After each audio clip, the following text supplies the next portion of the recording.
Dreamscape presents Forever Her Earl by Scarlett Scott, narrated by Roxy Isles. Chapter 1. Lucy Chartrand had possessed a great deal of good fortune in her life, but at the moment, standing beneath the black Yorkshire night and the dim glow of a quarter moon, she was most concerned with her latest bit of good luck. A footman named Robert. He was handsome enough, young enough, and charming enough to have caught her eye, and heaven knew she'd been casting her gaze far and wide since she'd arrived at Sherborne Manor. Indeed, she'd been looking for someone to aid her in her plan from the moment she'd realised the little scandals she kept creating weren't sufficient to deter dogged fortune hunters. Yes, Robert would do. He would do quite well. She waited for him in the gardens, where they'd agreed to meet after he had completed his duties for the evening, the air warm around her and redolent with the scent of lush summer blossoms.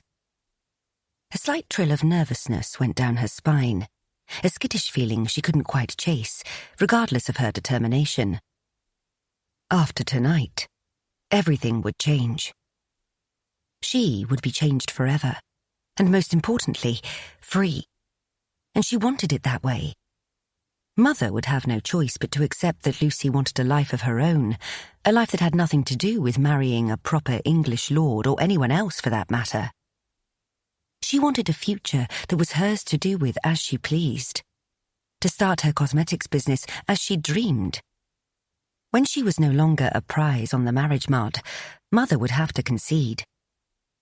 The crunch of gravel alerted Lucy that she was no longer alone. He was coming to her. And although she felt a surge of excitement that her plan was finally coming to fruition, she could acknowledge that the thrill had far less to do with Robert than it did with her impending independence. Still, Robert was handsome and strapping. He admired her. She'd caught his stare more than once, and that was how it had begun. The footsteps grew nearer, and she turned to find a decidedly masculine form moving toward her in the silvery glow of the fragmented moon. Was it her imagination? Or did his shoulders seem broader, his height a bit taller than she had remembered? She didn't give herself a moment to fret over the concern, nonsensical that it was. Everyone looked different in the darkness. And he was here. He had come to her. If she hesitated at all, she would lose her courage. Without a word, Lucy threw herself into his chest, entwining her arms around his neck. His hands settled on her waist, and he stumbled backward for a moment, from either surprise or the force of her collision with him. She couldn't be certain. She decided it didn't matter as she rose on her toes and pressed her mouth to his. She felt his sharply indrawn breath. Perhaps she had shocked him with her boldness. It ceased to matter when he responded. His lips were fuller than she had recalled. In truth, she'd thought Robert's mouth a bit on the small side, and not necessarily ideal for kissing. But she knew instantly how wrong she'd been. Because of the mere contact of her mouth to his, a jolt went through her like an electrical current, warming her everywhere. Her body came to life, her senses acutely honed to almost painful awareness. There was the hot, seductive glide of his lips over hers as he answered her kiss, the soft puff of his breath melding with hers, the decadent scent of him. And that was also new. Musk. The crisp freshness of citrus, a hint of pine.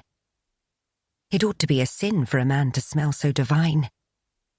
She inhaled, wanting more of it, more of him, growing bolder now.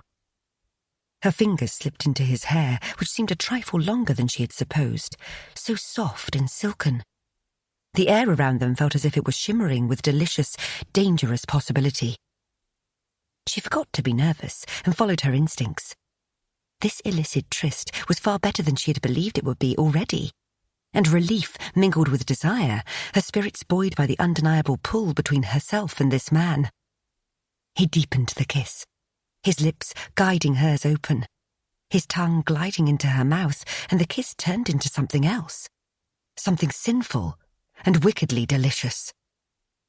She made a sound of helpless yearning, clinging to his strong form, pressing herself against him, needing contact.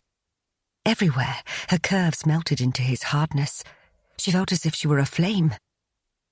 Lucy had chosen her toilette with care this evening before she'd slipped from her guest chamber. She was wearing a simple bodice and skirt with only one petticoat for modesty and no corset. She was grateful for her lack of layers now, as she rubbed her breasts against his chest, her nipples beaded and aching, her body guiding her down this dangerous path from which there would be no return. She wanted his touch there, she realized, where it was wrong for any man to touch a woman who wasn't his wife. She wanted it, desperately.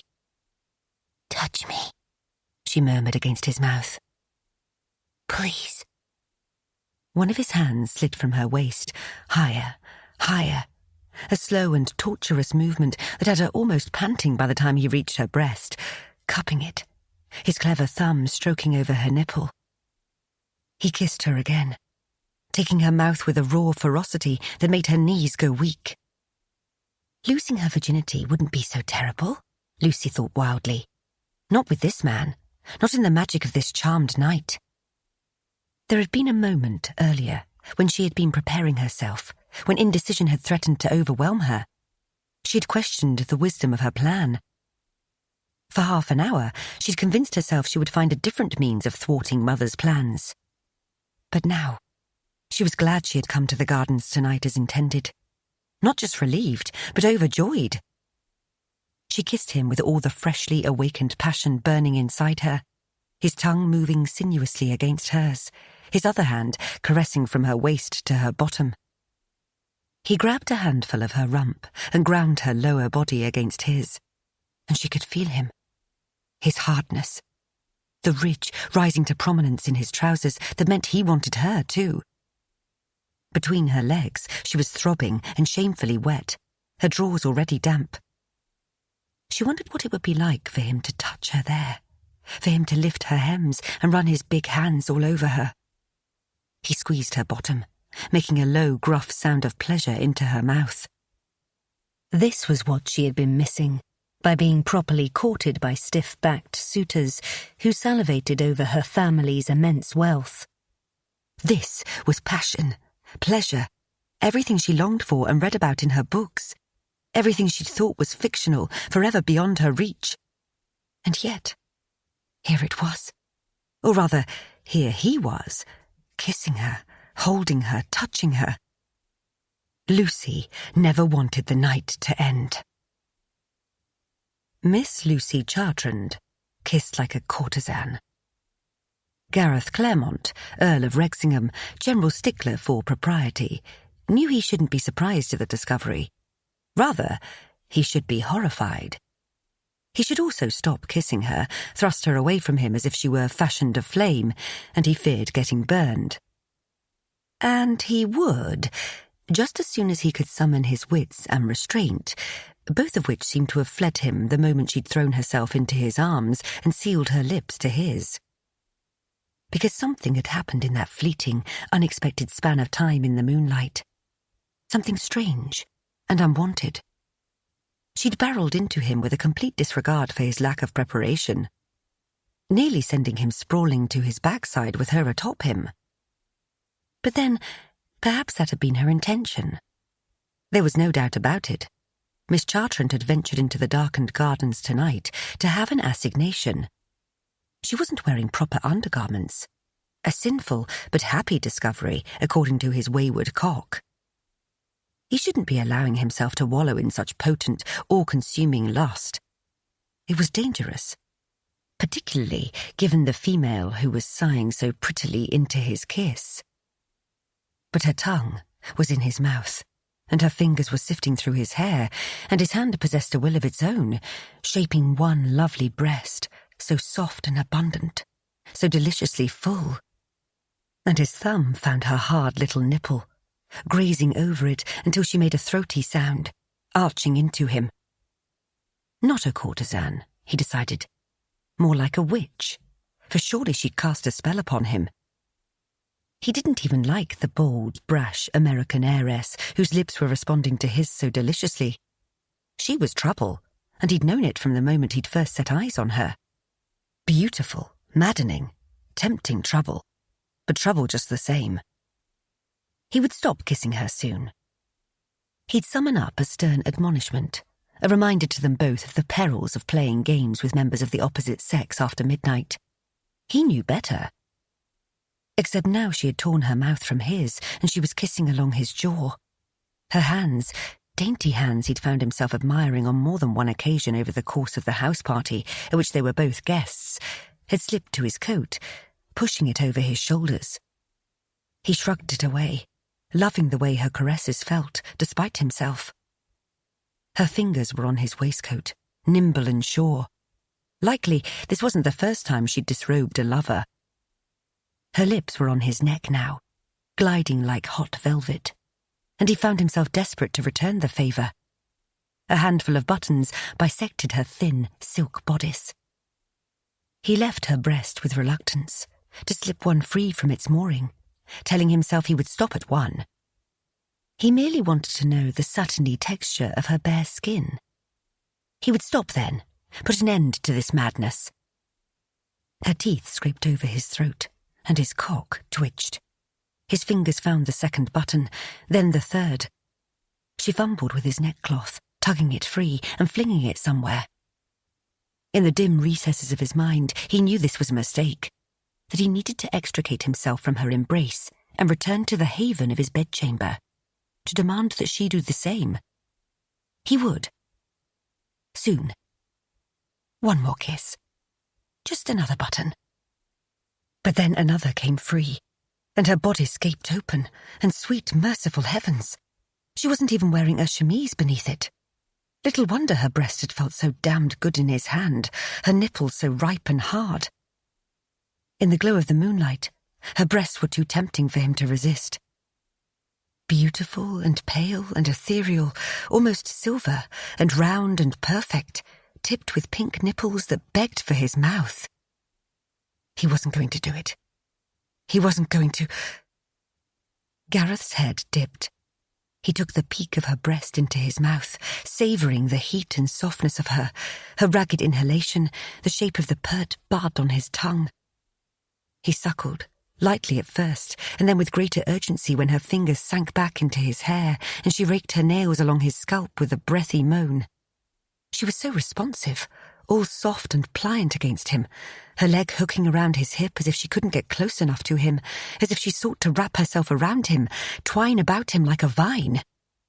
And he wanted her too. He wanted nothing between them, no garments, no thought. He wanted her naked beneath him in a bed. He wanted all night to explore her. He wanted to sink his cock deep inside her and make her his. But that was wrong. He couldn't. She was an unmarried woman, even if she kissed like the world's most devoted Cyprian. Even if she had his body raging against every last modicum of decency he possessed. Gareth took the tip of her outer breast in his mouth, and then painted lazy circles around her nipple before lightly catching it in his teeth and tugging. That earned him another moan, a tug on his hair that he felt in his bollocks, which were already drawn taut from thwarted desire. It had been too long since he'd been with a woman, and surely that was the reason this American siren with her utter lack of morals had so entranced him. It was his body's primitive urges, seizing control of his rational, calm, ordered mind. He licked and sucked, and she arched her back and offered herself up to him, like some manner of pagan sacrifice in the moonlight.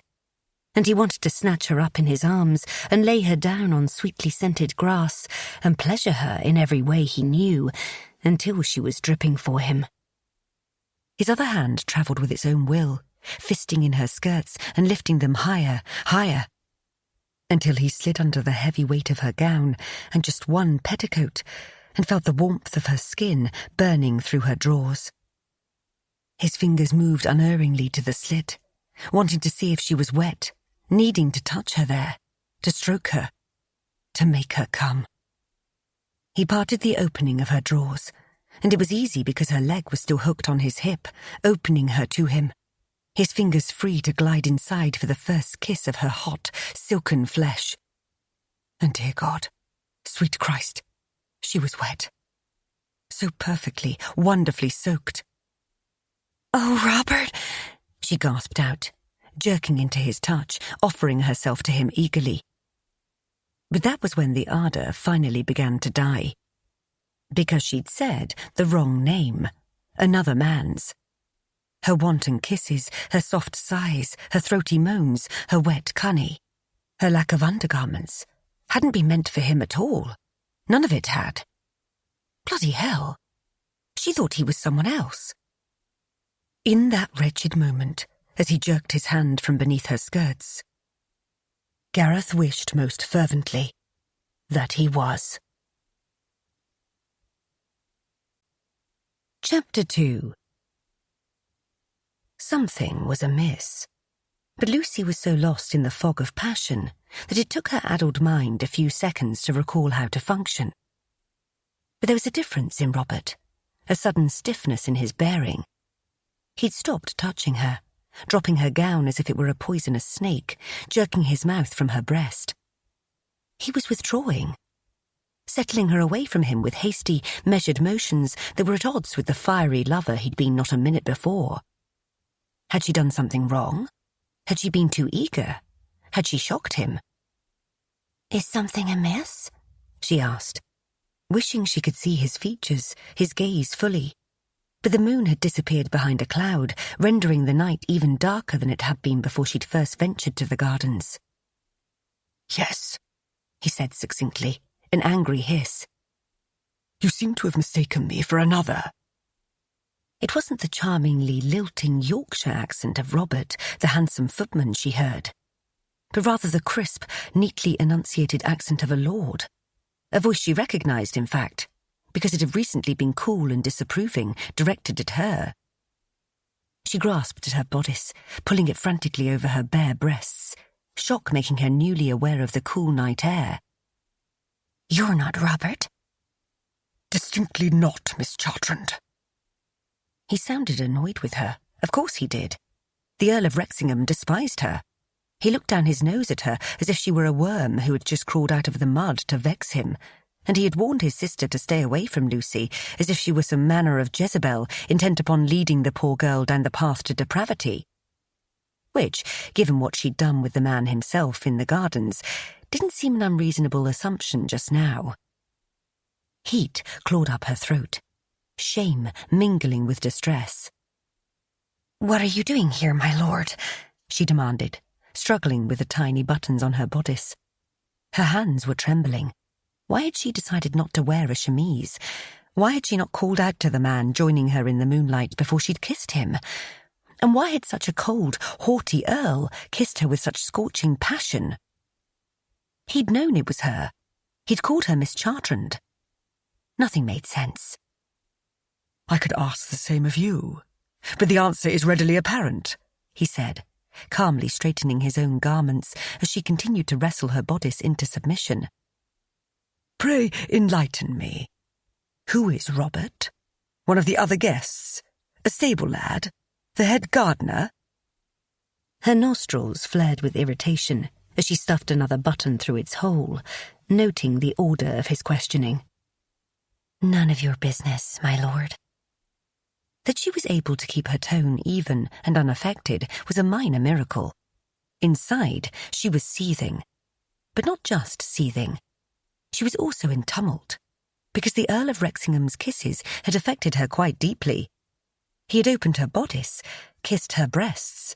His mouth had been on her nipples, and his hand had been under her skirts, and she'd been ready to lie in the grass with him and let him have his wicked way. She had liked it, had wanted it. In the darkness, he had been a lover she was prepared to welcome into her body, to give herself to, and she wouldn't have regretted it for a moment. She could acknowledge, if only to herself, that her feelings, the desire coursing through her, had been solely caused by the Earl, and not by the footman who had failed to meet her. She hadn't any affection for Robert. He'd merely been handsome and convenient, and she'd fancied herself bold enough to use him for her plan. Apparently, he was also either perpetually tardy or inconstant. It hardly seemed to matter which one now. But she also hadn't been certain she'd been willing to allow things between them to progress any further than mere kisses. The terrible truth lived and breathed inside her. She would have allowed it with Wrexingham. "I would say it is indeed my business, given what just occurred here," he said tightly, as if he couldn't bear to form words to describe the kisses, caresses, and mutual seduction they'd just shared. "What just occurred?" she repeated in a mocking tone, attempting to approximate his deep, pompous voice. "Do you mean to say your mouth on my breast?" "Do cease being vulgar," he snapped.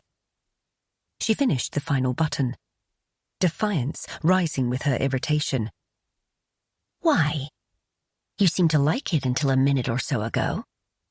"Until you said the name of your lover," he pointed out. "So tell me, which man will I have to warn away from my future wife?" Lucy choked, sputtered, choked some more. "Future wife?" she managed to rasp. "Yes. Regretfully, my lapse of judgment requires me to rectify matters." He was crisp, unaffected. She wanted to scream, but that wouldn't be wise.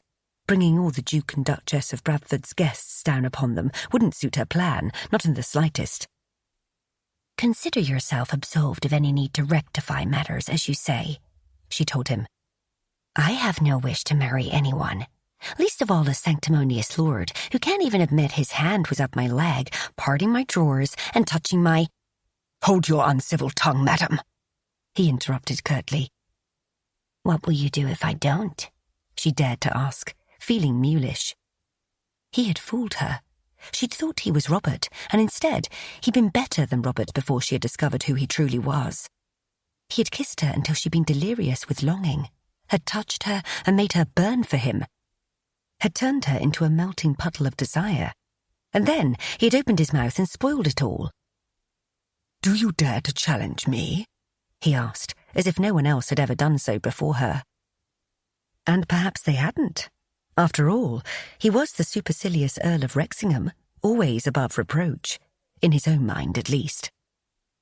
She tipped her head back in defiance, wishing she could see him better, but the blasted tiny moon was still nestled firmly behind a bank of clouds. "Yes, your high and mighty lordship, I do. You can't tell me to hold my tongue. You may be an earl, but I'm an American. You have no sovereignty over me." "Unfortunately, I'm the man who is going to be your husband, and as such, I very much will have sovereignty over you," he said coolly. "You may as well accustom yourself to it now." Lucy laughed. "I regretfully inform you that I'm not marrying anyone, Lord Wrexingham, particularly not choleric aristocrats who seem to confuse an innocent tryst in the moonlight with a proposal of marriage." He had bent to retrieve his hastily discarded coat, and for a wild moment she imagined what he would do if she simply fled from the gardens, racing away. Would he follow her? Pretend nothing had happened the next morning when they met at the breakfast sideboard? But then she banished such notions as pure cowardice beneath her. She wasn't afraid of the Earl. He couldn't force her into marriage, regardless of how much he blustered. He straightened, effortlessly shrugging into his coat. "Madam, nothing about what happened between us was innocent. And even an American without a bit of care for decorum or society would have to be a fool to think that this unfortunate incident will lead anywhere other than marriage. Lamentably, I might add, for I would sooner eat my hat than bind myself to a careless hoyden who frolics in gardens with unknown gentlemen." "I thought you were Robert," she countered. "You were only unknown to me because you failed to tell me who you were." "Perhaps I would have done, so had you not thrown yourself at me and begun kissing me." "Thrown myself at you," she repeated, infuriated. She realized, quite belatedly, that he wasn't entirely wrong. She had indeed thrown herself at him. But she'd thought he was Robert then. What was his excuse? He'd known who she was. "How else would you describe barreling into me and clinging to me like a barnacle?" he asked. A barnacle? Oh, now she wanted to throw something at his insufferable head. Pity she didn't have any weapons handy. "You didn't seem to mind," she she pointed out, remembering the way he had touched her, kissed her, unbuttoned her bodice. Remembering the way his mouth had felt on her. Heat washed over her again, her belly feeling as if it had tipped. She promptly tamped down the unwanted feelings. You took me by surprise. I can assure you that if I'd been given the proper time to defend myself against your improper advances, I would have been far less affected. His voice was frigid now, but he hadn't been cold when he'd been kissing her. And Lucy didn't know why, but it nettled her that he was acting as if she were anathema to him. She longed to argue with him further, to make him admit he had enjoyed himself as much as she had. But what would be the use of such a concession? It wouldn't change anything. And she very much needed to persuade Rexingham that this night was best forgotten. All he needed was some pointed reminders that no one else knew about this mistake other than the two of them, and that no one else ever needed to know. It could be their mutual, very well-kept secret. "Forgive me, my lord," she bit out, the effort to gentle her tone almost painful. "What happened was a mistake, an unfortunate lapse in judgment. However, no one else need ever hear of it. I can assure you I won't leave this garden carrying any tales." "I'll speak with your mother in the morning," he said, quite as if she hadn't spoken at all. "No," she denied frantically. "You won't." Mother would be ridiculously pleased to receive an offer of marriage from an earl. It was her greatest dream to see her daughters marry into the English aristocracy. Unfortunately for Mother, however, her daughters didn't share that ambition. The clouds chose that moment to part, and silvery light illuminated the harsh angles of his handsome face, the patrician cheekbones, the strong jaw and proud chin. He wasn't a difficult man to look upon. Pity he quite ruined the effect whenever he opened his mouth. "You may not have any honour, Miss Chartrand," he said, his tone as cutting as a blade. "But I do, and mine cannot allow what has been done to go unanswered. Despite the fact that you're the last woman in the world I wish to saddle myself with, I'm afraid our actions this evening have left me with no choice." He was intolerable. "I'd sooner jump out of a moving train than marry you," she blurted. A small, mocking smile curved the lips that had so recently been on hers. "Regretfully, you'll need to reconcile yourself to your fate. I trust there won't be any further trysts with Robert, whomever he may be. If nothing else, circumspection is a quality I require in my future wife." Did the man's stubbornness know no end? She wondered if he could hear any voices that weren't his own. Lucy surrendered to her frustration and stamped her foot. "I am not your future wife." He offered her his arm. "Come along, then. The hour is growing late, and the longer we linger in this garden, the greater our risk of discovery and further scandal." She glared at him, not that he could see it in the darkness, but oh, how she wished he could.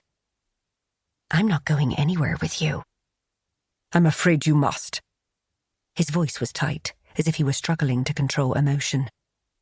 Briefly, she wondered what he had been doing, wandering in the garden so late. It seemed highly unlike his proper self, and of course, just her misfortune that he had been. Suspicion bloomed, sudden and fierce. "Do you need my family's fortune?" she asked sharply. Heaven knew she'd been chased by many a fortune hunter. Rexingham didn't truly seem the type. He hadn't been unctuous, nor had he flattered her endlessly. He had made his true opinion of her more than clear. "Of course not. The Claremont family has always been remarkably adept at cultivating wealth and keeping it." "Then there is no need for you to keep insisting upon this marriage nonsense." "There is every need, Miss Chartrand, as I've already explained repeatedly ad nauseam." He took her hand in his and tucked it into the crook of his arm in a proprietary fashion.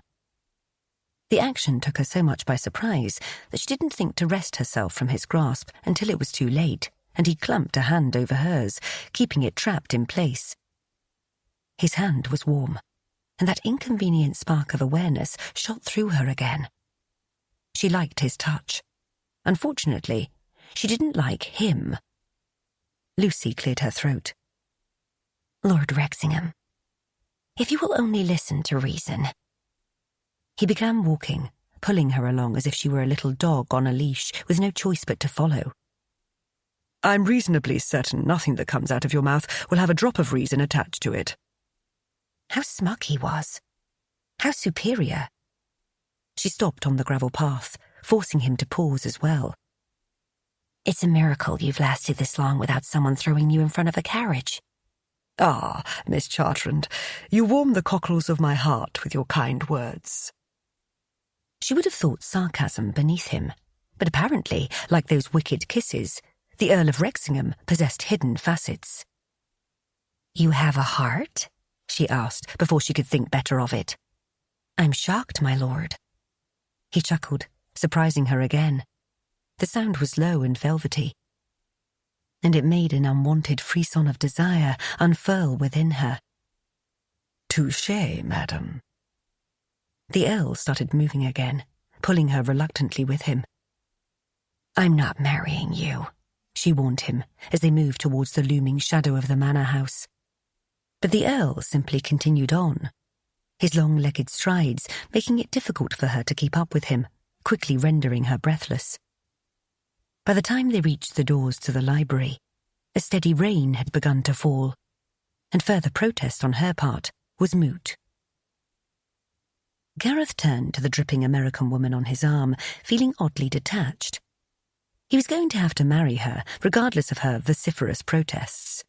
It didn't matter that she'd been meeting someone else in the gardens, that she likely wasn't a virgin, that she was as polished and countess-like as a charwoman. He had taken liberties with her. Shocking liberties. He'd given in to his base lust, even when he'd known to do so was ruinous.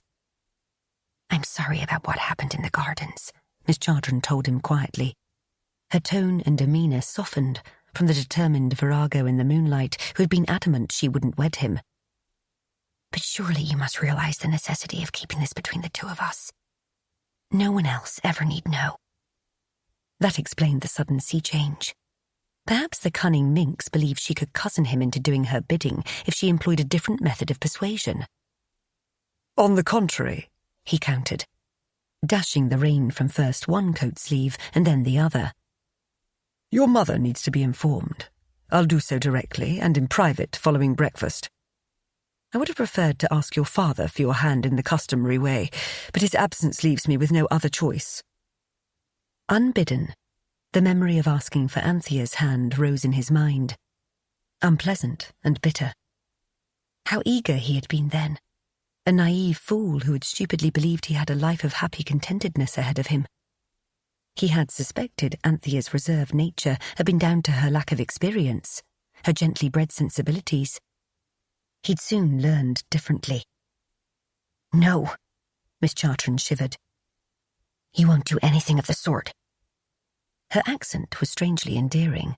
It was all wrong, and yet it flowed over him like water. And no wonder she was taking a chill. Her lack of undergarments and thin bodice were precious little protection from the rains that had begun to lash them on their way back inside. In the low lamplight of the library, he noted, against his will, the way the wet silk clung to her skin. By God, her nipples were hard, pointing directly at him, like a taunt that stole his breath and robbed his mouth of all moisture. He knew what those nipples tasted like, how they felt, randy and beaded in his mouth. He knew she liked when he used his teeth.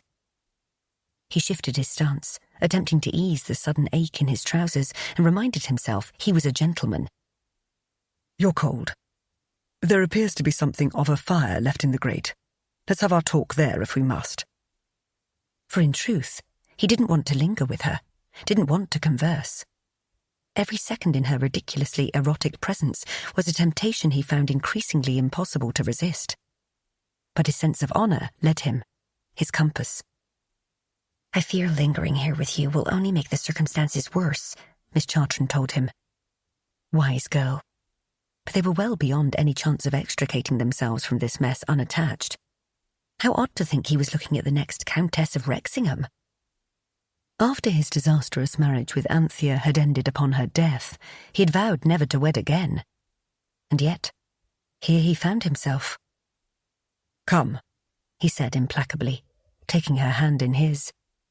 Instead of wrenching away from him as he'd supposed she might, Miss Chartrand laced her fingers with his. It was instant, perhaps instinctive, and it shouldn't have made a strange knot of some unfamiliar emotion rise in his throat, but it did. They moved to the fire, which had been banked for the night. Sherborne Manor was a draughty affair, even in summer. A pleasant warmth still emanated from the coals, but it was Miss Chartrand's hand in his that filled Gareth with heat. He released it at once, telling himself he needed to have a care for propriety, even if he was marrying her. He couldn't afford to lose control again, lest he end up topping her on the library floor. "The fire ought to take away the chill," he said with forced civility. "You're soaked to the skin." She had been soaked elsewhere too, and it hadn't had a thing to do with the rain. But he instantly dismissed that unworthy thought. "You needn't fret over me," Miss Chartrand said. "I can see to myself perfectly well." "Is that what landed you in the garden, engaging in a tryst?" he asked, before he could think better of it. Jealousy rose, sharp and strong. Jealousy over Robert, whomever he was. She'd been waiting for another man. Another man had been the intended recipient of her passionate kisses, her soft, sweetly scented curves. Had she planned to lie with the man out of doors? A sudden image rose in his mind of her on her back, her skirts rucked to her waist. But it wasn't a stranger Gareth saw between her thighs, fucking her deeply, making her moan and writhe as she reached her peak. It was himself. "I don't see that it's any concern of yours, Lord Wrexingham," she said stiffly. "It is my concern," he countered. "You'll be my wife. It's my duty to be informed." She gave a small laugh. "Again, with this silly nonsense. I've told you that I have no intention of marrying. Not you or anyone else." "Who is Robert?" he asked again, hating himself for the question, wanting to know and yet also needing to remain ignorant for the sake of his pride. Miss Chartrand huffed a small sigh, and he found himself admiring her profile. "A footman, if you must know." "A servant? How very American of you, my dear." He spoke with a sang-froid he didn't feel, and he prided himself on it. Gareth wasn't a man who was easily provoked, not any longer. He'd long since lost his ability to feel. But he didn't relish the notion of taking a wife who preferred to dally with those in service. No help for it now. He'd compromised her. He'd touched her cunny, and he wanted to do far more. Still wanted to, in fact. "Do you think a man is less worthy by sheer virtue of the accident of his birth?" she asked sharply. The hour was late. Gareth wasn't prepared to argue primogeniture. "I think a man who waits until after midnight for an assignation with a woman is far from a gentleman," he offered mildly. She turned, her vivid gaze connecting with his. "What does that say about you?" Her eyes were green. He'd noticed them before, a quite unique, unusual shade, complemented by her rich mahogany hair. "I wasn't meeting anyone for an assignation," he answered honestly.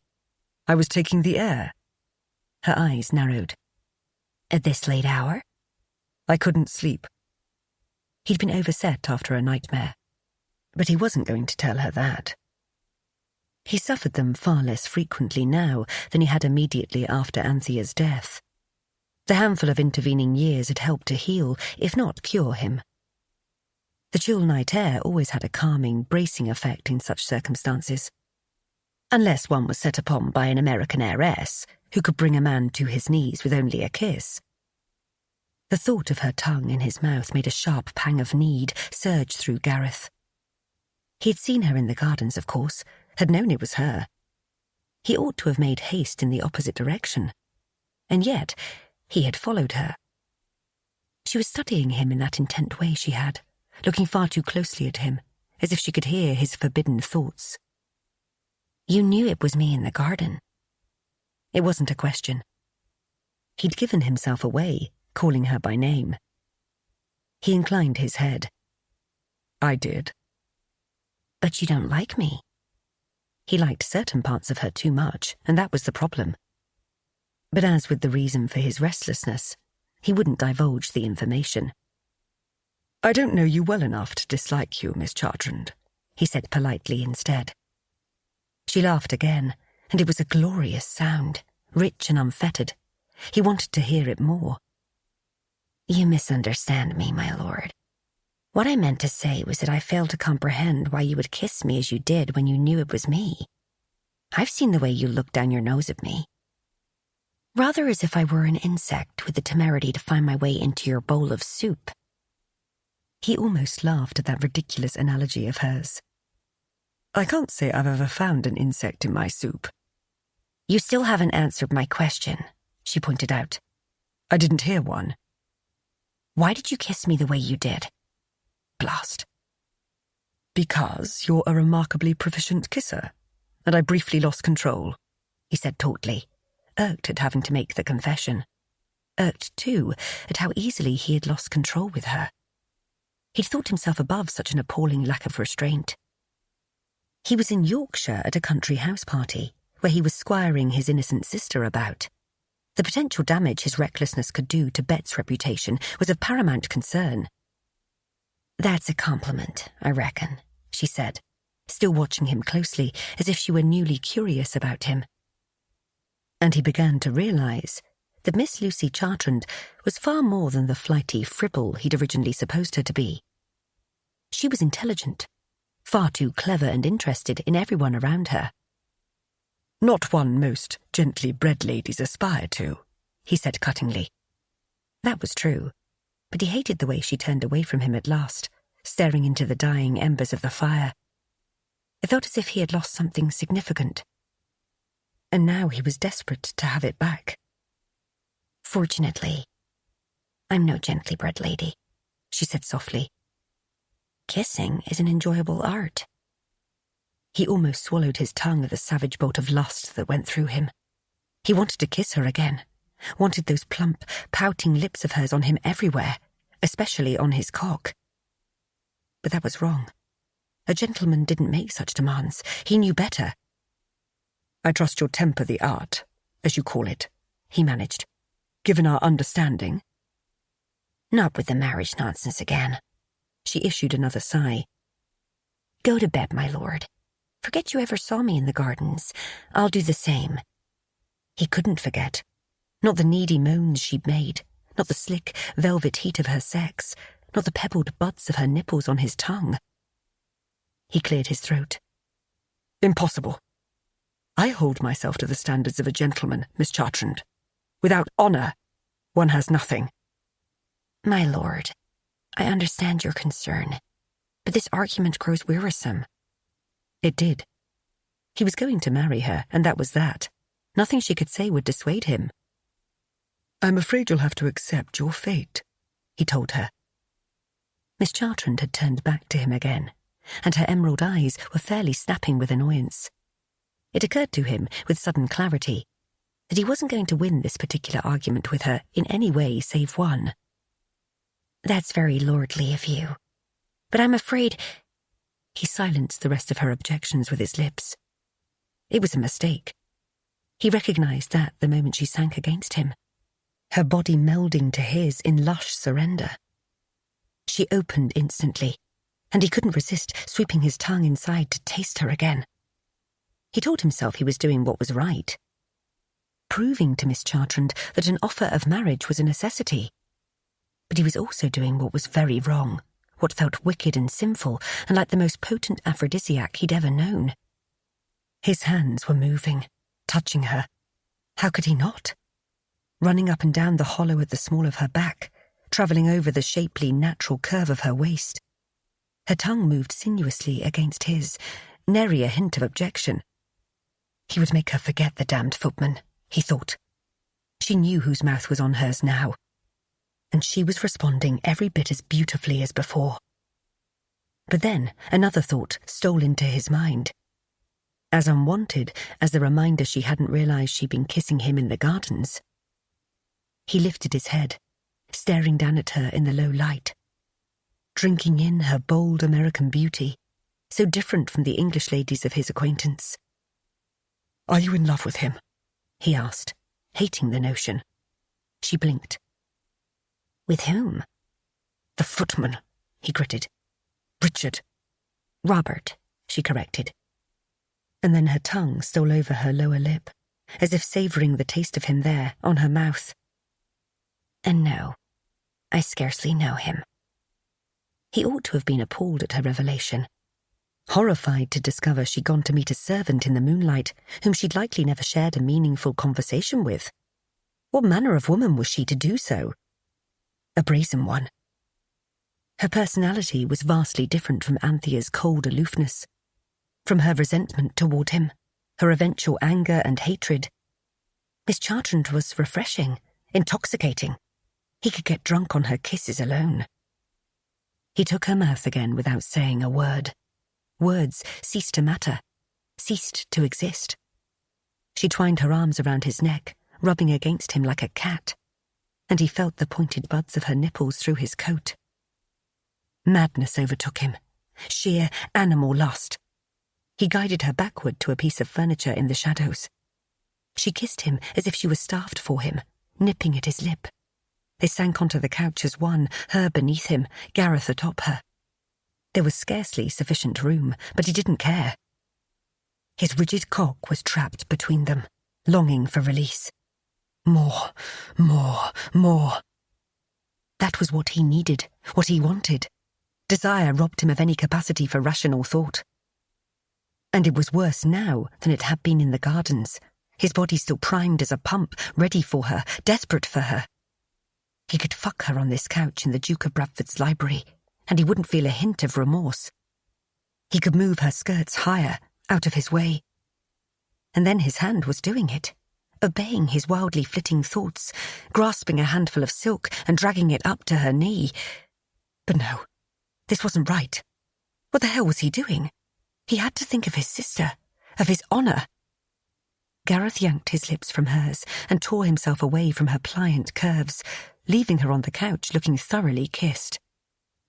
He tugged at his coat, willing his erection to abate. "I'll speak with your mother in the morning," he informed her, with a remarkable amount of aplomb for a man who'd been on the verge of spending in his trousers. With a bow, he quit the room. Chapter 3. "I think I'm in a bit of trouble," Lucy told her sister. Madeline had just bustled into her guest chamber so they could have their customary chat before breakfast, and not a moment too soon. Lucy had been pacing and fretting after a night spent tossing and turning with very little sleep. This she blamed on the Earl of Wrexingham, who kissed like a sinner but spoke like a vicar. "You're always in trouble," Madeline said breezily, unconcerned. "It may as well be your middle name, dearest. What have you done now?" Lucy winced. "I agreed to meet a footman in the gardens last night." "Mother will be horrified," her sister drawled, dropping into an overstuffed chair by the hearth. "What happened?" Lucy joined her, suddenly needing to sit. "The footman failed to appear." "Well, that's disappointing," Madeline sighed wistfully. "If you were in the gardens alone, how did you get yourself into trouble?" "Because someone else was there," she admitted, her cheeks going hot as she remembered the shameless way she'd thrown herself into the Earl's arms. And the way she'd responded to him later in the library, lying on a couch with him atop her. "You're blushing," Madeline said with renewed interest. "I didn't think you were capable of it. Tell me, who is the someone who was in the gardens?" It was true that Lucy tended to be the bolder of the two of them. She read torrid novels, and not much could shock her or shake her. The Earl of Wrexingham had, however, as had her reaction to him. "The Earl of Wrexingham," she admitted. "The priggish one who looks down his nose at us as if we're costermongers trying to sell him spoiled fruit." Lucy might have laughed if she weren't feeling so on edge about the Earl's determination to marry her. "That's the one." "What did he do? Admonish you for sneaking out after you should have been asleep?" Madeline chuckled at her own joke. "He kissed me," she blurted. And more. Her sister's eyebrows shot up. What does that mean? It means I wasn't wearing many undergarments, and we... Lucy's words trailed away, her face going hotter. Did he bet you? Madeline wanted to know. Madeline? Her ears were on fire, and a different heat entirely was creeping over her, blossoming from low in her belly, as she remembered his fingers parting her drawers and touching her. Well, did he? Her sister demanded, unmoved by her protest. No, Lucy sighed heavily. But he seemed to think that what happened between us means he needs to speak with Mother and offer to marry me. Oh dear, Madeline said. The whole point of meeting the footman in the gardens was to avoid marriage, Lucy said. Not to find myself engaged to an earl, particularly not one as aloof and proper as Wrexingham. He'd never allow me to start my cosmetics business. He hadn't been proper when he'd been kissing her, or when his mouth had been on her bare breasts. The memory made her nipples tighten into achy buds beneath her corset. No, she wouldn't think about that now. There was nothing to recommend the man aside from his wickedly skilled kisses. Something happened between the two of you, Madeline said pointedly, almost as if she were privy to Lucy's thoughts. Surely he wasn't being so very proper then. Sisters, she thought glumly. I don't want to talk about it. I'd rather come up with a plan for keeping him from speaking with Mother. We could hit him over the head with something, Madeline suggested unhelpfully. Or lock him in a room. How about both? I don't think we could keep him locked in a room for the rest of the house party, Lucy said wryly. And I'd rather not cause him any injuries. I don't want to maim him. I just don't want to marry him either. Madeline tapped on her chin. Have you told Lord Wrexingham that you don't want to marry him? Of course I have. And what did he say? He had kissed her and lain on the couch with her, and she had never wanted it to end. He disagreed with me, she said instead, going on about his honour as a gentleman. Why would meeting the footman in the gardens help you avoid marriage? Madeline queried. I was hoping he might help to ruin me so thoroughly the Mother would abandon all hope of securing a suitable match for me, she admitted. The plan had sounded better to her when she had conceived it. At the time, she hadn't expected for it to go so hopelessly awry. The Earl ruined you instead. Madeline gave her arm a soothing pat. I'm afraid you've done exactly what Mother hoped. Lucy closed her eyes and leaned her head back against the chair. You're meant to be helping me find a solution to my problem, not confirming what I already know. How did you end up kissing Lord Wrexingham instead of the footman? Madeline asked. Lucy opened her eyes again to pin her sister with a glare. I mistook him for Robert. Unfortunately, he didn't inform me of my error until things had progressed. Oh dear, Madeline repeated. That's the second time you said that. Yes, well, sister darling, you've managed to land yourself in rather a lot of trouble with your latest scrape. Lucy had created a seemingly endless string of minor scandals, it was true, both in New York City and abroad. But their mother had refused to relent. Unfortunately, it's not the sort of trouble that will force all mothers' marital aspirations for me to die a swift and easy death, she grumbled. It's the opposite of what I intended. She'll be thrilled, Madeline agreed, wincing. You see, I need to do something before he goes to her and spoils everything. Because Lucy didn't want to marry the Earl, regardless of how skilled he was at kissing and other things. Maybe you should try speaking with him this morning, her sister suggested. When did he say he would seek out Mother? After breakfast. Oh, don't say it again, if you please, Lucy interrupted her older sister. You've already said it twice, and if you say it a third time, I just may throw myself out of the window. You'll land in the rose bushes, darling, Madeline said, grinning. I don't think it would be a glorious fall, considering all those thorns. If you didn't break your neck, of course. Lucy found herself smiling back at her sister, despite the gravity of the situation. If I broke my neck, I wouldn't have to worry about marrying the Earl. And if you broke your neck, I wouldn't have a sister to advise against jumping out of windows. Marriage to the Earl would be a far preferable fate and much less gory. Ever the voice of reason, my dear. Lucy rose from her chair, glancing at the mantel clock. I suppose I should try to find Wrexingham before I run out of time.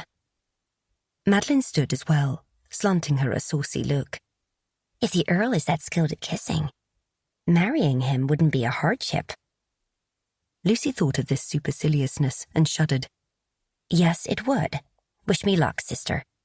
Good luck, Madeline said. I have a feeling you may need it. Gareth stared at his reflection, adjusting his neckcloth, which suddenly felt far too tight.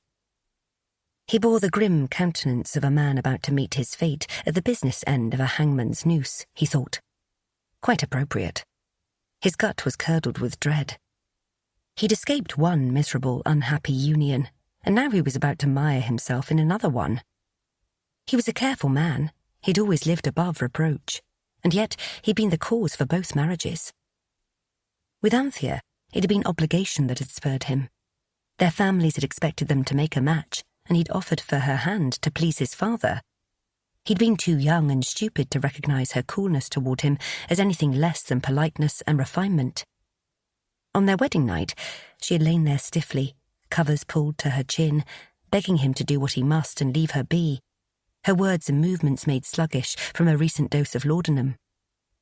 Time hadn't altered her opinion of the marriage bed or him, and she'd only grown steadily more dependent upon opium over the years, until eventually she had shriveled away into a husk of herself, and the laudanum had claimed her. Anthea had been correct, however. He was a base, licentious beast of a man, and now the appetite he'd never been able to quell, regardless of how hard he tried, had landed him in a most precarious position. He never should have kissed Miss Chartrand back last night. He shouldn't have taken her in his arms, unbuttoned her bodice. He shouldn't have lifted her skirts. But he had. And now he would pay the forfeit by seeking out her mother as if he were a green lad who'd been carried away by his first kiss. Perhaps he hadn't the last time he'd offered for a woman, but this time he damn well knew better. Knew the miseries that awaited a man in a marriage. And yet he'd done what he had with Miss Chartrand anyway. Worse, he wanted to do it again. He cleared his throat and adjusted his trousers, which felt as snug as his damned necktie. A deep breath, another hateful glare at himself in the mirror, and then he left his chamber. His sister Bet would no doubt find it desperately amusing that he was marrying one of the wild American heiresses he'd warned her not to associate with at his house party. What a fool he was. A fool with honour, which necessitated this most unwanted conversation with Mrs. William Chartrand, a preening peacock of a woman, whose mission in life was apparently to secure her daughter's aristocratic husbands. He was about to aid her with that, much to his dismay. He made his way down the hall to the grand staircase, descending with an ominous prescience that wouldn't relent its stranglehold on him. Just the thought of taking Mrs. Chartrand aside for the uncomfortable conversation that would ensue made Gareth faintly queasy. Lord Wrexingham? The familiar voice, throaty and husky, and not at all gently bred, complete with American accent, reached him as he strode past a partially open door. And there she was, Miss Lucy Chartrand, hovering at the threshold of a sitting room, looking even more alluring than she had in the moonlight where she'd gone to seduce a footman. That fact still rankled. He couldn't lie to himself. Miss Chartrand, he greeted with as much cheer as he could muster. Scarcely any. What was she doing, hiding in a sitting room? He could only hope she wasn't lying in wait for more of the male Sherborne Manor servants. Could I speak with you, please? She asked, casting a furtive glance around the hall. The hour was still quite early, and their fellow guests weren't yet thronging to the dining room for their morning repast. No one else was about. Not that it mattered. He was marrying her anyway. I was on my way to breakfast, he said, not trusting himself to linger in a room alone with her. Please, she entreated. He sighed heavily, casting another glance around. Not even a servant about. Such was the nature of the Duke and Duchess of Bradford's household. The domestics were so efficient that they were almost invisible. Gareth entered the sitting room against his better judgment, closing the door at his back before moving to the opposite end of the room near a window. He could distract himself by looking outside if necessary. A safe distance from her, and he wouldn't be tempted to touch. And tempted he was, because she was wearing a gown of blue silk that clung to her curves in the most mouth-watering way. Her mahogany hair was woven into a Grecian plait with small curls free to frame her face, and her green eyes were blazing with determination. "You can't approach my mother," she said. He tugged at the end of his coat sleeve and brushed away an imaginary speck of lint. "This argument grows tedious, Miss Chartrand. I have already explained what necessitates offering for your hand." "Stuff, Your Honour," she said, swishing across the room to him. "No one knows what happened last night but the two of us and my sister. And no one else ever needs to know." "Dear God," she told her sister. He felt like a ravening brute. "It isn't my intention to tell your mother what has happened," he forced out. "I'm merely asking for your hand, as we previously discussed." "No." She stopped before him, bringing with her the scent of roses. "That's impossible. My mother will be overjoyed at the prospect of my marrying an earl, but I don't have any intention of marrying at all." In the morning light, he saw specks of gold and grey in her eyes. His hands itched to find her waist, to pull her against him. His mouth burned with the memory of her lips beneath it. He wanted her, and he hated himself for it. There was a bewitching eroticism to Miss Lucy Chartrand that he could neither deny nor resist. She hadn't spurned his kisses, his touch. She had liked them both. Even after she'd discovered he wasn't her footman. The knowledge filled him with fire. Dangerous fire. "Why?" he made himself ask her, genuinely curious at her adamant vow she wanted nothing to do with marriage. "Because I want to be free," she said. "Free to do whatever I want, whenever I want. I want control of my fortune, not for it to be handed off to my husband. And I want to have a business of my own one day." Her response surprised him. He'd expected a host of other reasons. Hadn't expected this obviously spoiled woman with a small fortune in diamonds currently clasped to her throat would think about something so plebeian as money. Nor that she would want to work to earn more of it. She'd likely been raised with the finest of everything. The Chartrand wealth was infamous, if regrettably new.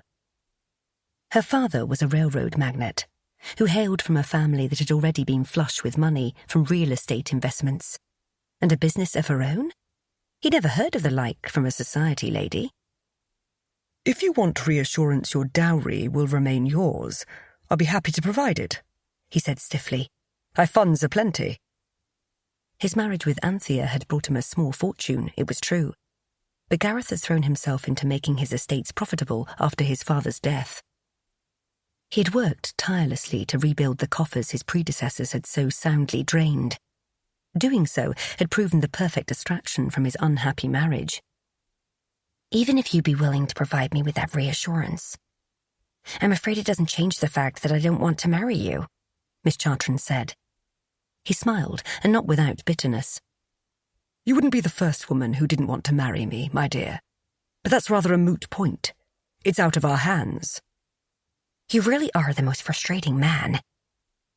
Gareth remained unmoved by her exasperation. "And you are the most frustrating woman. Only think of how well matched we are." "You can't force me to marry you, you know."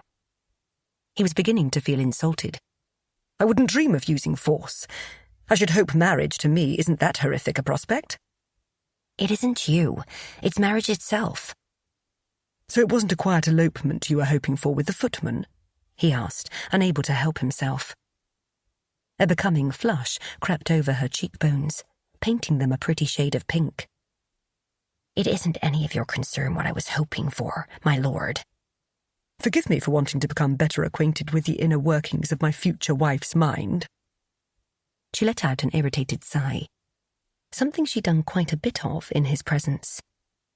"I'm not your future wife." Would you prefer for me to announce to our fellow guests, your mother included, that last night we came perilously close to fornication in both the library and the garden?" he asked cheerfully. Her mouth dropped open, and for a moment she was apparently speechless. And then she found her voice at last. "Are you blackmailing me, Lord Wrexingham?" she demanded, sounding outraged. "I rather think I am," he admitted, astounded at himself.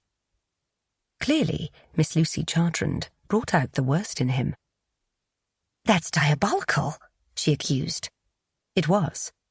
He shrugged, not bothering to deny it. He'd never been the sort of man who despoiled innocence. Not that he was entirely certain Miss Lucy Chartrand was innocent. He rather suspected she was the opposite. But she was an unmarried female with whom he had taken unacceptable liberties. And he refused to bend on the matter of his honour and the risk his actions posed to Bet. "I'll have a contract drawn up for your approval," he said. "I don't understand." Her brow furrowed. "Surely you don't want to marry me. You don't even like me. I know you told your sister to keep her distance from my distasteful influence." Gareth was going to have to speak with Bet about her candour. "I didn't say your influence was distasteful," he countered. "I said it was unsuitable." Her chin went up. "Was that meant to somehow ameliorate the sting?" "It was a clarification." She glared at him, and the mad urge to kiss her again rose within him. Her indignation was strangely arousing. She appalled him and fascinated him all at once, this bold American woman he'd ruined. "If you find me so objectionable, why marry me?"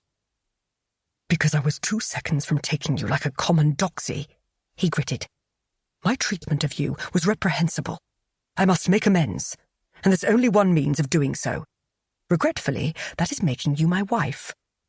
I'm no more interested in marrying you than you are in marrying me. But we've progressed well beyond the bounds of polite society.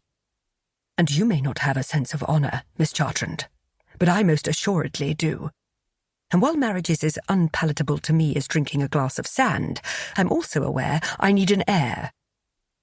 She pressed her hand over her heart, and he noted the sapphires and diamonds winking from her slender fingers, more evidence of her family's ostentatious American fortune. "Your proposal is surely the most romantic one I've ever heard, Lord Wrexingham. How could I possibly refuse you?" Her lovely voice was steeped in sarcasm, and he could admit it was sarcasm he was owed. But if she expected him to play the knight gallant, she was doomed for disappointment.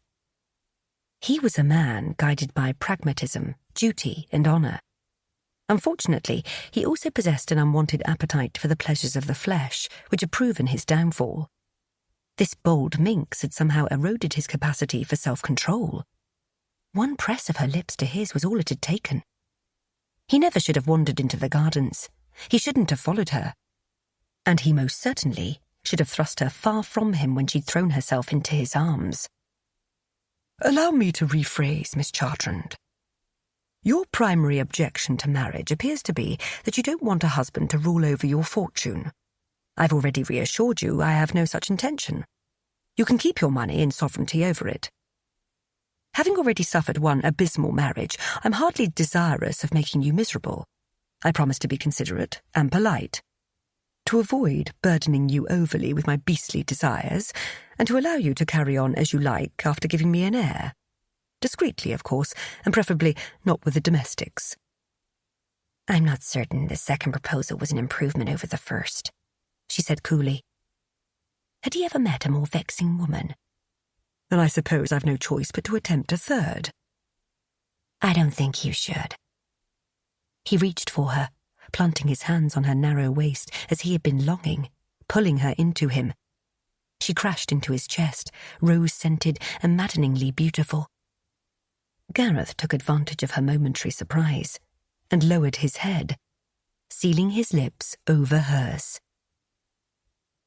The Earl of Wrexingham was kissing her. Again.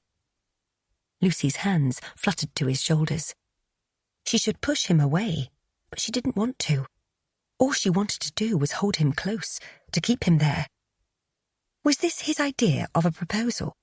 If so, She had to admit that it was far preferable to all the others that had preceded it.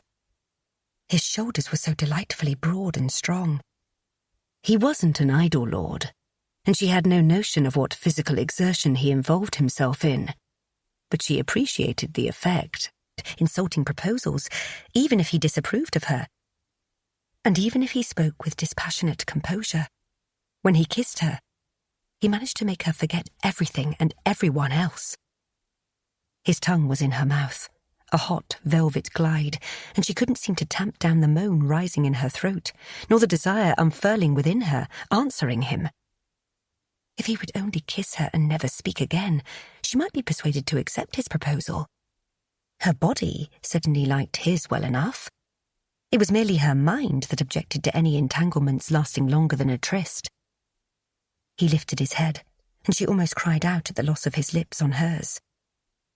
"Will suit well, I think," he said, a rather smug note in his voice that made her want to slap him and then kiss him again. His head dipped, his mouth claiming hers before she could do the former, and the latter once more ruled her thoughts. His mouth was smooth yet firm, demanding and coaxing, and he wasn't wrong. They did suit in this fashion. She'd kissed others before him, but she'd never kissed anyone who made her feel this way. Restless and desperate for more. She could kiss him forever and never grow weary of it. But kissing and marrying were two separate matters entirely, and she mustn't forget it. Kissing was pleasurable. Binding herself to a man she scarcely knew, who could go back on his word if he chose, would be entirely the opposite. She would summon a greater resistance to his deeply persuasive mouth soon, if only she could gather her wits long enough to do it. But her fingers were sinking of their own volition into that solidly hewn muscle, trapped beneath the layers of his coat and shirt. His tongue was hot and sleek, and his hands were not just gripping her waist now, but caressing it, as if she were something luxurious and rare, something to be savoured. He moved them abruptly, and suddenly she was on a seat built into the window, her bottom on a tufted cushion, cool glass panes at her back. His fingers caught her skirts, grasping and raising, and he insinuated himself between her legs, wedging himself there, as if it were where he belonged as he lavished kisses on her lips, along her jaw, stringing a hot line of them to her ear. It was too much, just as it had been last night. It was not enough. Someone moaned and sighed, the sound foreign, even as she realised it had come from her. Her skirts lifted, hems brushing over her calves, past her knees. This was far more perilous than their tryst last night had been.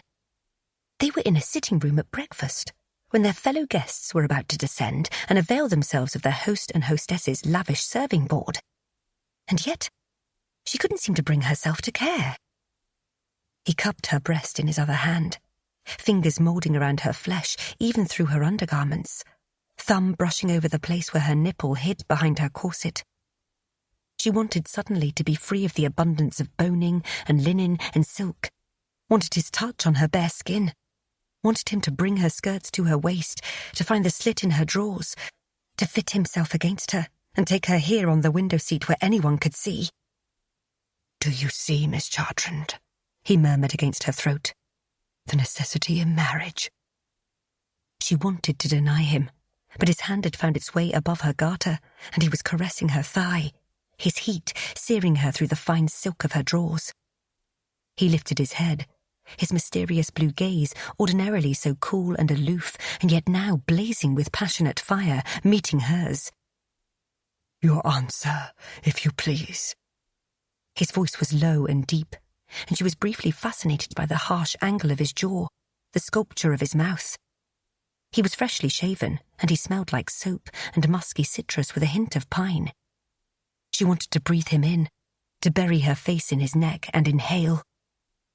They stared at each other, their bodies entwined, an intimate air between them that shouldn't have belonged to strangers.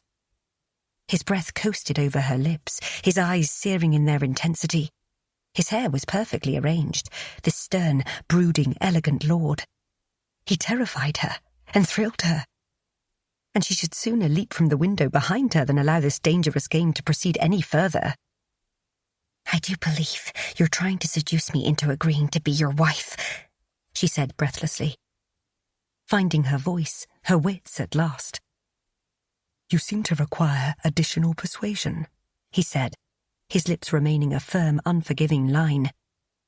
His smiles were rare, and he carried with him an air of sadness she'd mistaken for frigidity.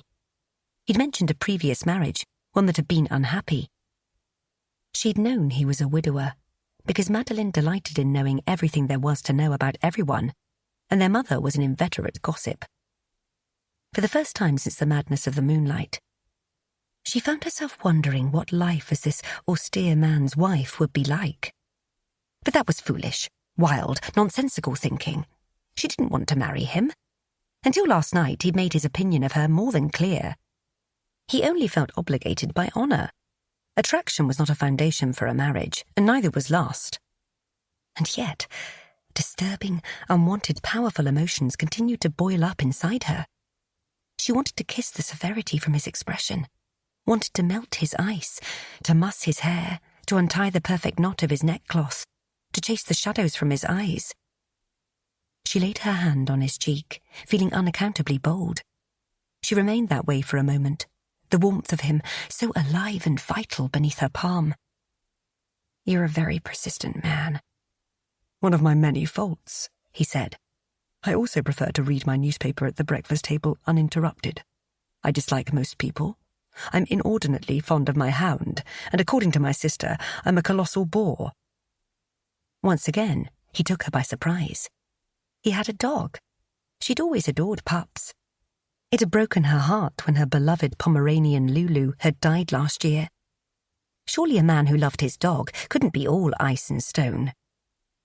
"Lightheartedness from you, my lord," she teased. "You shock me."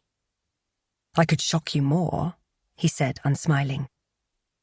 She wondered what he meant, but it ceased to matter in the next moment, because the door to the sitting room pushed open behind them, followed by a piercing feminine shriek of indignation, and punctuated with a thump, as the Dowager Marchioness of Featherstone fell to the floor in a dead swoon.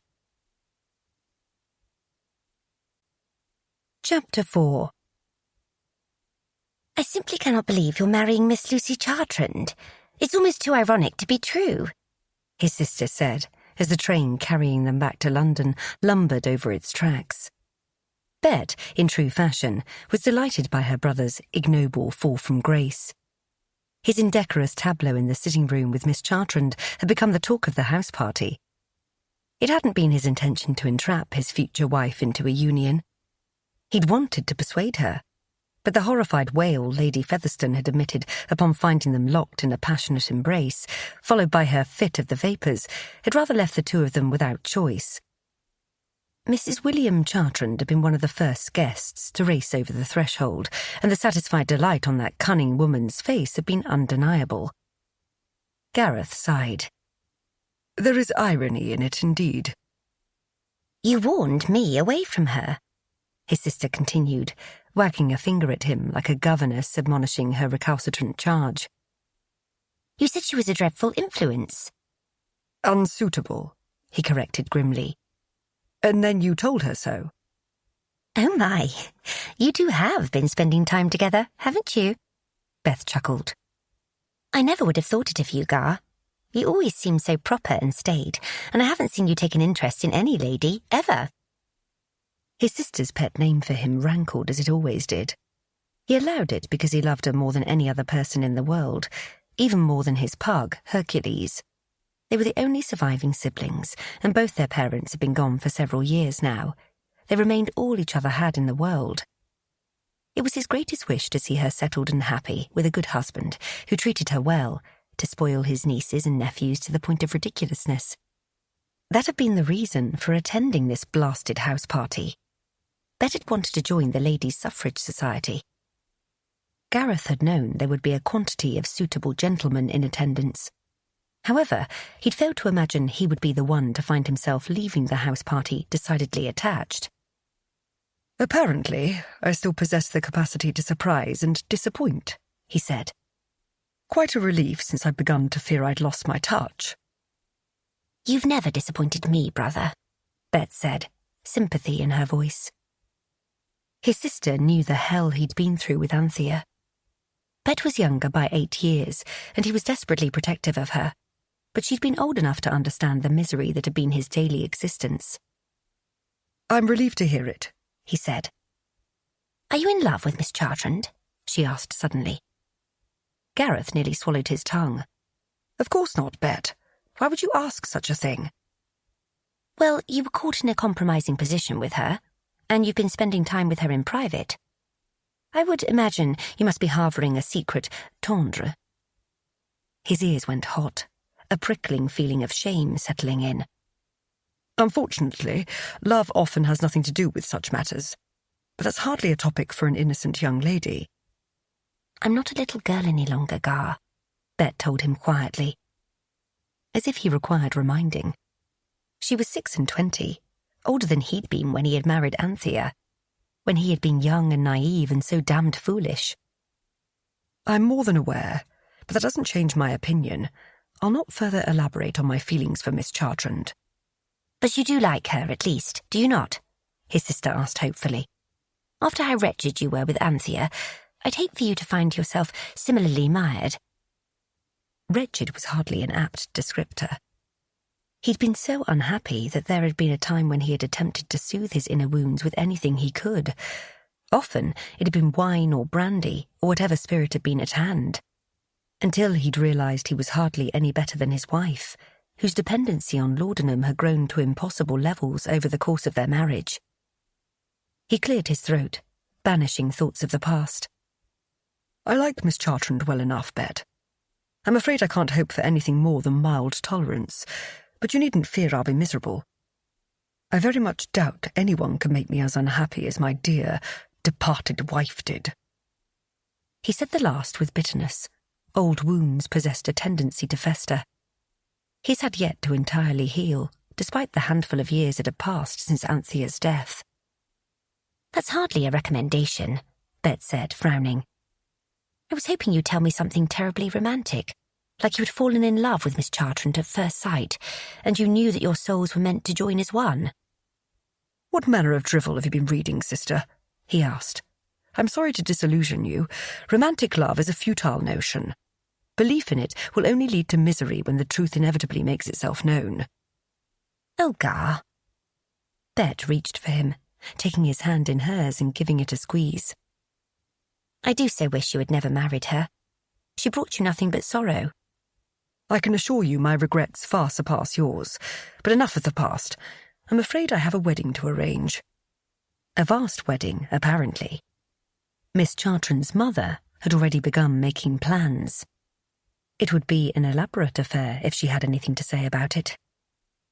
Miss Chartrand had been pale and grim as her mother had excitedly begun talking about having a gown commissioned in Paris in which flowers might best suit the grand occasion. "My dear girl," Miss Chartrand had said, grinning like a cat who had just slain a defenceless mouse, "you're marrying an earl." And that had been all the woman had cared about. Not the fact that he'd thoroughly dishonoured her daughter by unleashing his carnal urges in plain view of one of the most pernicious gossips in polite society. Not her own daughter's distress, the pinched expression on her face, the plain fact that Miss Chartrand herself had no desire to wed. But then, Gareth reckoned he was little better. Perhaps he should have told his conscience to go to the devil and left her alone. She'd been right. No one would have known about their moonlit indiscretion. They could have easily forgotten it had ever happened. Except, he had known he wouldn't be able to. There was something about the brash American heiress that both called to him and horrified him, all at the same time. He desired her in an innate way he'd never felt for another woman before. His every amorous encounter after Anthea's death had been a discreet, tempered affair. Lovers who received and took pleasure, who wanted the same physical intimacy he had yearned for in his marriage but had been denied, simply without the restricting bonds of emotion. But Lucy Chartrand made him feel ravenous and wild. He wanted to devour her, debauch her, ask her for things he'd never dared demand of a respectable wife. And that was a hell of a thought to have while sitting with his sister, he thought grimly. Bet was happily unaware of his mind's feverish imaginings. Instead, she was happily prattling on about wedding preparations. She was apparently delighted at the prospect of a new sister, and very much looking forward to helping the Chartrand ladies in the planning of the wedding. "Are you happy, Gar?" she asked him suddenly, the only pause in her otherwise endless trail of excited wedding planning. He smiled reassuringly at his sister and lied. "Of course I am, dearest." She cocked her head at him, her mouth tightening, and he knew that she could see through his subterfuge. But then, he hadn't been happy in years. What else would she expect? The train rumbled over its tracks, the distance between himself and Miss Lucy Chartrand and the unwanted, troublesome lust she inspired in him growing. "A gown from the House of Worth. We'll go directly to Paris with as much haste as possible. I'll have Parsons manage the arrangements." Married, Lucy thought numbly, staring out the window. She was to be married. "Has the Earl discussed when he might like to have the wedding?" Mother asked, continuing in her excited planning. 2 months, I believe, she said woodenly. 2 months is hardly sufficient time to plan the most important wedding of the century, her mother bemoaned in typical dramatic fashion. Oh dear heavens. She should have known her mother would be more concerned with a wedding and a trousseau and with her own ability to preside over the affair than Lucy's own feelings on the matter. Mother, I hardly think my marriage to Lord Wrexingham would be considered the wedding of the century, Lucy cautioned grimly. Of course it will be, Mother countered. You are a Chartrand, and his lordship is an earl. Oh, my dear daughter, I'm so proud of you. There was a time when you insisted on imperiling your reputation with all those dreadful scandals, and I feared you'd never make a fine match, but you've proven me wrong. Ironically, she'd been attempting to prove her mother right, only her plan had gone hopelessly awry. She'd kissed the wrong man, creating a scandal with an earl, and now she had to answer for it by sacrificing her future. I still don't want to get married, she warned her mother, thinking for a wild, fleeting moment that she might simply abscond to the continent, hide until any resulting gossip faded away. And then she reminded herself that she hadn't a penny to her name. Her father held all the purse strings so tightly that the rest of them might as well have been his marionettes, dangling helplessly, doing his bidding. How would she survive without $1 of her own? I'll not hear another word of such nonsense, her mother snapped sternly. You will marry the Earl. You must, after what has happened. There isn't any other choice, you know. Your poor dear papa, should he hear of what happened, will be in a fine fury. Yes, her father would undoubtedly be shocked and horrified at his daughter's actions. It would be worse if he knew I'd intended to meet a footman instead of the Earl, she couldn't resist pointing out, a bit of her flagging spirits returning to her. Hold your tongue, Lucy, Mother snapped in a rare show of fury, her cheeks sporting twin patches of red. I'll not hear another word of the mischief you'd planned. Fortunately, the fates were smiling on you, and you've been blessed with a second chance. Do not throw it away. If you do anything to ruin your future with Wrexingham, I'll have no choice but to tell your father all about your hoydom ways. He won't be pleased, I can tell you that. When is father ever pleased? She grumbled glumly, and mostly to herself. Lucy Amelia Chartrand, her mother chastised. You'll not dare to say another word against your father. Apologize at once. William Chartrand was a wealthy and powerful man, and he knew it. He treated everyone in his circle, his family included, as if they were inferior. Nothing and no one stood in his way. Lucy's girlhood had been marked by his foul tempers and selfishness. He wasn't any more generous with his love than he was with his money, though he was certain to provide his family with the best of everything, so the rest of the world might see and admire it. As a result, Lucy had never shared a particularly close or fond relationship with him. She adored her sister and brother, even if father had essentially created Duncan in his own mould. Mother's devoted loyalty to father was, at times, a source of great contention, as was her determination to see Lucy and Madeline married off to a lord or a duke. I'm sorry, Mother, she said with a heavy sigh, not liking to make the concession, and yet knowing it would render the next few months easier. Will you not at least face me when you're speaking to me? Her mother demanded. Lucy turned away from the window to find her mother hovering nearby. A rare expression of concern etched in her face. "Does this please you?" "Lucy, I know this isn't what you wanted," her mother said, her tone gentling as she crossed the room in a rustle of elegant skirts. "However, I firmly believe it's what's best for you. This silly dream of yours of starting your own cosmetics company simply wasn't meant to be. You have no need for money of your own. You're a Chartrand, and now you'll be a countess as well." It was another old argument. Lucy had been crafting her own creams for years. It had begun as a pastime to keep her occupied, and had slowly grown into a very real desire for her own business. She hadn't wanted to spend her life known as William Chartrand's daughter. She'd wanted to forge something for herself, to build her own empire. As a woman, she knew it wouldn't have been easy. And now, as a countess, it would likely prove impossible. "It was never a silly dream to me," she said sadly. "When you have a husband and family of your own, you'll see how wrong you were," her mother said, patting her arm fondly. "You're a woman now, and you haven't time to waste chasing girlish fancies. You'll be far happier as a wife and a countess. You'll have all the world at your fingertips." It wasn't all the world Lucy wanted at her fingertips, nor had it ever been. All she'd wanted was something for herself. But in the end, she had been the architect of her own ruin. And here she stood in a Yorkshire country house guest chamber, with only herself to blame. She forced a smile she didn't feel. "I'm sure you're right, Mother." Her mother gave her arm a squeeze. "I always am, dear." "I must say that when I had the notion for this house party first in mind, I couldn't have predicted that it would lead to betrothals," Vivi, the Duchess of Bradford, said from her chair by the fireplace in her sitting room. "My original intention was to gather like minds and increase the membership and reach of the Ladies' Suffrage Society." "And you've done that as well," said Lady Clementine Hammond from her perch on a nearby window seat. Clementine had become engaged to the Marquis of Dorset during the house party. While their betrothal had initially been the result of a scandalous situation, the couple had grown closer in recent days.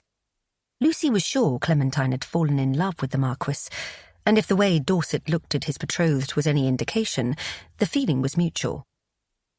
"I'm very pleased that you've all decided to join us," Vivi said. But her countenance was clouded as she met Lucy's gaze across the sea of feminine faces gathered in the cheerful sitting room. "However, I am quite surprised. I didn't think you were particularly marriage-minded, Lucy." Unfortunately, Lucy had been scandal-minded, and that was how she admired herself in this wretched mess of her own making. She'd also conveyed her dearest hopes of starting her own cosmetics business with her friends, having shared some of her creams with them. She forced a smile, however, not wanting her kind hostess and dear friend to know a moment of guilt. The fault for what had happened hadn't been Vivi's at all. "Lord Wrexingham has persuaded me to see the error of my ways," she said politely. "Persuasion? Is that what you're calling it?" Madeline teased her. She pinned her sister with a narrow-eyed glare. "Yes, dearest, it is." It wasn't that Lucy didn't trust the ladies gathered. Her four friends, Vivi, Clementine, Lady Edith Smythe, and Lady Charity Manners, were loyal and wonderful friends she was grateful to have made during her time in England. And of course, she would trust her sister with her own life.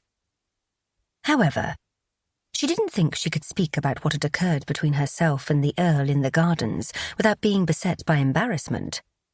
Her behaviour had been terribly forward, even by her own standards, which were admittedly lax. "Did the Earl catch a bee in your skirts?" Lady Charity asked cheekily, referencing the now infamous incident that had led to Clementine's engagement to Lord Dorset. "Thankfully not," she managed, her smile weakening. Far worse. The only thing up her skirts had been his hand, and the memory of his touch skimming along her most intimate flesh made an unwanted ache pulse to life deep in her core. Good heavens, what was wrong with her? It would seem that not even the prospect of a looming, unwanted marriage had a dousing effect on the fires of longing raging inside her where the Earl of Wrexingham was concerned. "Sometimes the appropriate stimulus is all that is required to change one's mind," Edith said, The breeding habits of sheep, for instance, suggest— Oh, Edith, Charity interrupted. Pray don't tell us about sheep mating again. I'll never be able to look at a lamb in the same way again as it is. It couldn't have been as bad as when she tried to expound on the vagaries of whale dung, Madeline added with a delicate shudder. Edith was the most intelligent woman Lucy had ever met. She devoured scientific treatises as if they were sheer poetry. She knew something about everything, including the scents used in the making of her extensive perfume collection. But I've already told you that ambergris isn't specifically whale dung, Edith argued, frowning from where she was seated on a divan, a book in her lap, her brilliant red hair shining bright in the sunlight cascading through the window at her back. It's a substance found within the feces of the Faceta macrocephalus. You can try to explain it to us in every language you know, my dear, but I'm afraid it won't help your case, Charity said gently. Let's play a favourite game of mine called Pretend It Never Happened and carry on with our conversation. What were we talking about? Clementine asked with a frown. Lucy's marriage, of course, Madeline chimed in cheerfully, grinning at Lucy in despicable fashion that suggested she was enjoying her sister's discomfiture, the minx. Lucy drummed her fingers on the armrests of her chair. I'd prefer it if we wouldn't, truly. It's months away, and I don't want to think about it any more than necessary. Mother has already given me a headache by making an endless number of plans concerning my trousseau and dress. I had to listen to her drone on about Brussels lace and myrtle flowers for an entire hour. That truly sounds wretched, Charity commiserated. Given the choice between listening to a discussion on lace and flowers or sheep mating, I'm afraid I'd have to endure the sheep mating. The crossbreeding of sheep is quite interesting, Edith insisted. I've read a great deal about it. Of course you have, dear, Charity said, patting Edith's arm in consoling fashion. And you know I adore you, but I never quite understand your affection for certain subjects. Such as diseases of the throat, Lucy couldn't help but to add, thinking of the book she'd found in Edith's room during a previous meeting of the little coterie. What was that word I'd never heard before that I read in one of your medical books, Edith? I've already forgotten it, and I did so want to use it in a conversation one day, just to see if I could befuddle the person I was speaking with. Pult something? Pultmacious? No, that's not right. Pultcracious? Pultaceous, Edith corrected. That's it, Lucy said, then bit her lip. I'll likely forget it again. Perhaps you should write it down for me. I fear it won't have the intended effect when you have to extract a paper from somewhere on your person and read it, sister, Madeline drawled. I'll simply have to use it in a letter instead then, Lucy said, relieved at the silly diversion and the chance to avoid thinking about her looming nuptials. You can write it in a letter to the Earl, since he's left the house party with such haste, Charity suggested. Why did he leave so quickly? I don't know, Lucy admitted. She hadn't realised he was leaving until after she'd escaped from her mother's endless wedding chatter, and by then he'd already been packed away in a carriage that was disappearing down the meandering Sherborne Manor approach. He'd left her a note that had been alarmingly succinct. Miss Chartrand, it is in the best interest of us both that I return to London forthwith. Yours, Wrexingham.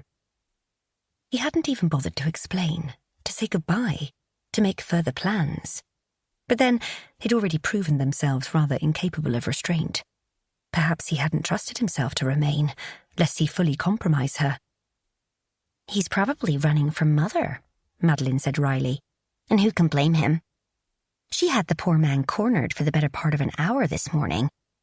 Maybe if you're fortunate, Lucy, he'll book passage on the first available ship and sail away and hide. Lucy knew better. The Earl had been determined. His honour refused to accept anything less than a marriage between them, and now she would have no choice but to marry him and abandon her dreams of owning her own business. There was a possibility she could cry off, but she didn't fool herself. Her mother may have been tolerant of her past foibles, but Lucy had never been caught in such a compromising position so publicly before. I'm afraid his sense of honour won't accept anything less than marriage, Lucy said. Vivi's gaze was searching. Do you want to marry him? Because I'm certain if we applied enough pressure to Lady Featherstone, she would hold her tongue. Apologies, Edith. Lady Featherstone was Edith's mother. But their friend was more than aware of her gossip-loving mother's reputation and her unabashedly wagging tongue. You needn't apologise, Edith said. I understand that Maman is not universally adored, and for good reason. Lucy, if you want me to speak to my mother on your behalf, I'm more than happy to do so. There's no need, Lucy reassured her friend, though the temptation was there. If the Marchioness of Featherstone promised to keep what she'd seen a secret, then perhaps there wouldn't be any need for Lucy to marry the Earl of Wrexhingham.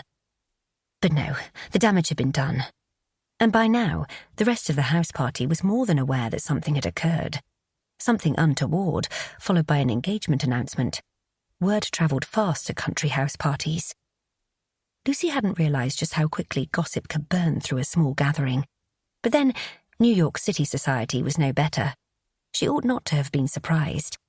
The bucolic scenery was different, but people, wherever they were, remained steadfastly the same. Are you sure? Edith asked gently, her blue eyes earnest behind her spectacles. I appreciate the offer, but at this point, my mother has likely leapt onto the roof to make the announcements, she said. The Earl and I suit quite well. In one sense. A furious flush climbed up her throat at the thought. She hoped none of her friends would notice. You're blushing, dearest, Madeline said, dashing the hope in true sisterly fashion. You don't have any mercy, do you? She grumbled. Some, dearest, her sister said, but I reserve that for truly deserving occasions. I'm afraid you've managed to find yourself in this betrothal through your own machinations. Machinations? Charity asked, perking up in her chair with undisguised interest. Do tell us what happened. I sensed there was something far more than what you've said so far. Lucy cast a glare in her sister's direction before turning back to Charity. As my dear sister suggested, I'm at fault for this entire affair.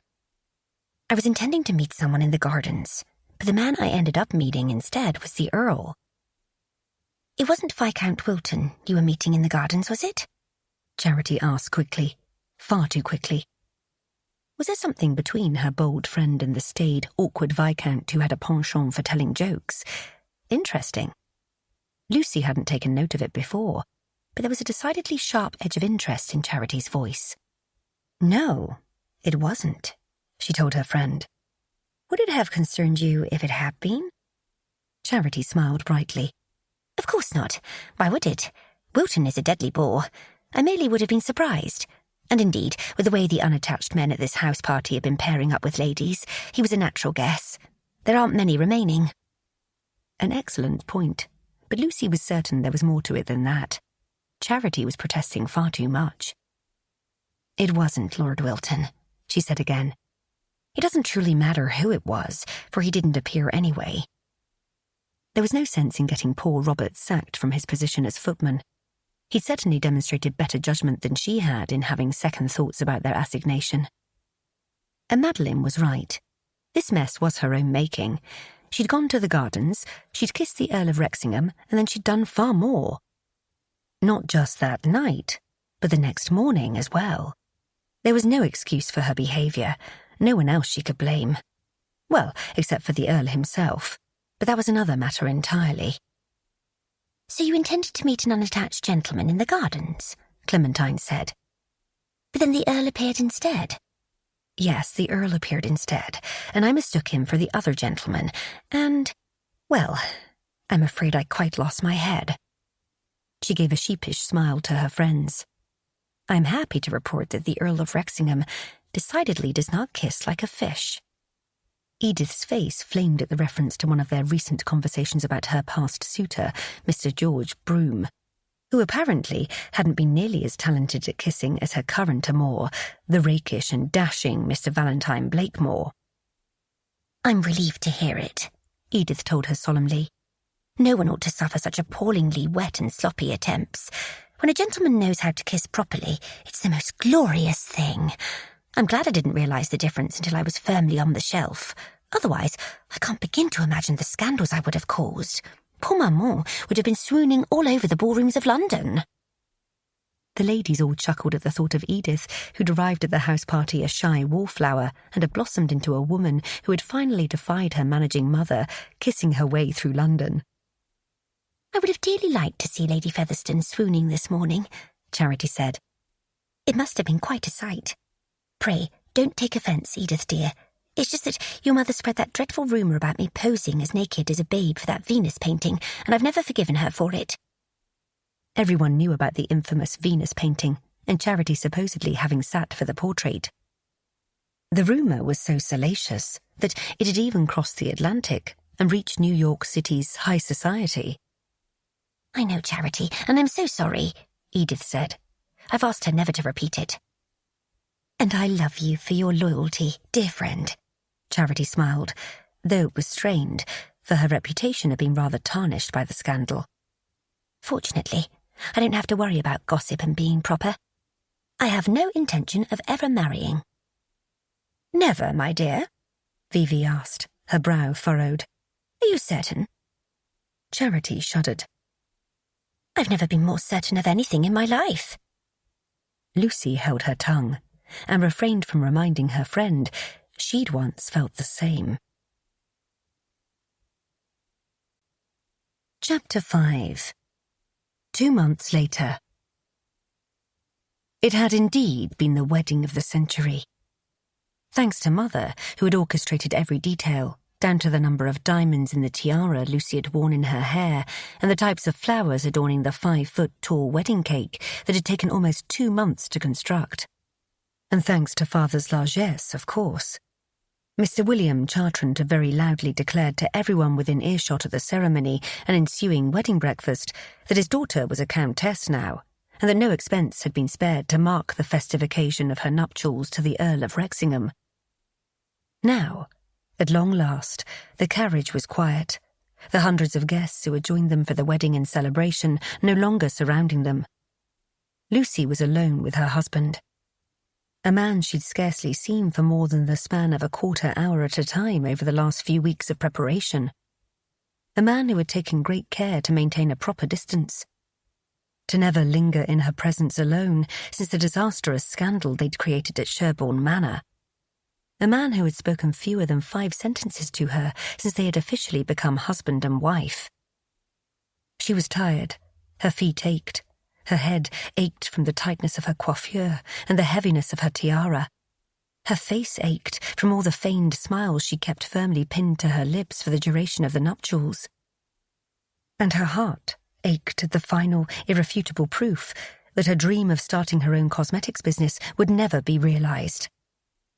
"You are quiet, Lady Wrexhingham," her new husband observed from the opposite side of the resplendent carriage they shared, more proof that the Earl hadn't been after her massive dowry.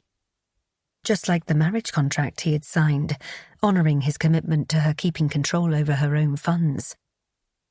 "I'm weary," she said simply. "You wear the sombre mien of a woman attending her own funeral," he quipped, unsmiling himself, and so unfairly handsome that a part of her couldn't help but be moved by the sight of him. What did he expect her to say? She hadn't wanted a husband, hadn't wanted to marry anyone, let alone him.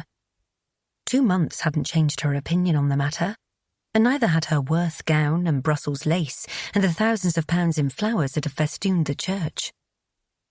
"Perhaps in some ways I am," she said finally. "Certainly, this is the death of my life as I knew it." "But the beginning of another part of the journey." She inclined her head. "As you say, my lord." "I do wish you might call me Gareth." Despite his words, the Earl's tone was frosty. He was so very aloof, his jaw held at a rigid angle that made her wonder if he had been carved from marble instead of made from flesh and bone. "And I do wish you might call me Lucy instead of Lady Wrexhingham," she countered peevishly, "for that is my name." "Your name is also now Lady Wrexhingham, my dear," he said curtly. "You may as well resign yourself to it. I must thank you for not weeping during the ceremony or the wedding breakfast. But no one who looked upon you would have mistaken you for a happy bride." The last comment was particularly harsh. She laced her hands together tightly in her lap, regarding him solemnly. "You know that I didn't want to marry." You might have cried off at any moment during these last 2 months, he pointed out wryly. Surely you know I couldn't have done so. Not when my mother had begun such lavish plans for our wedding, and the newspapers here in London and back home in New York City were reporting on it. To say nothing of the manner in which Lady Featherstone caught us in a terribly compromising position at Sherborne Manor. The mention of their torrid embrace sent heat flaring deep inside her. She hadn't forgotten the way the Earl had made her feel, hadn't forgotten how his kisses and wicked caresses had so thoroughly brought her to life. I exercised a shocking lack of restraint, he said coolly. Let it not be forgotten the manner in which our original scandal began, however. We wouldn't have found ourselves here together in this carriage and in this marriage if you hadn't mistaken me for someone else and thrown yourself in my arms in the gardens that night. The reminder of her folly had her cheeks going hot, but she wasn't going to allow him to make her wilt beneath the intensity of his scrutiny. They were married now, husband and wife. What a foreign, almost unbelievable notion. This man was hers, and she was his. It was terrifying. I do think you're every bit as culpable as I am, my lord, she said pointedly. I may have kissed you, but you kissed me back. I succumbed to my weaker, base impulses. His blue stare flicked over her, assessing. I'll endeavour not to allow it to happen again. Was he suggesting he found fault with her? Lucy didn't dabble in vanity, but she was more than aware of her appearance. Specifically, in the wedding gown she still wore, every detail carefully chosen to accentuate her figure in all the best ways. She knew the effect she had on men as well. And she would be willing to wager her diamond tiara that Wrexingham was not unmoved. She managed a small smile, trying to cover her hurt at his frigid demeanour. How relieved I am to hear it, sir. The carriage ride descended into a miserable silence. Frustrated, Lucy turned to look out the window at the passing scenery, London at once familiar and yet entirely changed. How odd to think of it as her home now. To know that she would never again return to her father's mansion in New York City for anything other than a visit. Thank heavens she had her friends and Madeline here, and the Ladies' Suffrage Society. Without them, she'd be as lost as a dinghy hopelessly adrift in the sea. When we arrive, the domestics will greet us for a formal introduction, he said, jolting her from her thoughts. Her head swung back to him, as elegant and immovable as he'd been from the moment she'd first seen him at the altar that morning. Their wedding breakfast had been held at the massive townhouse Mother had leased for their sojourn in London society. Now, it was late afternoon, approaching evening, and they were travelling to Wrexingham's St. James abode, which she'd only visited on one previous occasion. How kind of you to arrange it, she offered politely, her stomach tightening into a knot of dread. Was she ready to take on the responsibility of being a countess? Of being this icy stranger's wife? She was sure she was destined to failure. She could have been happy with her cosmetics business, living above a shop somewhere back home in New York, or perhaps even in Paris, controlling her own future. But now, that dream had slipped forever through her fingers. She had gone from the expectations her parents had settled upon her, to the expectations her new husband would. My housekeeper, Mrs. Parr, suggested it, Wrexingham said smoothly. I had quite forgotten having done so for my first marriage as well. The mentioning of his previous wife nettled Lucy. She couldn't deny it. The woman seemed a spectre determined to haunt her. She buried her fingers in the voluminous fall of her skirts so he wouldn't see them clenching. How kind of Mrs. Parr, then. He drummed his fingers on his thigh, looking bored and disinterested. I'm not sure kindness is involved. Practicality is more apt. You'll be overseeing the servants. They may as well know who you are, and likewise, you may as well see their faces. It's standard practice in large households. Standard practice. Of course. Naturally, there was nothing special about her presence in his household, nor about their union itself. If she'd had any doubt about that, she only needed to look at her husband's impassive countenance to recollect it. He was not any more pleased to have her as his wife than she was to be his countess. It was a match made in misery and lust.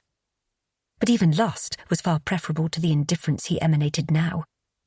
She liked him better when his lips were on hers and his hand had been under her skirts. "Will Bet be joining us?" she asked politely instead of addressing his somewhat insulting explanation. It had belatedly occurred to her that his sister had been left behind at the wedding breakfast with the rest of the dwindling throng of revellers. "Naturally," the Earl said smoothly. "Claremont House is where she lives." "Ah, yes." Lucy had nearly forgotten that Rexingham's London residence possessed its own grand title and rambling presence. It was fitting that even his home would be arrogant and supercilious. But Lucy kept that to herself. Instead, she smiled. "How nice. It will be lovely to have her for company." Because it was more than apparent that her new husband didn't appear interested in keeping her company. Indeed, he rather looked as if he considered throwing himself from the moving carriage a preferable fate to continuing their stilted conversation. "I trust you won't be instructing my impressionable sister in the finer art of creating a scandal," he said, his tone steeped in warning. And she wanted to punch him in his aristocratic, haughty nose. She didn't, however. She gritted her teeth. "I'm sure I don't know what you're speaking of, my lord." "No? I can't fathom that your memory is so short, my dear. Since the happy occasion of our betrothal, I've been besieged by tales of the scandals you've created, both in New York City and abroad." Guilt mingled with outrage. Had he been investigating her, as if she were some manner of common criminal? Had he been so horrified at the prospect of forever aligning himself with a dreadful American that he'd hired a Pinkerton? "Are you saying you've been spying on me, my lord?" "I wouldn't call it that. Merely better acquainting myself with my bride."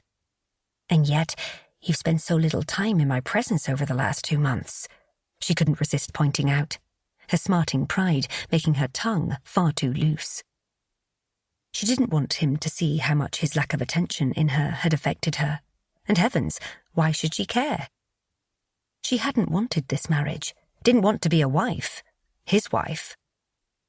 "I didn't realize you'd missed me, my dear."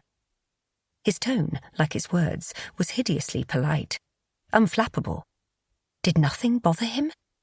Where was the passionate man who had so thoroughly seduced her in the garden, in the library, in the sitting room? She longed to rail at him, to shout, to throw herself across the carriage, into his lap, and kiss that forbidding line from his lips. "Don't be silly," she said, striving for a suitably breezy tone, as if she were as imperturbable as he appeared to be. "I didn't miss you at all. I was far too busy attending to other matters." He was silent for a moment, and she was intensely aware of his regard, studying her, leaving her skin tingling with heat. His gaze was as intimate as a touch. "What matters?" he asked, his voice silken, almost dangerous. She wondered what he would do if she lied and told him she'd been kissing as many gentlemen as she could while she was still unattached. The temptation was there, burning like a hot coal in her belly. But before she could act on it, the carriage slowed to a halt. They had arrived at Claremont House. Her new life had officially begun. Alone, at last, in the private confines of his study, Gareth poured himself far too much brandy and sat in an overstuffed leather chair, staring unseeing into the dying embers of the evening fire. His faithful pug, Hercules, was curled up on a nearby cushion, gently snoring, worn out by the excitement of meeting Lucy. The day had been, in a word, torturous, much like the 2 months that had preceded it. Gareth had spent the time between his wayward actions at Sherborne Manor and his wedding to Miss Lucy Chartrand in a state of preparation. Every hint of Anthea had been removed from his homes. Wall coverings, furniture, even the Axminster and lingering pictures he'd been too distracted to notice had been taken away. The Countess's apartments, which had been closed up for several years, had been opened and aired. Thank God for Bet, who had spared him the effort of having to make decisions over the new wall coverings and paint, the new bed and pictures adorning the walls. He didn't have the slightest inclination of what a woman would want her bedroom to look like. Not just any woman, Lucy. His American firebrand, who'd been charming men on both sides of the Atlantic, leaving a string of broken-hearted suitors in her wake. Christ, what had he been thinking, offering for her? 12 years had passed between his first doomed wedding and his second, and it would seem he hadn't grown a whit more intelligent in all that time. He was still foolish, making mistakes, still choosing the wrong bride for all the wrong reasons. He lifted his glass of brandy to his lips, cursing himself, and drained half its contents in one burning gulp. A faint tap on the door roused him from his self-imposed stupor.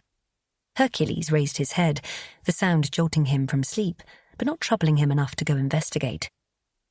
For a moment, Gareth's pulse leapt. What if it was Lucy? They'd parted ways after the formal dinner they'd shared with Bet. His new wife adjourning to her bedchamber alone. He'd been relieved and disappointed. Relieved because he wasn't sure he could trust himself not to ravish her like a ravening lunatic tonight. And disappointed because he'd been hoping she might want him to join her. Instead, she'd been impersonal and polite, excusing herself from the dining room and hastening to her private apartments. Gareth had retreated to the room that had been his haven during his failed marriage to Anthea. Likely it would prove a haven again in this disastrous union. Come, he called reluctantly, hoping it wasn't Lucy. Hoping it was her, too. The door opened, revealing his sister, who hovered at the threshold, wearing an expression he'd seen far too often. Concern. "May I join you, brother?" she asked softly. He rose in deference to her, lifting his glass in mock salute. Only if you promise not to take offence at my mood, dearest. Hercules lifted his head, looked at Bet, and then snuggled back into his cushion with a dog noise of contentment. She slipped inside, closing the door softly at her back, and moving across the chamber in slipper-shod feet. "Your mood should be a happy one today. It was your wedding day." Gareth took another fortifying sip of brandy. I'm afraid matrimony is a familiar, if not comfortable, state for me. "That's entirely understandable, given what happened with Anthea." Bet frowned, studying him in that sisterly way she had, which always seemed to slice through to the heart of him. "But you must realise that Lucy is nothing at all like Anthea was." Of course she isn't like Anthea. He settled his brandy on a nearby table, knowing it was poor form to be swilling the stuff before his sister. But Miss Chartrand is still hardly the sort of woman I would have wished for as my wife. She was bold, brash, passionate, scandalous, and the sight of her in her ethereal wedding gown today, a sylph gliding toward him down the aisle, a gorgeous, desirable goddess who tempted him far more than he found comfortable or practical, had been almost enough to send him to his knees before hundreds of guests. It had been a moment of sheer terror combined with violent, unadulterated desire. He still didn't know what to make of it, or her, nor to his reaction to her.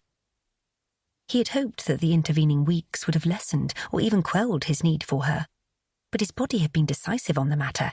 They had not.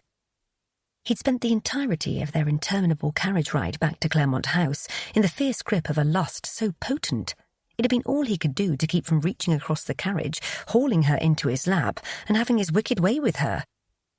He'd retreated behind a wall of ice instead, not trusting himself.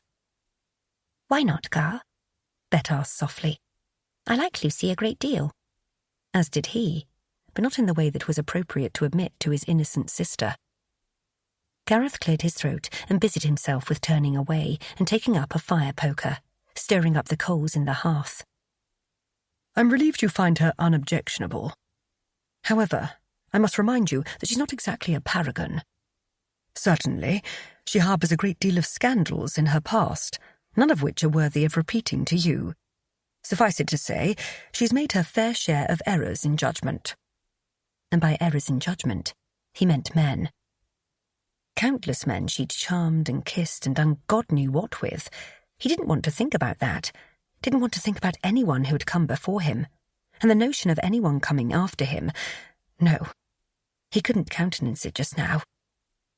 "But there is a warmth to her that is so often lacking," Bet protested, joining him by the fire. "I see the way she looked at you when she thought no one was looking today, and I'm convinced she's quite smitten with you." Lucy? Smitten with him? Ha! His American Spitfire had any number of men falling at her feet. Servants, lords, wealthy railroad barons, department store owners. The list of her conquests was unending. Finally, he forced himself to cease digging.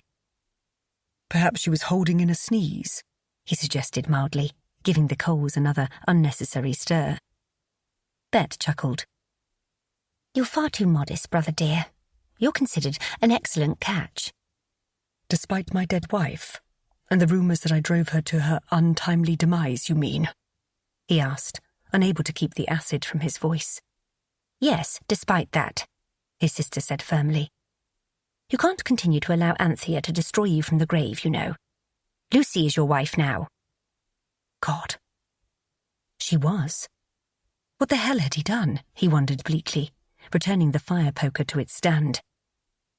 I'm well aware that today was my wedding day, he told Bet firmly. I don't need you to remind me, Bet. It seems you do need me, his sister countered archly. Else why would you be lingering here in your study, drinking brandy alone, leaving your new wife abandoned upstairs when you ought to be with her, enjoying your wedding night? His ears went hot. He pinned Bet with a narrow-eyed glare. You aren't to know of such matters. Such matters is the consummation of a marriage. Don't be silly, Gar. I'm a woman fully grown. Of course I know about it. He swallowed against a rising knot in his throat, his neckcloth suddenly too damned tight. How do you know? Miss Chartrand didn't tell you, did she? No, she didn't, Bet reassured him tartly. And you had best think of her as Lady Wrexingham now. She's no longer Miss Chartrand, is she? Then who? He demanded, wondering if he had to challenge some villain to a duel or have a sharp word with one of her friend's mammas. Aunt Regina, if you must know, Bet relented.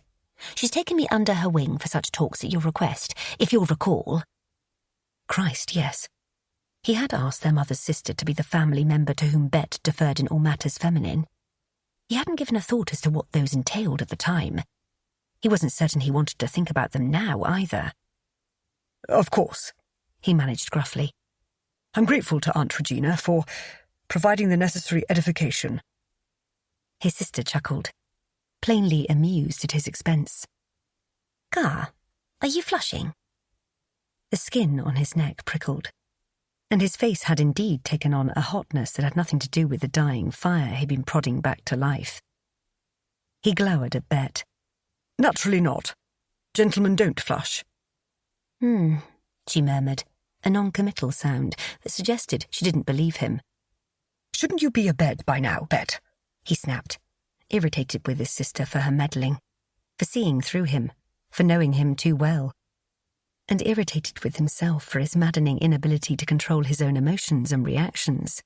It was another fault he would lay at the door of his unwanted bride. He was never this affected. She was to blame.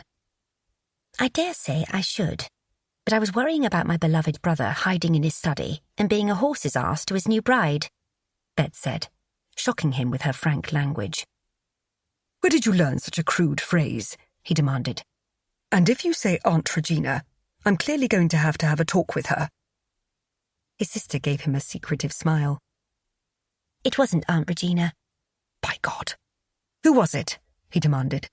The smile deepened, mischief glittering in her blue eyes, so like his own.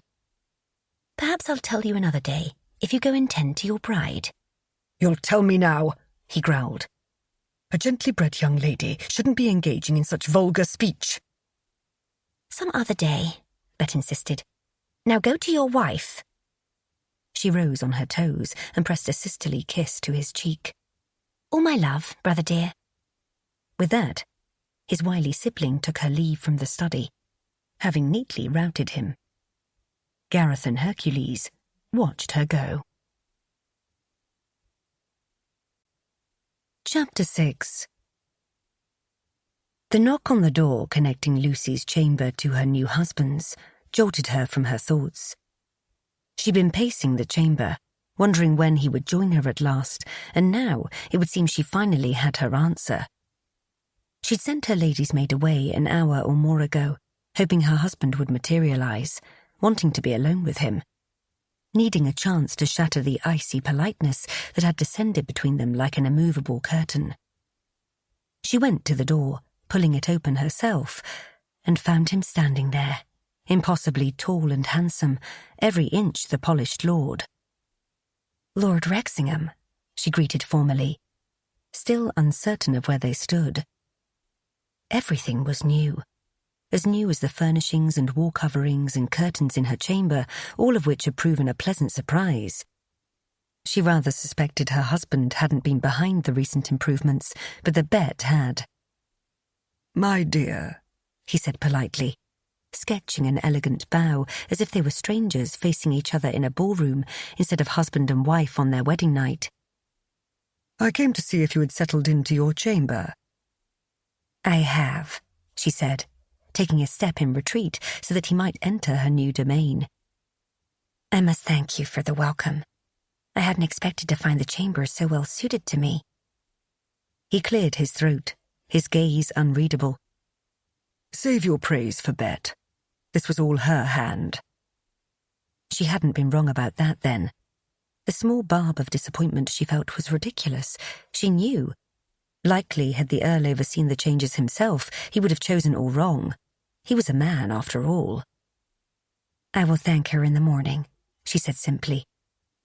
He stared at her for a long, interminable moment, still hovering at the threshold, as if he feared he might fall into a pit of hissing vipers should he take a step within. "Have you uttered the phrase, 'horse's arse,' in the presence of my sister by any chance?" Of all the things Lucy might have expected her new husband to say, that hadn't been even close to the list. "Of course not," she told him. "Why do you ask?" He shook his head, sliding a long finger into his neckcloth as if to loosen it. "No reason." What a strange man he was. "Would you care to join me?" she invited when he continued to hover in the doorway. "Not tonight, I don't think," he said, stepping forward and bending to drop a chaste kiss on her cheek. "Good night, Lady Wrexingham." The graze of his lips against her skin brought unwanted heat sparking to life inside Lucy. But surely he didn't intend to avoid consummating their marriage. After those potent, passionate kisses they'd shared, those sinful embraces, the last thing she expected was for him to politely retreat. "You are going to bed?" she asked, feeling suddenly nervous and uncertain of herself. "The day has been a long one. I imagine you would like some rest." How polite he was being. How reserved and removed. The detached air he'd been wearing as surely as his elegant wedding attire was still firmly in place. He moved to take his leave, and something inside her snapped. "Wait!" The word left her sharply, startling him. He turned to look at her. She licked her lips, shyness threatening to overwhelm her. "Is it not customary for the bride and groom to spend the night of their wedding together?" "I wasn't certain that was what you wished," he said politely, a grim, mocking half-smile curling his lips. "My last bride spent her wedding night huddled in the bed, crying herself to sleep." Was he trying to frighten her? Warn her? Lucy couldn't be sure. There was so much about her new husband that remained an enigma. She'd had a moment of terrible clarity earlier. During the seemingly endless ceremony that had unfolded before London's finest, when she had realised it was possible she would never truly know him. It had made a cold trill of unease slide down her spine. His eyes had been on hers, and for a moment she'd thought he had read her thoughts. But then he had smiled in that jaded, aloof manner of his. And it had been meant to reassure her, although it had quite the opposite effect. And the ceremony had continued on. Why did she do so? She asked now, wanting to understand something of his past, if not his present. Perhaps it would help her to understand him. "I disgusted her," he said, his simple response shocking her. What would she have possibly found in you to disgust her, my lord? Lucy's gaze travelled over his tall, lean form, finding him impossibly attractive. Do you have scales hiding underneath your shirt? His lips twitched, and for a moment she thought he might give her a true smile.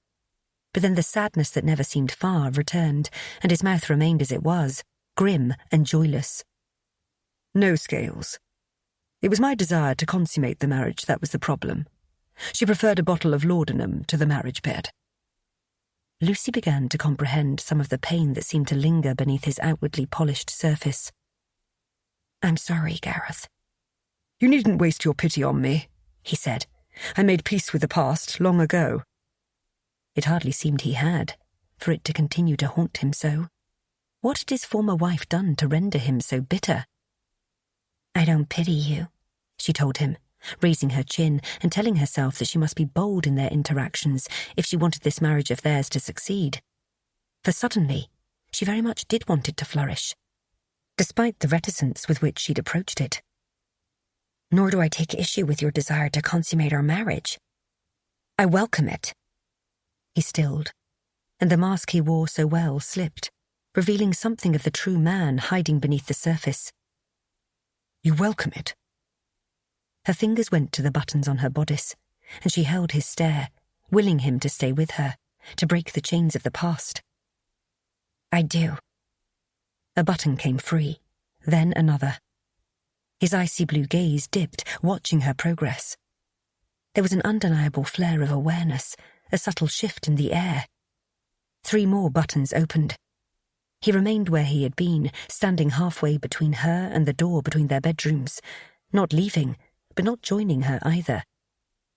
It was as if they were engaged in a silent battle, her willing him closer and him trying to slip away. She didn't want him as an audience, she realized, but rather as a participant. Will you assist?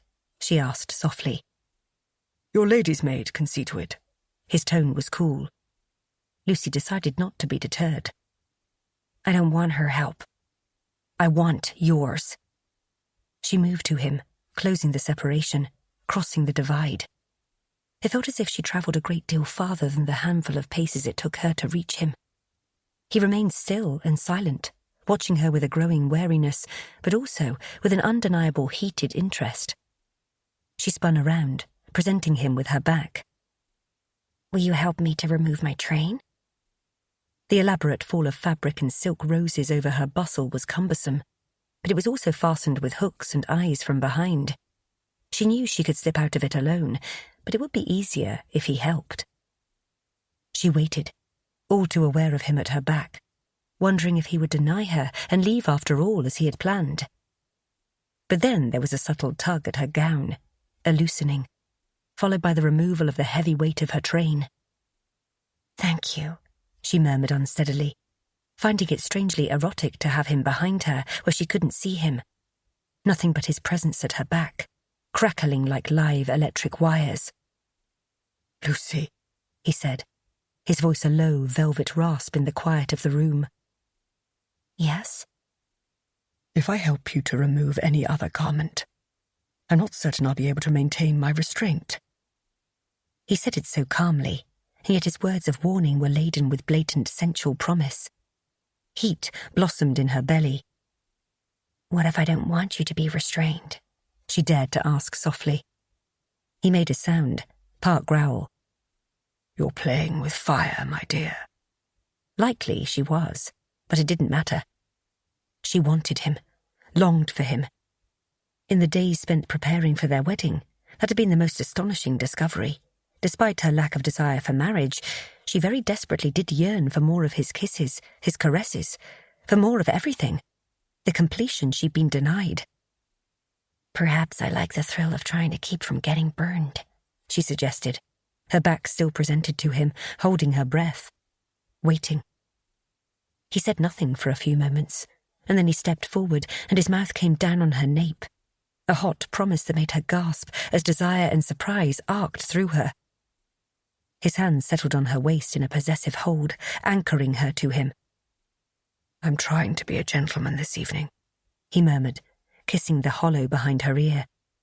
She shivered, and not from cold.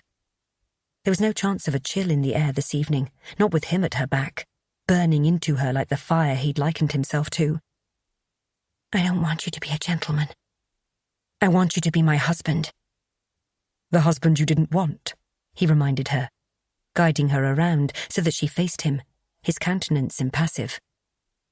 I'll not press my advantage. I know you weren't desirous of this union any more than I was. Perhaps some time to acquaint yourself with the notion is best. He was wrong about that. She had spent these last interminable weeks preparing for her wedding, resigning herself to her fate. And now she wanted the man who had kissed her with such passionate intensity in the gardens at Sherborne Manor. She wanted the man who had lifted her onto the window seat and kissed her breathless. The man who had put his mouth on her breasts in the dark night and made her feel exquisite sensations she'd never felt before. "I've had ample time to do so while awaiting our nuptials," she reminded him, resuming the line of buttons. Her bodice gaped open. Every undergarment beneath had been chosen with great care and consideration for the evening of her wedding day. Lucy. The way he said her name was itself a caress. She loosened her skirt and shrugged her bodice to the floor. Gareth. His nostrils flared, the first sign that he was struggling to control himself. She dropped her skirts and stepped out of them, then reached for the tapes keeping her petticoat in place. "Let me," he said, his fingers suddenly tangling with hers. He'd lost the battle. Lucy smiled and moved her hands away, allowing him to untie the knot. Her petticoat slid to the floor in a soft shush of sound. Her corset cover was next. And then she was standing before him in her red satin corset that she'd had commissioned as part of her trousseau, also from Paris. "My God," he said, running his hand over the smooth fabric, following the line of stiff boning from her breasts to her waist. "Will you help me take it off?" she asked. He was watching the progress of his hands on her, following her curves, caressing her through the corset. She lowered her gaze to watch as well, enjoying the juxtaposition of his large, strong hands on her dainty corset trimmed with lace. "Turn," he said. She obeyed, spinning about again, so that the laces of her corset were presented for him to loosen. He kissed the space between her shoulder blades, above her chemise, the bus of his mouth on her bare skin making her nipples go tight. As quickly as his lips had branded her, they were gone, and then his fingers went to work on her corset. With efficient motions, he untied the knot and loosened her laces. She could take a deep breath again. The waspish waist she'd managed to effect for her evening gown had been lovely, but not without its cost. Her sides ached in relief as she caught the hooks in her hands and pulled them open. The corset dropped to the steadily growing pile of garments on the fine Axminster. Before she could prepare herself, he seized her waist again, spinning her to face him once more. Chemise, stockings and drawers were all she had left, and his hungry gaze seemed to devour her, the naked desire on his chiselled countenance making her knees go weak. "I'm not certain I can be tender," he said tightly, a muscle in his jaw ticking. What a mystery he was, a man at odds with himself. Buttoned up and starched and perfectly elegant, he hadn't removed a single garment of his own. It occurred to her then that she didn't want tenderness from him. She wanted a complete shattering of his control. "Don't be then," she said, reaching for his neckcloth, intending to untie it. He caught her fingers, staying them. "I want you too much." It was himself that he didn't trust then, not her, and the knowledge was both a relief and a thrill. "Let me," she said firmly, undeterred by all his warnings. "I want to help you disrobe." "If I stay, I'm going to fuck you," he warned. "It won't be lovemaking." Lucy had heard the vulgar term before. She'd read it in books. She knew the distinction he was making, and it didn't deter her. She went to work on the knot of his neckcloth. "Call it whatever you like, husband. I want you here with me tonight." He made a low, desperate sound, but his hands fell to his sides, his protest gone. She pulled the neckcloth away in one swift glide, and then she moved to his coat, sliding buttons free and pulling it away from his shoulders. The garment fell atop her discarded skirts. Her hands trembled slightly as she moved to his waistcoat, uncertain of herself, and yet knowing she needed to show him her intent. How strange it felt, touching him intimately, undressing him, sliding cool buttons free of their moorings, running her hands over his shoulders, opening his shirt. He stood still and stoic for her ministrations, the intensity of his gaze searing her. More of his chest was becoming visible now, a breathtaking swath of masculine skin on display. He was solid and firm, his chest sprinkled with a fine smattering of hair. With great interest, her eyes followed the line of hair that disappeared below his waistband. And that was when she saw the thick, prominent ridge of him pressed against the fall of his trousers. She hesitated, liquid heat and answering ache deep inside her. "You're sure you want me here tonight?" he asked, a roughness in his voice that was so unlike the sleek, elegant aristocrat he ordinarily personified. "Yes," she said. He ripped the rest of his shirt away and shrugged it to the floor. Bare-chested and beautiful, he faced her. What a thrill to think this man was hers now. "Touch me," he invited, the decadent rumble of his voice gliding over her like the finest silk. Hesitantly, she placed her hands on his shoulders. He was hot and smooth and strong. Awareness burned through her, and she moved her touch lower, over his chest, until he took one of her hands in his and dragged it down. He pressed her palm over the straining ridge in his trousers, and she felt him, long and impossibly large. Larger than she'd supposed he would be. The ache between her thighs intensified as she investigated him. Tentatively at first, and then with greater insistence, mesmerized by the way his body reacted to hers, growing harder, a rumble in his chest. She liked this part of him, so different from her. Her curiosity and desire mingled, and she grew bolder, her fingers finding the closure on his trousers, sliding one button open. She wanted to see him, without the barrier of so much cloth, wanted to feel him, bare skin on bare skin. He took her wrist in a gentle grip, staying her. "Not yet, or I'll lose control completely. I want you too much." Gareth's words tempered her disappointment as he took her hand in his, guiding her to the bed. He kissed her, slowly, sweetly, and it didn't feel like fucking to her, what he was doing. It felt like a prolonged seduction. It felt like he wanted more from her than the mere act. Or maybe that was just what she longed for him to feel.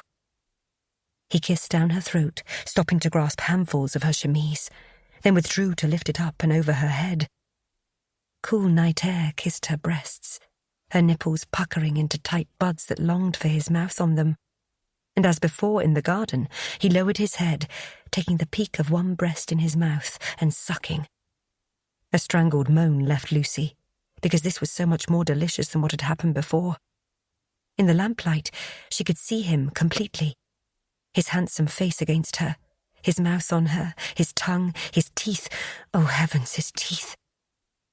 He nipped, planting one hand on her hip, while the other moved between them to find the buttons on the waistband of her drawers.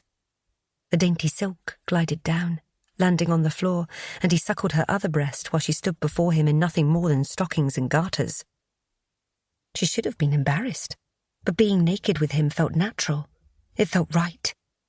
And then suddenly he moved again, dropping to his knees on the plush carpet, his hands on her hips, coaxing her forward. "What are you doing?" she asked, newly uncertain. His beautiful face was so close to her sex, and there was nothing to shield her from his gaze. "Kissing you," he said calmly, and then he made truth of his words. Only, he wasn't kissing her on the mouth. He was kissing her there, and her knees started to buckle at the astonishing, glorious shock of it. Just a press of his mouth at first, but then something even more surprising. His tongue. The satiny, wet glide of it made her gasp, her hands flying to his broad shoulders for purchase to keep her from tumbling backward.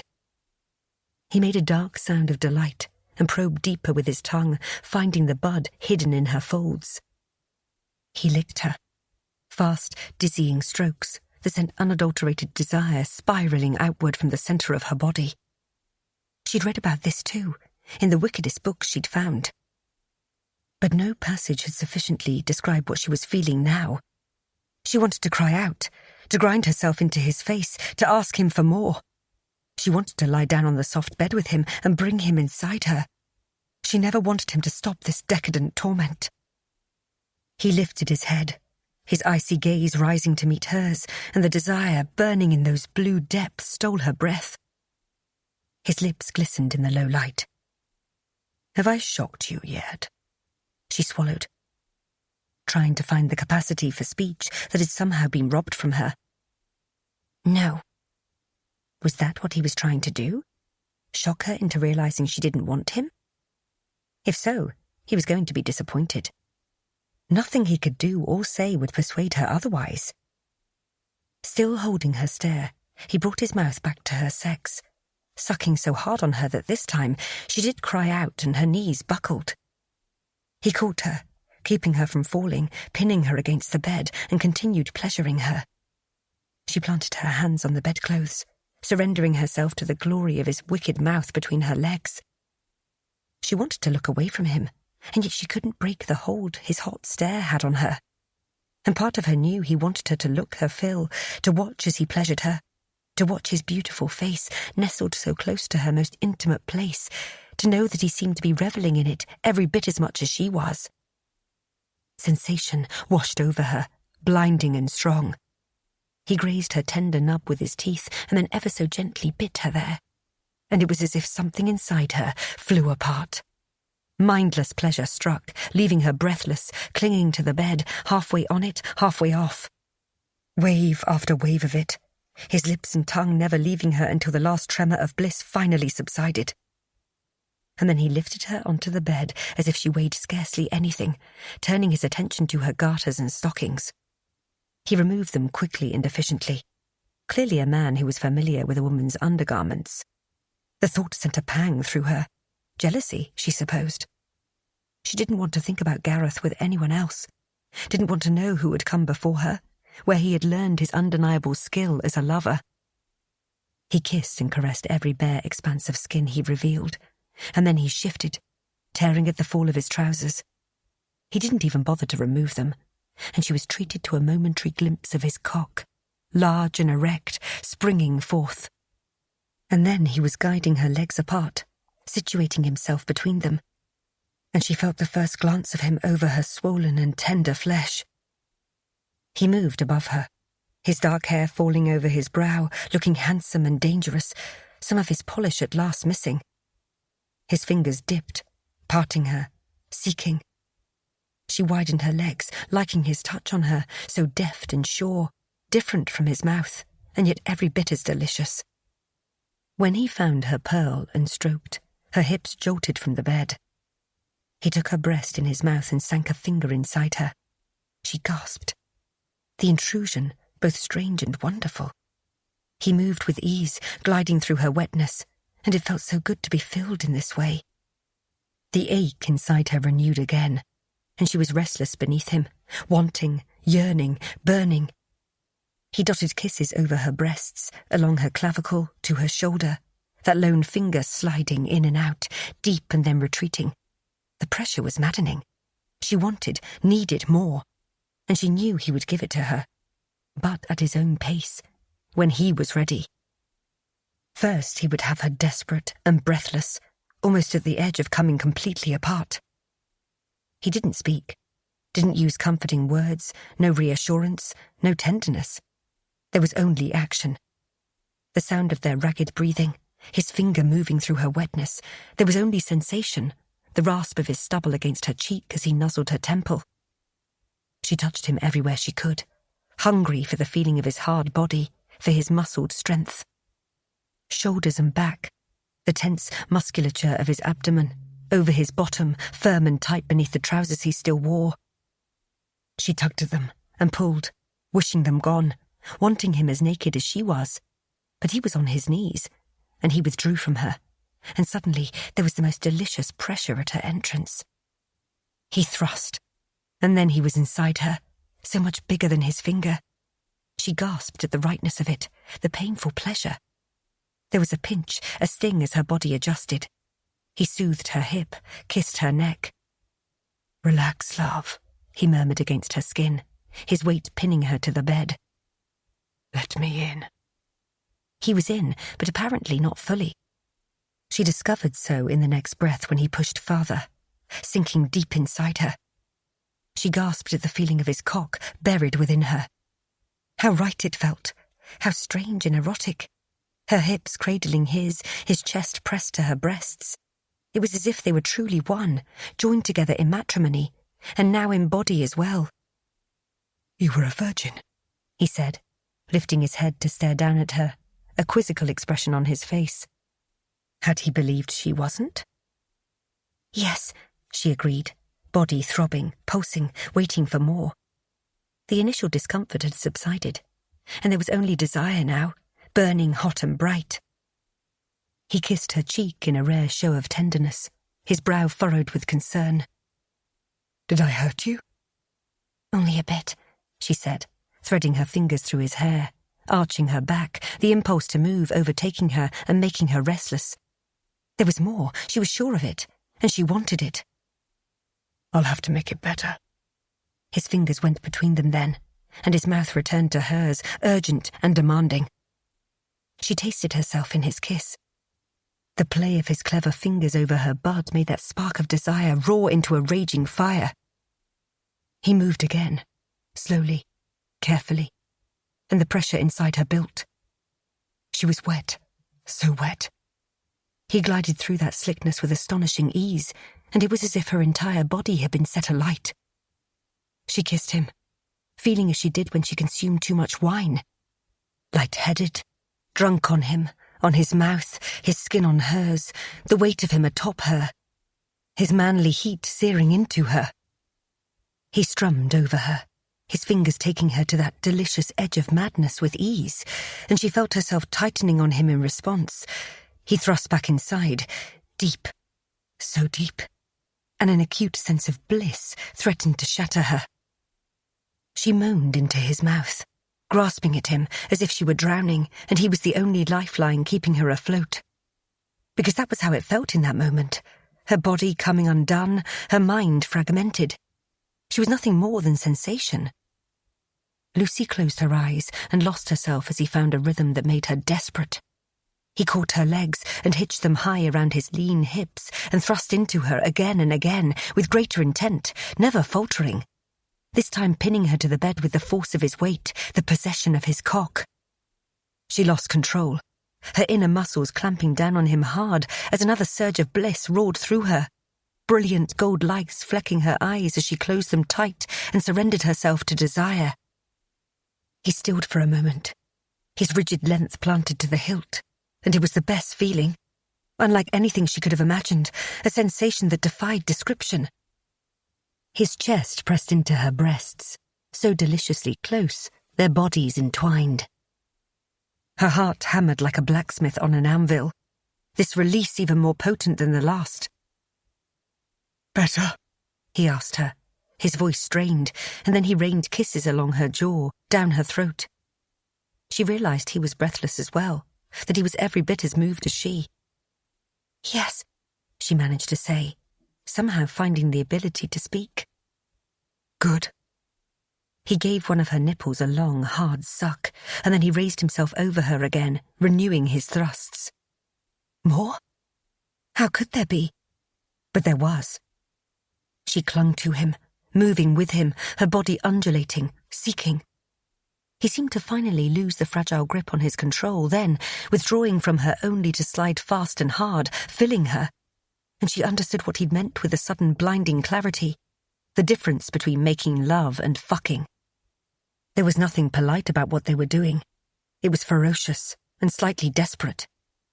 She loved every second of it. He increased his pace, pushing into her, making her slide up the bed. And then he laced his hands together on her crown, leveraging himself on his forearms as he continued riding her, finding a place inside her she hadn't known existed. A place of such intensity that she couldn't keep herself from crying out, reaching yet another pinnacle. She stopped slipping across the mattress when she reached the immovable rigidity of the headboard. His hands bore the brunt of his thrusts, keeping her head from slamming into the carved wood, his hips pumping faster and faster until he stiffened, and with a guttural sound, he emptied himself into her. She felt the hot rush of his seed bathing her, filling her, and her inner muscles spasmed again, more waves of pleasure unfurling. Lucy held him to her, reveling in a new sense of intimacy, loving the way they were locked together, loving him inside her, atop her, his bare skin under her questing hands. But just as quickly as he had reached his pinnacle, he withdrew, rolling away from her, leaving her cold and naked in the bed. Alone as he rose to his feet, moving across the chamber. "Gareth?" she called after him, confusion chasing some of the languor that had stolen over her. She wanted him to stay with her, wanted him close, wanted to curl around him, nestle against him, never wanted him to leave. "I'll leave you to your rest, madam," he said, his voice polite yet curt, his gaze averted.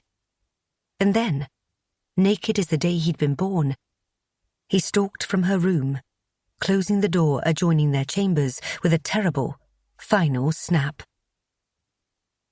Gareth's valet was shaving him when there was a knock at the door, a hesitant knock coming from Lucy's chamber. But he heard it just the same, because he was painfully aware of her presence, the separation between them nothing more than a slab of wood. "My lord?" Trowbridge asked, hesitating in his ministrations. He had shaving soap on his face, lathered and ridiculous, and half his whiskers remained beneath, only one clean line of his jaw visible. He was also wearing only a dressing gown and drawers, a dangerous lack of garments if his wife was to be anywhere in proximity. Wife. What had once been a hated word, the cause of endless regret, now had a new meaning. It was strange to have someone inhabiting that role in his life again. Someone in the chamber next door. The space was the same, and yet the room was vastly different. Much like the women. Anthea had been cold and aloof, hateful at times, bitter at others, and always shackled to her vices. Lucy was vibrant and warm, bold and brash and sensual in nature. She terrified him, as did his inexplicable need for her. Gareth knew better than most the inevitable hell that a marriage could become. He needed to temper his need for his wife, to proceed with extreme caution, to keep her at a distance so that she couldn't inflict any damage upon him the way Anthea had. "Gareth?" Lucy called from the other side of the door. It popped open a crack in the next moment. He ought to have locked it. Next time, he would. He cleared his throat. "I'm performing my morning routine," he told her. "Lovely," she said, opening the door wider and breezing over the threshold, wearing a robe de chambre herself and looking eminently fuckable. "I'll just join you then." Had she thought he'd issued an invitation? He frowned at her, Trowbridge still hovering over him with silent patience, stiff and formal. "Perhaps it can wait, Lady Rexingham. My valet is finishing my shave." "I don't mind taking his place," she volunteered with a bright smile. Gareth wasn't certain he liked the notion of Lucy anywhere near his throat with a razor. She hadn't wanted to marry him after all, and his new wife was decidedly unpredictable, to say nothing of the way he'd left her the night before after taking her virginity, which he'd been convinced she'd been relieved of some time ago. His shock over her innocence and his body's reaction to her had led him to flee bare-assed to his own room. He wasn't proud of the haste with which he'd decamped. Wouldn't blame her if she secretly harboured anger toward him for it, even if she did seem as if she hadn't a care in the world this morning. Quite unlike the grim pall that had seized him in its grasp the moment he'd risen from a restless slumber. "You needn't indulge me, my dear," he mildly rebuffed her, uncomfortably aware of her scrutiny and that of his valet as they awaited his answer. "Trowbridge is happy to continue. I'll be with you presently." "You don't think I would be good at it?" she said shrewdly. "But you needn't worry. I'm a dab hand at it. When my brother was injured in a horse race, I helped to shave him every day while he was an invalid." He shouldn't be surprised she was a caring sibling. He'd seen the bond she shared with her sister Madeline. And yet, somehow he hadn't pictured her ever sitting by someone's sickbed, tending to them with loving concern. Anthea certainly wouldn't have done so. But then, she'd spent most of their marriage in the sick room herself, wasting away. Lucy had ventured across the room in her bare feet, lingering so close to his chair that her scent enveloped him. "I appreciate your offer," he told her. "However, it isn't customary for a lady to trouble herself with her husband's morning schedule, aside from joining him for breakfast." That seemed to give her pause as she angled her head at him, her emerald gaze searching his. "In England, Lord Rexingham, or in your particular household?" she asked. "If the former Lady Rexingham wasn't interested in attending you, it's no concern of mine. However, I should like to see you in the morning before greeting you at the breakfast table." This was a discussion he didn't want to indulge before a servant, not even one as trusted and loyal as Trowbridge. Gareth turned to his valet. "Thank you. That will be all for now. I believe a private audience between Lady Rexingham and myself is in order." The valet lowered his razor to the tray where shaving implements were neatly arranged. "Of course, my lord." With a perfunctory bow, he was gone, leaving Gareth alone with his wife. And half a face of shaving soap, he realised as he caught his own reflection in the bloody mirror. Surely she didn't truly intend to shave him. He wasn't certain he could bear for her to be that close, not so soon after he'd lost all semblance of restraint last night and fucked his virginal wife across the bed like a feral beast. Lucy moved behind him, her hands settling lightly on his shoulders, and he met her eyes in the mirror, willing his reaction to her touch to abate. "Isn't this ever so much nicer?" Nicer? Her invasion of his private chamber and his morning ritual was anything but nice. It was damned irritating. He didn't need her particular brand of temptation at this early hour of the morning. If she lingered overly long, he feared he would cast all sense of propriety to the wind and spend the entirety of the day bedding her in as many ways as he could. But he didn't dare reveal his weakness aloud. He'd learned in his previous marriage the vulnerabilities could be easily exploited. "Perhaps you should inform me of why it was so important that you chased my valet away before he could finish shaving me," Gareth told her coolly. "The soap is drying to my face." "I wanted to wish you a good morning," she said cheerfully, bustling around the chair to the shaving implements, apparently undeterred. "I'll finish your shave. We can't have you going about with half a set of whiskers today, can we?" "Trowbridge would have finished it if he hadn't been interrupted," he said pointedly, trying not to take note of the way her breasts moved, free of the restraints of a corset beneath that dressing gown, and failing. Good Christ above, her nipples were hard under the thin fabric. Her entire trousseau was a collection of Parisian finery designed to turn every man within reach into a slavering, witless satyr. He was sure of it. And it was working. Couldn't the woman have donned a sack this morning? Something that buttoned all the way up to her nose? "Are you always this devoid of cheer in the morning?" she wanted to know. "Perhaps you're hungry. I can ring for a tray of breakfast to be brought up for you. My father always goes into a rage when he's overdue a meal, and when he's happily fed, he's docile as a kitten." "Are you always this irritatingly jovial?" he countered. In truth, his mood was typically thunderous when he failed to get enough sleep, and he'd certainly been lacking in slumber last night, thanks to her this time instead of the customary nightmares. She took up the razor Trowbridge had abandoned and brought it alarmingly near to Gareth's face. "Hold still, dear. I'm going to finish this up, and I'd so hate to make you bleed." "It isn't necessary," he protested. "Oh, but it is. The soap is drying, just as you suggested. Besides, I have a lovely cream that I've perfected that goes on the face after a shave. I think you might enjoy it." That she'd perfected. "You mean to tell me you made it?" he asked. "Of course." With a sunny smile, she stroked the razor along his jaw. "Who else would have made it? No, don't answer me. Hold still. This requires a delicate hand and a great deal of precision." He adopted a grim silence as she continued shaving him. Her motions, soft and dexterous, and not so very different from Trowbridge's, and yet unlike his in the most important way. His valet's morning shaves had never given Gareth a hard cock. But Lucy standing near, her breasts straining in his face as she leaned closer and brought the razor over his cheek, most certainly did. He held his breath, trying not to breathe in her decadent scent. It was like a spell she had cast over him, giving her infinite power to wield. Anthea had never visited him in his chamber in the morning. He hadn't even supposed it was an action a wife might take. He still couldn't be sure if it was something ordinary and expected, or if it was simply Lucy being, well, Lucy. But inevitably, he had to breathe, and when he did, it brought her drugging scent deep into his lungs. She smelled like lily of the valley mingled with roses, and he wanted to bury his face in her throat and bury his cock inside her body at the same time, to devil with the day, with his shave, with everything and everyone. He found himself admiring her. Her hair was plaited in intricate braids and swept away from her face. Strange that although she hadn't bothered to dress, she'd taken painstaking effort with her long, lush mahogany tresses. He wished they were unbound and hanging loose down her back, so that he might sift the silken waves through his fingers.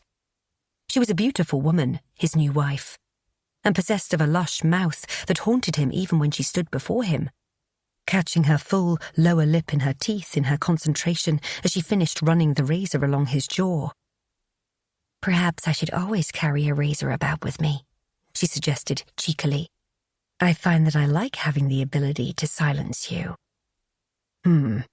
He grumbled, all he could manage with the razor tracking below his jaw, approaching his throat. She took her time, carefully finishing the work Trowbridge had begun, and he did his best to remain still and to keep from reaching for her. Almost impossible feats, as it happened. At long last, she must have deemed the torture she inflicted upon him enough.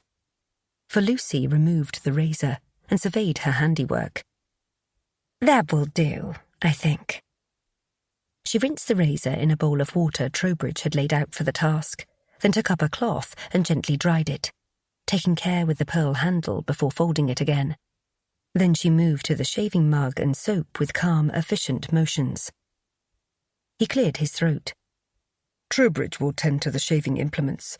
You needn't toil like a servant." "Yes, but if I didn't interrupt and toil like a servant, you'd likely have gone down to breakfast and disappeared on me," she pointed out, slanting a knowing glance in his direction. In truth, he'd been planning to eschew breakfast and go to his club, to put some necessary distance between himself and the woman he wanted far too much.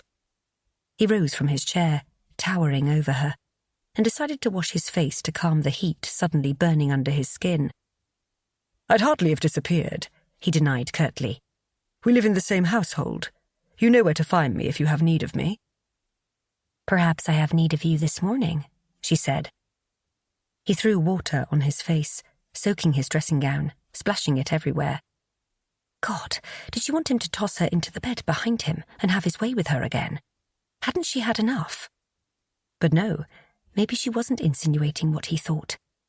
Maybe she was saying she wished to converse with him, and it was merely his raging inner beast that persuaded him otherwise. Eyes closed, he felt about for the towel laid out by the wash basin. His fingers found hers instead, and the contact of her bare skin, so soft and smooth and warm, sent a jolt of unadulterated lust straight through him.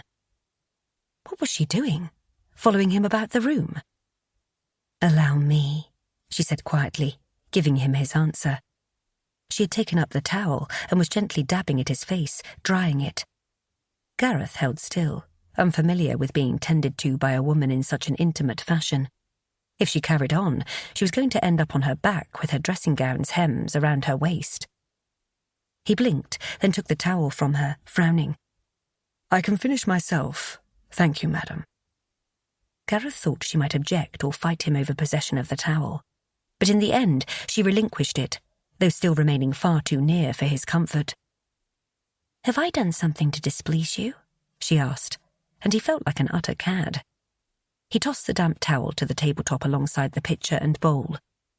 "On the contrary, everything about you pleases me far too well." The admission was torn from him. He was loath to admit to her the effect she had on him. It felt as if he was ceding a great deal of power to her that he couldn't afford to lose. What was it about this vivacious American minx he'd married that had him forever at 6s and 7s? "You have an odd way of showing it," she said, a tiny note of hurt in her voice that dismantled something inside him. "Forgive me," he said, reaching for her then, his control shattered as it had been last night.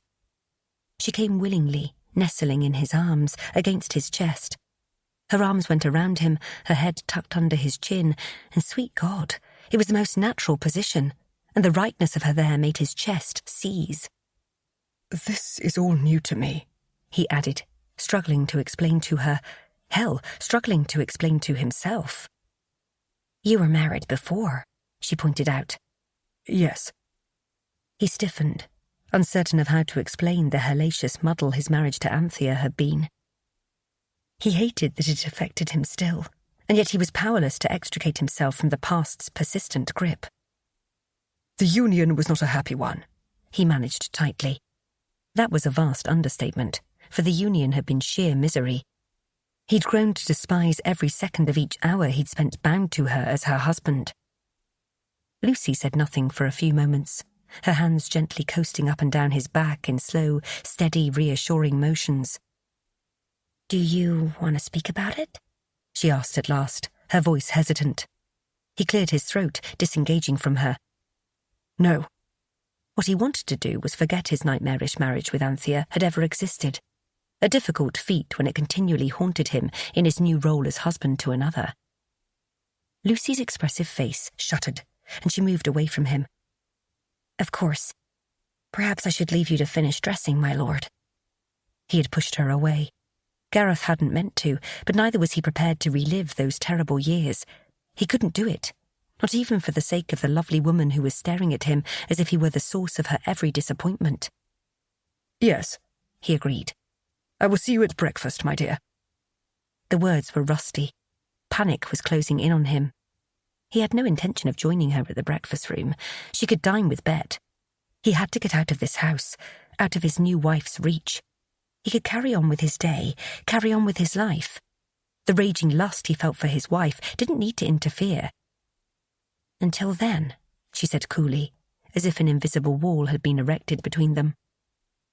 The moment she was gone, he took his cock in hand and stroked himself off to the thought of her beneath him, recalling how glorious she'd felt, tightening on him, coming undone for him. He came with a strangled groan he hoped she didn't hear. And then he hastily finished his morning routine, dressing as if he were attempting to flee a burning building, and then taking his leave, without passing the breakfast room. Chapter 7. Lucy stared at her plate in silence, thinking it a pity that such an impressive assortment had been prepared by Rexingham's cook. She wasn't hungry, and her new husband had abandoned her. She had postponed breakfast, believing he was delayed in his morning routine that she'd intentionally interrupted. But she'd had no choice but to concede defeat when she'd been informed that his lordship had left without word of when he might be expected to return. Now she was seated with Bet, who had no such qualms about consuming her hearty morning repast. Gareth's sister had already cleared half her plate. "Are you not hungry?" Bet asked solicitously. Lucy wondered if she ought to feign a smile for the other woman's benefit before deciding against it. This marriage had been Gareth's fault. His dratted insistence upon his sense of honour had propelled them into a union that neither one of them had wanted. And yet, while she had decided to carry on and give their marriage its best chance, he remained aloof and distant. One would have thought she had been carrying some manner of contagious disease with the way he had been desperate to get away from her earlier in his room. Perhaps she shouldn't have intruded, but that was neither here nor there. And his sister was staring at her expectantly, awaiting a response. "I find I'm not particularly hungry at the moment," she said politely. "I must say, it's very pleasant to have a companion here at the breakfast table," Bet said in conspiratorial fashion. "Anthea always took a tray in her chamber, although she scarcely ever consumed anything more than tea and toast with her morning laudanum." Her morning laudanum? Lucy frowned, considering her new sister-in-law with great curiosity. "Do you mean to say that the former countess took laudanum every morning?" "And at lunch, dinner, and before bed," Bet elaborated. "Other times too, I should think." Gareth's first wife had been an opium addict. Lucy was surprised. Of course, he had mentioned she preferred laudanum to the marriage bed. But Lucy hadn't understood the full implications of his revelation. "Tell me," she said before she could think better of it. "Did they ever have a happy marriage? Were they in love?" She wasn't sure that it would matter, and she certainly didn't know the reason for her own interest. And yet, she couldn't help herself. Her husband intrigued her. She wanted to know more about him, about his past. wanted to know everything there was, unlock all his mysteries and secrets. If such a feat were even possible, which she was very much beginning to doubt. I shouldn't speak out of turn, Bet hedged, biting her lip. Guilt instantly assailed Lucy. I'm sorry, she hasted to say. I shouldn't have placed you in such an awkward position. Forget that I asked, please. It isn't that I don't wish to tell you, Bet explained, but that Gar is incredibly private about what happened with Anthea. It was a dark time in his life. I don't think he's ever recovered, not truly, even with her gone. It's also one of the reasons I'm so happy to see him marrying someone like you. Someone like me? Lucy pressed a hand to her heart. An American, you mean? Her sister-in-law smiled. Not that, but I suppose where you come from may be part of what makes you so unique. You're bold and cheerful and kind. And I know that my brother is something of a proper bore, but there's far more to him than the face he presents to the world. Lucy had no doubt there was, and she very much wanted to be able to see it. Wanted for her husband to feel comfortable enough to reveal his vulnerabilities to her.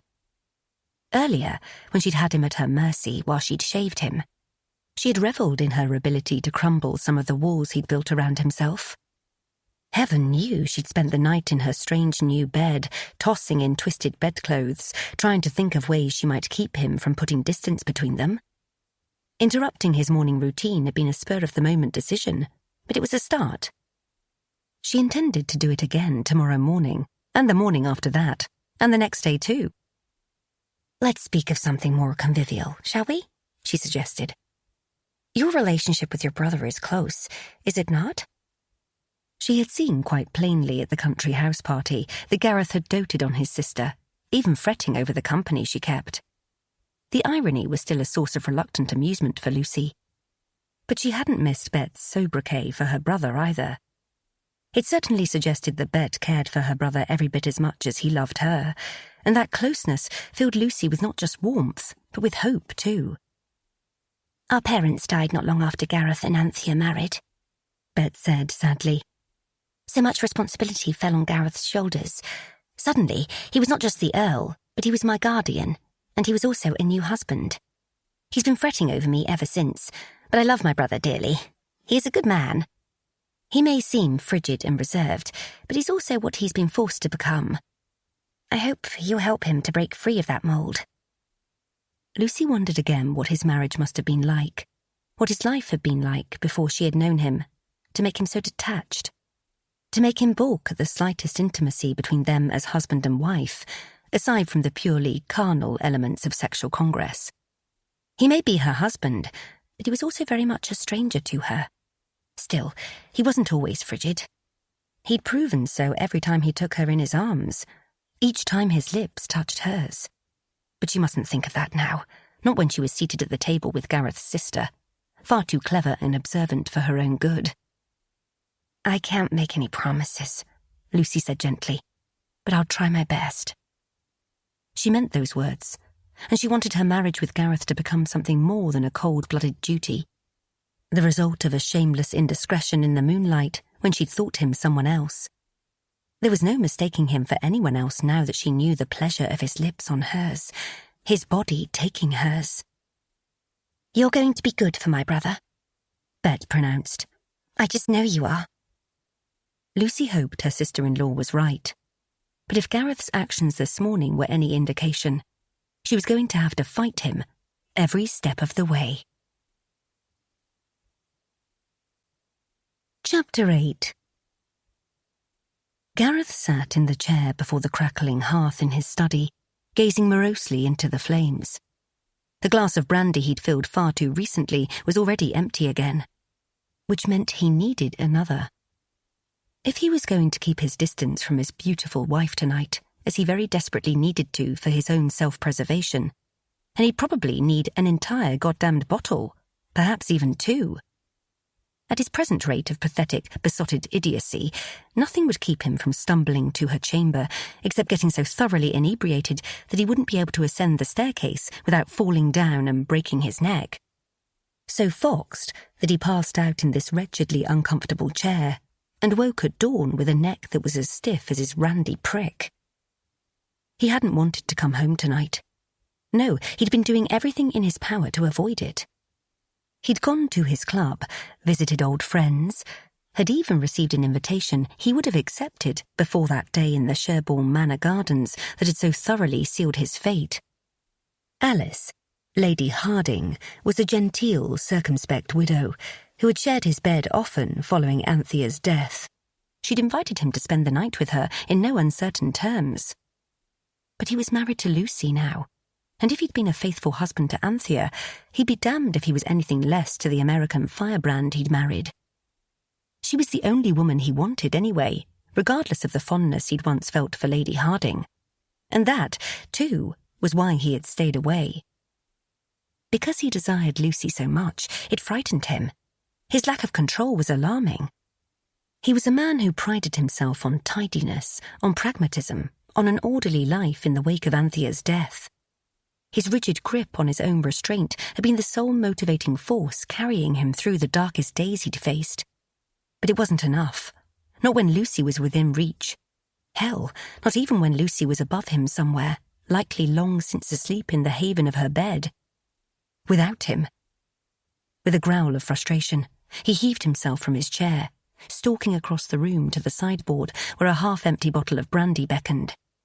It wasn't the elixir that would save him, but it would prove enough to drown himself in, at least until the sun rose. "Good evening, my lord." Lucy's soft voice trilled down his spine like a caress. Biting back an oath, he swiveled from the sideboard to find her approaching in an ethereal dressing gown and bare feet, her dark hair cascading around her in a mahogany cloud. Hercules rose from his cushion and bounded to greet her, jumping on his hind legs in his eagerness. Gareth could relate. Lucy favoured the pug with a soft smile and gave his head an affectionate scratch. "Hello there, my fine fellow. I missed you too." "Down, Hercules," he commanded sharply. "Be a gentleman." The pug obeyed, casting a doleful glance in Gareth's direction before trotting back to his cushion and settling back down. Gareth forced a bow in his wife's direction, trying to pretend as if he wasn't holding an empty glass in hand, as if he hadn't been sitting here in his study, avoiding her, finding himself at the bottom of a bottle of brandy. "Lady Rexingham," he greeted in return, striving for formality between them, likely his only hope to keep from hauling her into his arms and carrying her to his bed like a rutting beast. "I thought you'd be long asleep by now." A small smile curved her mouth. "Is that why you're lingering here in your study at such a late hour? I suppose you hoped I'd surrender myself to slumber, and you could slip into your bedroom, uninterrupted." She was right, damn her, and it nettled that she could see through him so plainly. Anthea had never bothered to look. "I didn't wish to press my attentions on you," he said coolly, rather than acknowledging the accuracy of her assessment. "Last night was undoubtedly taxing for you. In such delicate situations, it's customary for a husband to be a gentleman and allow his wife her privacy." He almost winced at the supercilious rot rolling from his tongue. A polite lie to cover up the fact that he wanted to fuck her more than he wanted his next breath. He wanted to fuck her here, on the carpet before the fire, with nothing but the heat of the flames and their own bodies to warm their skins. He wanted to fuck her against the wall, on this chair. He wanted her naked on top of him, underneath him. He wanted her on her knees. The depth of his need astonished him, made his hand shake as he splashed a measure of brandy into his waiting glass. "I reckon I'll just have to join you here," she said, and then she was at his side, her diaphanous dressing gown brushing against his trousers, and he had to take a gulp of his brandy to keep from reaching for her. Her scent surrounded him, and her hair. God, it was glorious. He flexed his fingers at his side, longing to run them through the thick, silken skeins.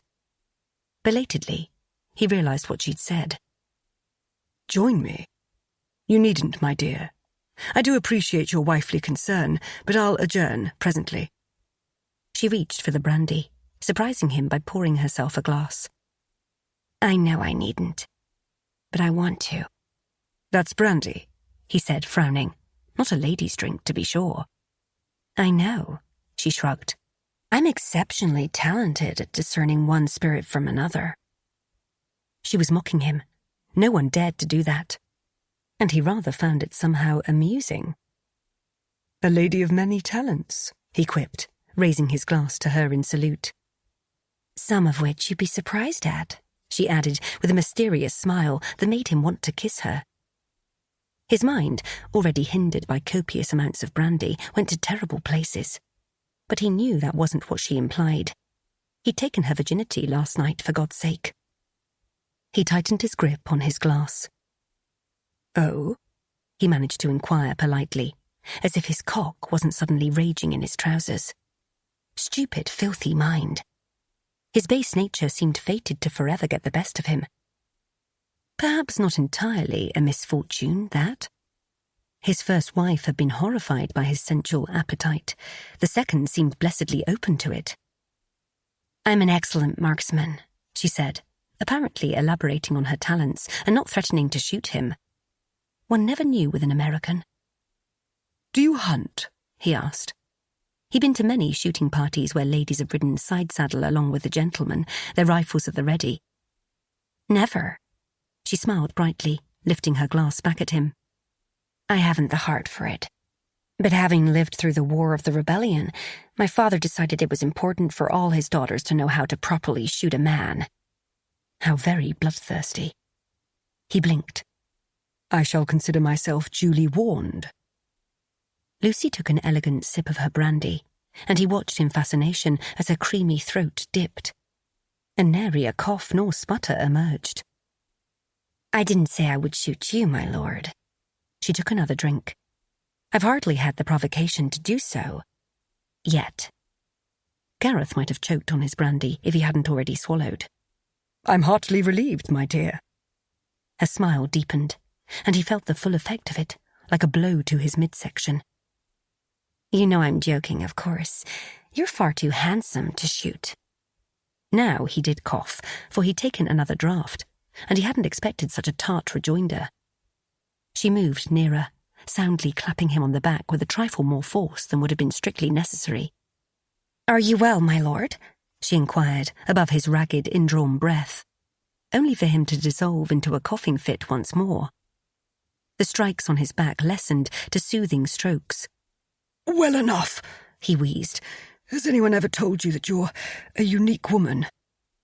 He meant it as a compliment. She was so refreshingly different from every woman he'd ever known. And as for Anthea, sweet God, Lucy was like the sun, whereas his former wife had been the moon. I pride myself on it, Lucy said, then sobered, her gaze turning searching. We missed you today, my lord. He supposed that by we, she meant herself and Bet.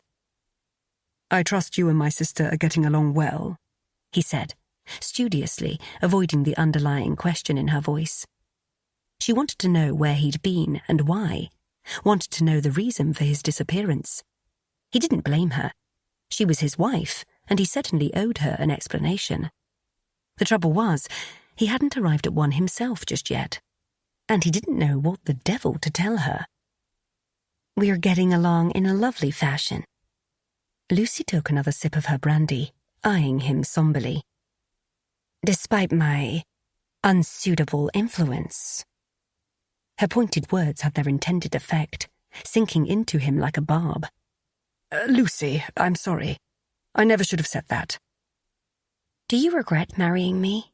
She asked, her emerald eyes still searing him with their intensity, probing, seeing far too much. Did she imagine that was the reason for his absence today? If so, he hated it. Hated himself for having caused her a moment of pain. I regret the hasty actions that necessitated our nuptials, he said carefully. But I hardly regret taking you as my wife. It was the honourable thing to do after I so thoroughly dishonoured you. Her lips tightened, and she moved away from him, returning to the sideboard to pour another splash of brandy into her empty glass. How hardening. He had intended for his words to be honest, if not particularly romantic. But then, he wasn't a romantic man. And surely Lucy had no disillusions about the reason for their hasty union. Still, he felt a pang of unease deep inside him, cutting through the brandy-induced fog soaking his brain. He went to her, joining her not for the brandy, but because he wanted to be nearer. I suppose I might ask the same of you. Do you regret marrying me, Lucy? You know I didn't want to be married, she reminded him softly. I wouldn't say it's cause for regret. What's done is done and we can't change it. But I never envisioned myself being a lord's wife. What did you envision for yourself? He asked, curious and strangely defeated by her response, which was foolish because what had he expected? A declaration of undying love and devotion? He had been the one to force her hand, to insist upon marriage. She'd been vehemently opposed to the notion. I wanted to travel, she said wistfully. To see the world. To start a business of my own. Beyond that, I'm not sure. My mother was so determined to see Madeline and me married to aristocracy, and now it seems I've granted her that wish. He took another sip of his brandy, studying her, thinking her far too lovely for his peace of mind. You don't want to be a countess, then? I'm far too accustomed to being Lucy Chartrand, I suppose. Another small smile curved her lips, didn't reach her eyes. I'll grow used to being the Countess of Wrexingham with time, I'm sure. And perhaps also with the presence of my husband to facilitate the new position? So they were back to his disappearance. He had known he would have to answer for it eventually. Perhaps he ought to try now. I had some matters to attend to. He tried, aware of how stiff and formal he sounded. Do you have a mistress? She asked frankly. Is that where you were this evening? You can answer me plainly. I'm not unfamiliar with such matters. It's just that I had hoped you might not resort to that sort of arrangement. At least not given the newness of our union. I don't have a mistress, he answered honestly. If I demand your fidelity, then I must also offer my own in return. Some of the stiffness left her bearing. What kept you from us all day then? Or is that question de trop for a bride to ask her husband? He raked his free hand through his hair, wondering how to respond. I'm afraid I don't know how to be a good husband to you, Lucy. My previous marriage was... His words trailed off as he searched for the appropriate descriptor. Hateful came to mind. So too wretched. In the end, he settled for something less vehement. My previous marriage was unhappy. I'm loath to begin our union in the same vein, and yet I'm terrified that I'm doomed to repeat the past. Gareth had revealed far more than he'd wanted, far more than he'd even been aware he was feeling. But then, no doubt it was the brandy, loosening his tongue, making him aware of emotions kept firmly trapped beneath the surface, tamped down and locked away no longer. For a moment, Lucy said nothing, simply stared at him. And then she startled him yet again by taking his hand in hers and lacing their fingers together. Come, she said. Let us sit by the fire. This conversation feels far too heavy to have standing up. He didn't disagree, and yet how strange it felt to have a wife who wanted to speak to him, to touch him. A wife who looked at him with kindness in her eyes instead of disdain. She gave his fingers a reassuring squeeze as he allowed himself to be meekly led to the chairs positioned by the fire. Lucy guided him to the chair he had so recently abandoned. Sit, if you please. It's bad form to sit in the presence of a lady, he pointed out. No one is here to watch and judge us, she countered. Gareth sat. Lucy settled in the seat to his right, their hands still entwined. There. That wasn't so dreadful, was it? He stared into the dying embers of the fire, which seemed a far safer place to direct his attention than on his stunning wife. Not particularly, no. Why did you marry her? She asked quietly.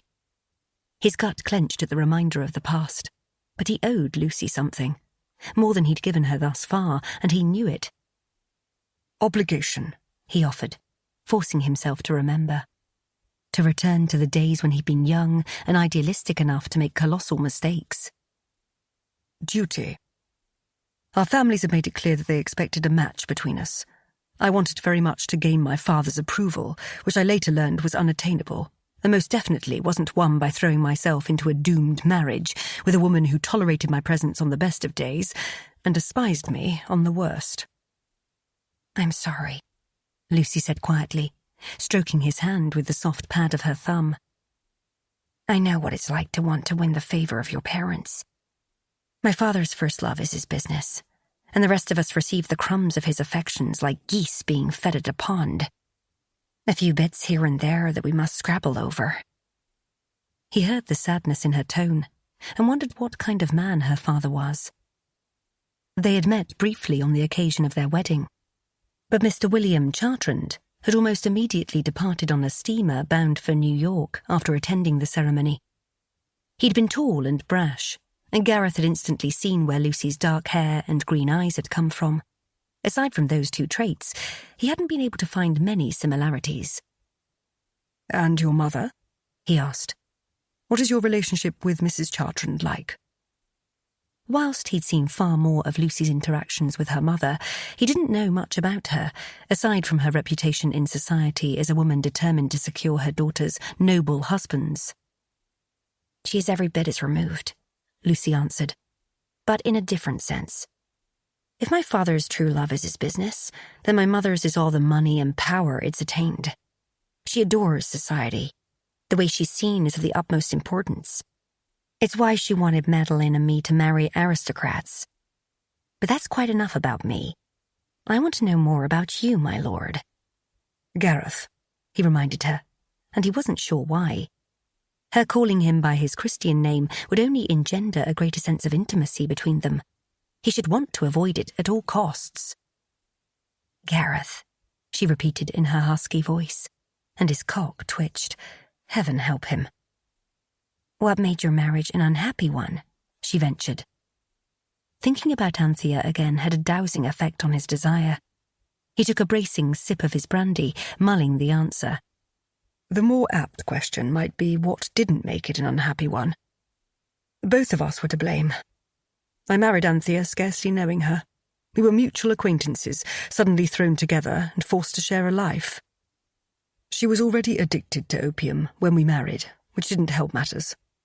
It soon became apparent that I'd married an invalid who was content to hide herself away in her chamber, growing increasingly dependent on the solace she found in laudanum. He paused, the old misery unravelling inside him, the helplessness he'd felt, the battle he'd fought to help Anthea, one he'd inevitably lost. It was almost a shock to realise that the secrets he'd kept hadn't died with her. He'd simply buried them deep, hoping they'd never resurface. "Oh, Gareth," Lucy said, her voice laden with sadness. "I had begun to wonder, after what you told me last night, and then Bet's hints this morning at breakfast. Little wonder your past marriage made you miserable." He turned to find her watching him, not with pity, as he had feared, but with understanding and concern. "I wanted to help her," he elaborated. "I brought doctors to her. I did everything I could, as best as I knew how. But she couldn't be helped. In the end, the opium claimed her just as I feared it would. We were living separate lives by that point, and I'd resigned myself to the fact that I would never have children. I'm ashamed to admit it, but in some ways, her death was a relief." "You were finally free," Lucy said, and he couldn't deny it. His marriage had been a burden for so long, one he had stoically carried with him each day, one he had protected and hidden. He'd taken great pains to make certain Anthea hadn't been the subject of gossip. Any servant who had dared to carry a hint of a tale had been summarily sacked. He'd ruthlessly quashed every whisper. "I don't know if I'll ever be free of it," he admitted. And that concerned him every bit as much as his reaction to his new wife did. "I thought I would be able to put it aside. But the truth is, I don't know how to be the husband you deserve. I shouldn't have married you. Heaven knows I never should have kissed you in the gardens that day. Nor afterward." "Perhaps we can find our way together," Lucy suggested. His brave, daring wife, who had so wanted to avoid the society marriage her matchmaking mother desired that she'd been willing to cause a scandal with a footman. Instead, she'd found herself neatly trapped in just the sort of arrangement she'd been seeking to avoid. He wanted to believe they could find the way together, that there could be a future for them, one that wasn't bleak and hopeless, but he'd also experienced the inevitable disappointment life wrought. He took her hand and brought it to his lips, kissing her knuckles. I fear you'll need patience for me, Lucy. I can be a very patient woman, she said, when it's asked of me. He thought he might beg in that moment, but instead he pressed his lips reverently to her palm. I'm a fortunate man. Chapter 9. Lucy waited in the shadows of the carriage Gareth had ordered to await him following breakfast, and did her utmost to bolster her rapidly flagging courage. She couldn't help but to feel she was fighting a losing battle.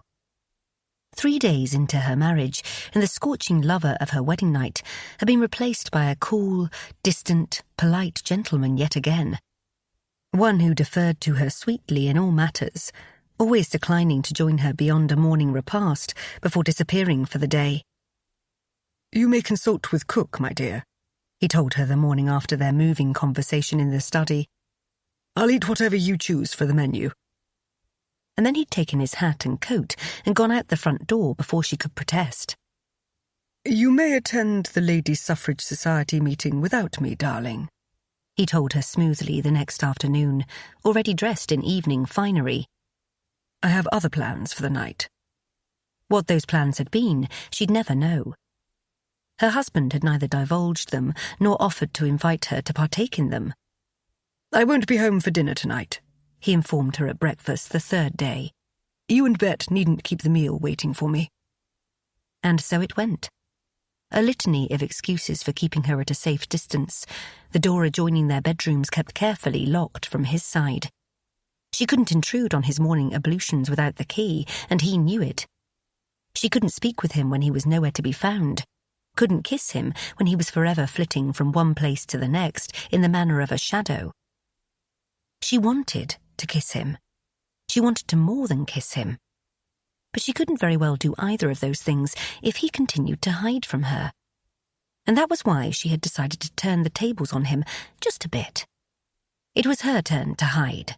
Only she was running toward him instead of away from him. The muffled sound of her husband's voice reached her at last, followed by the thump of his feet on the carriage steps. She braced herself for his displeasure. The door opened, cool air and evening morning gloom streaming in. Her husband was halfway into the carriage when he froze, his gaze meeting hers. I beg your pardon, my dear, he said, as if he were a stranger in a ballroom instead of the man who had shared her bed. I didn't realize you had requested a carriage as well. I'll just have the brougham brought round. That won't be necessary, she said briskly. He frowned. Of course it will. I don't mind taking the smaller conveyance. The landau is much more comfortable for a lady in skirts. It is also much more comfortable for a husband and wife to travel in together, she said, forcing a smile. I'm sure our destinations aren't similar, dear. And I'm sure they are, she countered. I'm going where you're going. Lucy, he began to protest, but she wasn't having any of it. Get in, she commanded, the same tone she used for Hercules. And like his cunning pug, Gareth responded to it, grimly finishing ascending the carriage steps and tucking his tall frame onto the Morocco leather squabs opposite her. Pinning her with an icy stare, he rapped on the carriage roof. The vehicle lumbered into motion. I would imagine you're not the first woman to enter the Black Souls, he said, but you may well be the first lady. Lucy knew what he was speaking of, naturally. The Black Souls Club was a rather notorious establishment owned by Mr. Elijah Decker. He and his wife, Lady Josephine, had also been in attendance at Sherborne Manor. Lady Jo, as she was more familiarly known, was a leading member of the Ladies' Suffrage Society as well. Surely Mr. Decker's wife has been there, she suggested, attempting to sound unperturbed. Was that where he had been these last 3 days? Hiding away at a club all morning, afternoon and evening? I wouldn't know if she has, Gareth told her, resting his hand on his knee and idly drumming his long, elegant fingers one by one in a steady rhythm, as if he were bored or bothered by her presence. She hoped it was the latter rather than the former, but she was prepared for either. I suppose I should be thankful you haven't been spending your days with women other than your wife at the club, she said brightly before fanning herself. Oh my, it is exceedingly warm in here, isn't it? Was all her husband said, a non-committal hum. But his eyes were on her, steady and intense. She seized her inner sense of boldness, sensing that if she wanted to win her husband over, she couldn't sit idly by as he continued to hide from her and dwell in the pain of his last marriage instead of looking to their future. No, indeed. She was going to have to help him break the ties of the past, one by one. Quite warm, she lied blithely, removing her wrap and then undoing a handful of buttons on her demure bodice. I do so wish I had a fan. Perhaps I can procure one at your club. He cleared his throat, his gaze dipping to follow the swells of her breasts, just barely visible where her bodice began to gape. I don't think you'll find any fans or other ladies' fripperies at the Black Souls. What will I find there? Slowly, steadily, she moved to the ties on her hat, undoing the ribbons before setting it aside. This is a bit better. It's hotter than a New York summer in here, and I don't mind telling you, New York summers are warm enough to roast the devil himself. As she said the last, she moved to her gloves, tugging at the silk of first one, then the other, and removing them. I'm not at liberty to divulge what you'll find there, Gareth said, his voice low and husky. The members are sworn to secrecy, and the club is a private one. And you've spent nearly all the waking hours of each of the last several days there, she said, unable to keep the bite from her tone as she recalled his many and extended absences. Not all the waking hours, he murmured, and that rather stung. She reminded herself that, by his own admission, he didn't have a mistress. Even if he wasn't at his club, he hadn't been with another woman. At the moment, she would take what she could get where he was concerned, and that meant she had this carriage ride. Both her gloves were off. He'd turned his attention to the window and the city passing by beyond it. That wouldn't do. The sun is shining on me, she announced. That is what is making me so terribly overheated. I'll just move to your side of the landau. Without waiting for his response, she shifted herself. Not an inconsequential feat, given the cramped confines of the carriage and the abundance of her bustle. And yet, she managed it, wedging herself beside him, her skirts crushing into his impeccable trousers. It's raining, Lucy, he pointed out calmly. His attention had returned to her, his gaze seeming suddenly hungry and dark. And? She asked, sliding another button on her bodice free. He swallowed hard, and she watched in great fascination the way his Adam's apple bobbed. You couldn't have been sitting in the sunshine. The sun isn't shining. It was shining, she countered, determined. I'm sure of it. Perhaps it's gone behind a cloud for now. The same clouds that have been blotting out the sky since the sun attempted to rise this morning? He asked, a sharp note in his voice. He certainly wasn't making her plot easy, was he? Apparently, Gareth had rediscovered his restraint wherever he'd misplaced it on their wedding night. But she intended for him to lose it again. One of her dearest friends in New York City, Miss Idalia Parrish, had a mother who was something of a crusader. All her servants were reformed criminals, much to the horror of high society. Her butler was a former pickpocket, and he'd regaled Idalia, Lucy and Madeline with various sleights of hand. Lucy hadn't forgotten those skills, and occasionally they still proved quite useful. Have the clouds been out all morning? She frowned at her husband, feigning confusion. Oh dear, I hadn't noticed. It's not raining now, however. He turned instinctively to gaze out the window to ascertain the veracity of her claim, and Lucy hastily reached a hand behind her to undo the clasp of her necklace. The heavy Chartrand diamonds fell down her corset and between her breasts. "It's decidedly still raining, my dear," he said, swinging his stare back to her, only to stiffen at her side. "What are you doing?" "My necklace has come undone," she said, with pretend distress, tucking her hand down her bodice. "I do believe it's fallen into my corset, but my fingers aren't long enough to retrieve it." That was a lie, and she was sure they both knew it. But she wasn't above using subterfuge to get what she wanted, in this case, him. She'd be damned if she allowed him to hide away in his club all day and night without her. "Damn it, Lucy," he growled, a new warning entering his voice, one that told her he wasn't just irritated with her. She had broken through his cool shell, shattered his control. The lover of the midnight gardens and their wedding night had returned. She held his gaze, tension crackling between them like lightning. "Will you help me?" His jaw tensed, his hot stare falling to her opened bodice. "Try to fetch it yourself." She might have known he would prove stubborn, despite his obvious reaction to her. Lucy slipped her fingers inside her chemise, into her corset, not even attempting to reach the necklace that was lodged heavy and cool between her breasts before withdrawing. "I can't," she told him, with what she hoped was believable contrition. His gaze darkened. "I'm sure your corset is laced too tightly for my hand to fit down it. My hands are quite large." Oh, she knew that. Large and strong and capable. She loved those hands on her body. "Fine," she said, reaching for the buttons on her bodice. "What are you doing?" he asked, his voice husky and deep. She undid a few more buttons. "If you won't aid me, then I'm going to have to disrobe so that I can retrieve the necklace myself." "Disrobe in the carriage?"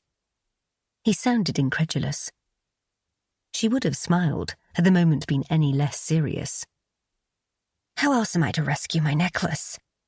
"Jesus," he gritted. "Stop that, Lucy." "Stop what?" she asked innocently, her fingers still flying over the tidy row bisecting her bodice. "Opening your damned bodice." This time, his voice was a growl as he moved at last, catching her hands in his and staying them. "I'll do it." "You'll open my bodice?" It was almost entertaining, watching his struggle. Lucy knew she was winning in this battle they waged, but he was being terribly stubborn and refusing to admit defeat. "No," he growled. "I'll fetch the necklace." And then he unceremoniously stuffed his hand down the front of her corset. Ah, God. Skin. Warm, soft, silken skin. Gareth's restraint shattered the moment his hand dipped inside Lucy's bodice and he touched her. She'd been toying with him, playing some manner of game only she understood the rules to, and he'd known it. Driving him to the edge of reason with her undone buttons and her necklace down her damned corset. But none of that mattered now. Not even the gold and diamonds his fingers easily brushed over and pulled free of their temporary home between her luscious breasts. The necklace was of little concern to him. All he wanted was her. He tossed the heavy, priceless piece of jewellery to the squabs opposite them, as if it were worthless, and then he hauled his tempting wife into his lap. She made a noise of startlement as her hands settled on his shoulders, keeping herself from flying to the carriage door as they jostled over a bump. Her eyes were wide and sparkling, twin pools of emerald that he wanted to lose himself inside. "What are you doing?" she asked breathlessly. "What you wanted me to do," he said, and then he cupped her nape and drew her head down to his. Her lips parted, and he deepened the kiss instantly, giving her his tongue. She sucked on it, making a sweet sound of surrender, and his cock went rock hard in his trousers. She was a tempting weight on his lap, the burden of far too many layers of garments keeping him from what he wanted most. For a wild moment, he thought about her riding his cock here in the carriage, of taking her fast and rough while his coachman unwittingly drove them to their destination. But no, he didn't fucking carriages. Or did he? He slipped his hand inside her opened bodice, cupping the swell of her breast so deliciously spilling over the edge of her corset. Gareth had been trying his best to resist her, to resist the flames of desire that threatened to become a conflagration. And now she'd stowed away in his damned carriage and had begun undressing herself. He was helpless to do anything other than succumb. Maybe he could fuck her, here and now. It would be quick. He could get this poison out of his blood and carry on with his day. She was a vixen, a siren. He never wanted to stop kissing her. How had he ever thought he could marry her and then keep a polite distance? There was no distance he could manage to maintain. He wanted all of her, every seductive, bold, brazen part. He wanted to consume her, to possess her, to make her his in 1,000 different ways. He dropped his hand to her skirts, clenching a handful of silk, and dragged her hems higher. The confines of the carriage didn't allow for much room, but there was enough. His palm coasted over her stocking-clad calf, and then higher, finding the split in her drawers. She was seated atop him, as if she were riding side-saddle, which gave him convenient access to everything he desired. He parted the slit. A moan tore from him. He couldn't help it. She was hot, sleek, and so deliciously wet. He swirled her dew over her, finding her swollen clitoris. Her legs parted wider, enough so that he could trace her seam all the way to her entrance and slide his finger inside her drenched cunny. She felt so good, tightening on him, drawing him deeper, and he wanted far more. He wanted his cock gliding through that wetness. Desire pumped through him, an all-encompassing need. But then he remembered how new she was to lovemaking. He couldn't shag her in a carriage. She wasn't an experienced lover. He had to remind himself to go slowly, to be tender with her. He broke the kiss, allowing his head to fall back as he exhaled on a ragged breath. But he couldn't stop touching her. His thumb found her pearl, circling, teasing. His finger dipped in, then out in a steady mimicry of what he wanted to do with his cock.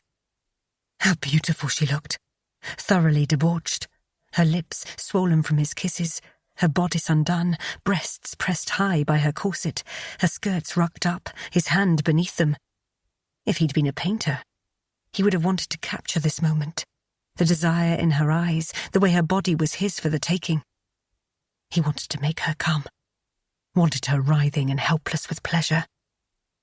He set himself to the task, wishing she were naked, wishing they were in a bed instead of this blasted carriage, that he could thoroughly gorge himself on her until they were both sated and passed out in sensual oblivion.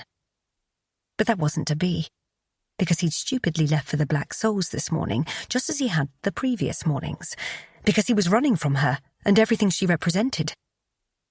And what had Lucy done? She'd run after him. Time for her reward. She leaned forward, pressing a kiss to his jaw, then his throat, rubbing her cheek against his like a cat. He added a second finger, pumping them in and out, curling them, finding a place he knew would drive her wild as he continued to strum over her pearl. "Is this what you wanted?" he asked her, her breath falling in hot pants against his neck. "Tell me, Lucy, is this the reason you undid all those buttons and pretended your necklace came undone on its own?" He was aware of her ruse. She'd directed his attention to the window. And then, with the expert ease of a common thief, she'd unclasped the jewels and sent them dropping into her corset. He'd been determined not to lose his control, but she pushed him too far. And now, he was going to give her what she'd asked for. Oh, she said on a moan, as his fingers glided deep again, the wet sounds of him pleasuring her mingling with her ragged breaths in the quiet of the carriage. "Did you sneak into my carriage so that I would have no choice but to make you come?" he asked, turning his face toward her, catching her earlobe in his teeth and biting. "What if I did?" the minx asked, entirely unashamed. And damn him, if it wasn't the most potent aphrodisiac. Her unabashed acceptance of her own sensuality, her desires. She wanted him. His firebrand, who had charmed her way through men on 2 continents and across a vast ocean in between, wanted him. It seemed nothing short of a miracle. If he wasn't inside her in the next 5 minutes, he would perish of the endless, aching, all-consuming need. He continued stroking her, kissing her throat, breathing in her sweet scent, reveling in the husky sound she was making as he pleasured her. "Are you tender here, Lucy? I don't want to hurt you, but I need to be inside you. Badly." So badly that if this continued, he was going to spend inside his trousers like a callow youth. But he didn't dare say that aloud. He'd already swallowed enough of his pride when he'd hauled her into his lap and demonstrated just how appallingly weak his restraint was. "Yes," she whispered, rocking against his hand. "Please, Gareth, I want you to." Sweet words, forbidden words, words that wrapped around him like an embrace, words he tucked deep inside himself for later, when his mind wasn't so addled by lust and he could make sense of this confusing desire burning within him. He guided her legs, helping her shift so that she was astride him. "This way?" she asked, sounding shocked and dubious, but also intrigued. And a fresh wave of lust washed over him at the innocence of that question. She may glory in her own sensual nature, but she was still new to lovemaking. He couldn't wait to show her, to teach her. "This way," he repeated, caressing her hips. "Stay on your knees and hold your skirts." It was no easy feat. The carriage swayed over a rut in the road and nearly sent her toppling to the floor. But he held her there, keeping her from harm with one hand as he undid the fall of his trousers with the other. His cock sprang free, erect and demanding, and he stroked himself, his bollocks already tightening with the need for release. "Now bring yourself down on me," he instructed, guiding her again, pulling her lower, until the head of his cock brushed over her drenched folds, and he couldn't bite back a moan of pure, animalistic bliss. He teased her swollen pearl, and slicked his erection up and down her slit before pressing against her opening, scarcely refraining from ramming hard and deep. "Sit on me, Lucy. Take me inside you." She obeyed, hesitantly descending to his waiting cock. And suddenly the tip of him was burrowed in decadent heat and soft, wet, feminine flesh. And it was good. So bloody good. It was also so wrong. Fucking her in his carriage like this, as if she were a common doxy instead of his wife. The coachman might hear it. They might arrive at the club at any moment. But somehow, those realizations only made him harder. Lucy let out a breathy moan that was laden with wonder, sinking down on him more fully. He was surrounded by her tight, slick cunny, but there was more. He wasn't quite all the way inside her. "More," he rasped. "Take more of me." And somehow, she did. She lowered the rest of the way, impaling herself on his cock, and he was engulfed in pure sensation. Hot, velvet wetness. "Like this?" she asked breathlessly, her ripe breasts suspended before his face like an offering he couldn't resist.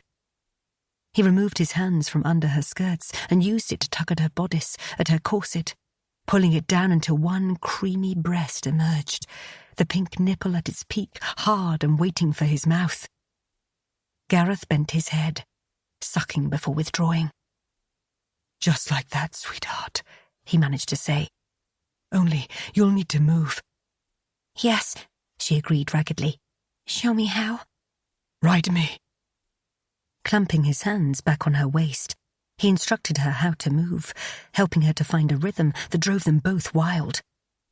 She rose to her knees, his cock almost sliding from her body, only to slam down on him hard. "Oh, Gareth," she moaned, tightening on him, her body more than ready. "This is what you wanted when you waited for me in this carriage, didn't you?" he asked. His hips pumping against hers, chasing her, needing more, needing everything. Her surrender, her climax, to come inside her. She didn't answer him, only moaned. But he wanted her confession. He wanted her to admit that she hungered for him, that he wasn't alone in this mad, furious desire. "Say it," he demanded, thrusting up into her, losing control. "Tell me, Lucy, you wanted my cock inside you." "Yes," she gasped out, her cunny clamping on him hard as her orgasm barreled through her. "I wanted you." He held her as she shattered, her sheath convulsing on him, milking his cock as she collapsed against his chest, and then he pumped into her again, filling her, sinking deep. As the carriage rocked to a halt, he spilled inside her with a harsh cry, coming so hard that tiny black stars speckled his vision, the huge diamonds on her necklace twinkling at him mockingly from the opposite squabs. Chapter 10. You want bacon, don't you? Lucy asked. Hercules sat at her side, gazing up at her in an adoring fashion she was beginning to wish his master would imitate. At her question, he let out a happy bark. She held a bite of bacon aloft. Bacon? Bark, bark. Stay sitting like a gentleman, she warned gently, or you can't have any. Hercules blinked at her, gazing at her with chocolate eyes. Lucy slowly lowered the bacon toward his nose, gratified when the pup remained on his rump as she'd requested. Now. He opened his mouth and caught the bacon, making a loud smacking sound that delighted her. She patted him on the head. What a good boy you are. Bet chuckled from across the breakfast table. You've worked your magic upon him. I vow, before you came to Claremont House, that little beggar was terrorizing the household, and now he's as polite as any prince. If only she had been able to work her magic upon Gareth in the same fashion, Lucy thought wryly. I'm not sure I worked any magic on him, she denied. He merely needed the proper incentive to listen. Bacon is a decidedly excellent one, Bet agreed, smiling. You ought to dangle some in my brother's direction and see if you can bring him to heel. The moment the words emerged from her sister-in-law, Bet clapped a hand over her mouth, her eyes going wide. Oh, do forgive me, Lucy dear. I spoke without thinking. Lucy returned her attention to the remnants of breakfast on her plate, smiling sadly at her poached egg and bacon. You needn't apologize, Bet. You haven't said anything I haven't thought to myself. Believe me, I do so wish your brother might be led about with nothing more than a piece of bacon. As it was, the only lure he'd responded to was herself, but she wasn't about to confide that in Gareth's sister.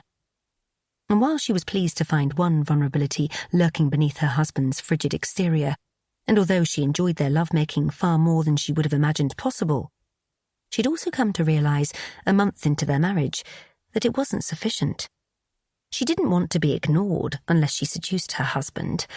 She didn't want to spend her days with no one but Hercules and Bet for companionship, instructing the servants and existing in the gilded cage that was Claremont House. She adored Gareth's pug and his sister both. But she missed her sister, her friends. She missed working on her creams. She missed the dreams she'd once had for herself. She felt hopelessly adrift in this new life. By night, her husband brought her body to life and pleasured her in ways she'd never known existed. But by day, he retreated again, disappearing to wherever he wished, whether it was to his club or his study or the homes of his friends. She had hoped for something more in their time together, had foolishly believed that, given the passage of time, Gareth might be more inclined to release his grip on the past and let her into his mind, his life, perhaps even his heart. Certainly something more than just his bed. Is he being kind to you? Bet asked softly, interrupting Lucy's troubled musings. Of course, she was quick to answer. Your brother is a most polite and solicitous man when he chooses to be. Some of the harshness had faded since their wedding, and she was grateful for that. But there still remained so many walls she needed to break down, so much ice that required melting. But polite and solicitous isn't exactly enough to make a wonderfully happy marriage, is it? Bet asked shrewdly. Lucy sighed. Perhaps in time it can be. Oh, Lucy, her sister-in-law said, frowning. You are the sister I've always wanted, and I've hoped for so long that Gareth would find contentment with someone. His marriage to Anthea was so wretched. He deserves happiness. You both do. I fear his past marriage has left him with many scars, she confided. I don't know everything that happened between the two of them, but I suspect it's going to take a great deal of time for your brother to lower his walls. At her side, Hercules barked, as if in agreement. She turned to the pug, realizing he had his eyes on her plate once more. More bacon? She asked. Hercules barked happily. She tore off another small piece and held it out for him. Only if you sit, my little gentleman. He barked and sat, licking his chops. And then before she could drop the bacon, his eagerness had him rising to all fours again, performing an excited little dance of sorts on the Axminster. She laughed, charmed by his canine enthusiasm. "Sit, Hercules." He sat. She dropped the bacon, and he caught it in his mouth with a loud chomp. How she wished her husband would be so easily tamed and won. But she couldn't lead Gareth along with bacon. Was there something else she could use? She took a sip of her coffee and looked at her sister-in-law across the table. What was he like before Anthea? As the heir, he always had the weight of responsibility on him, Bet said. But he was more light-hearted then. He used to enjoy reading and riding his horse. He loved boating and all manner of sport as well. He was exceptionally talented at cricket. He was the wicket-keeper. It was almost impossible to imagine her staid, proper, icy husband involved in such lively antics.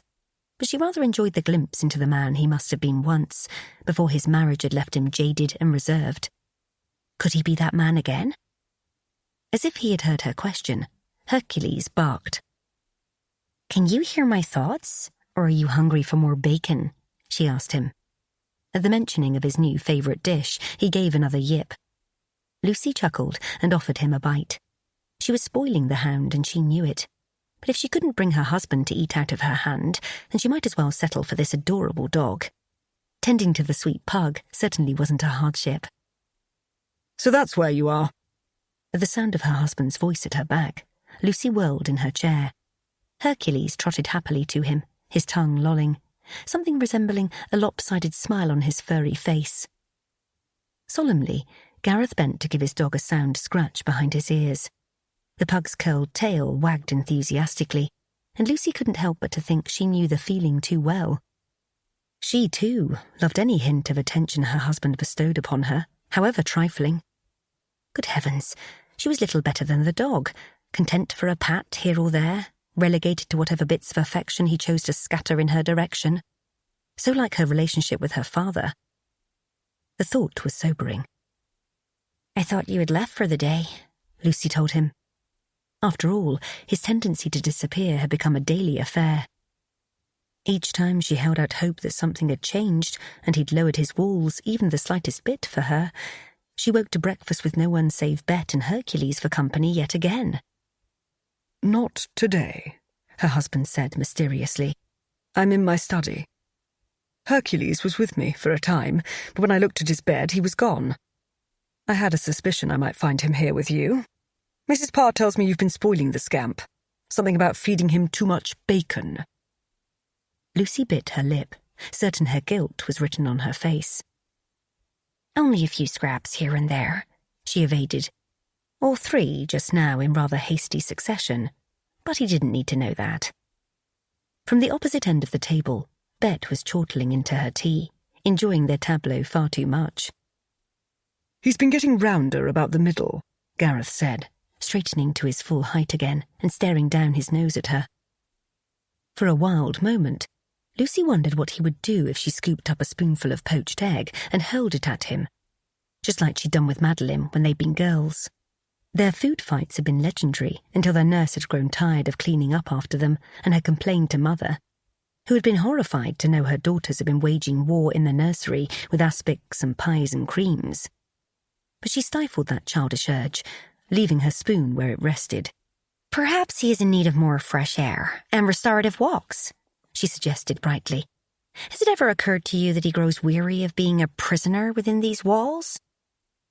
She was talking about herself every bit as much as Hercules, but she doubted Gareth knew it.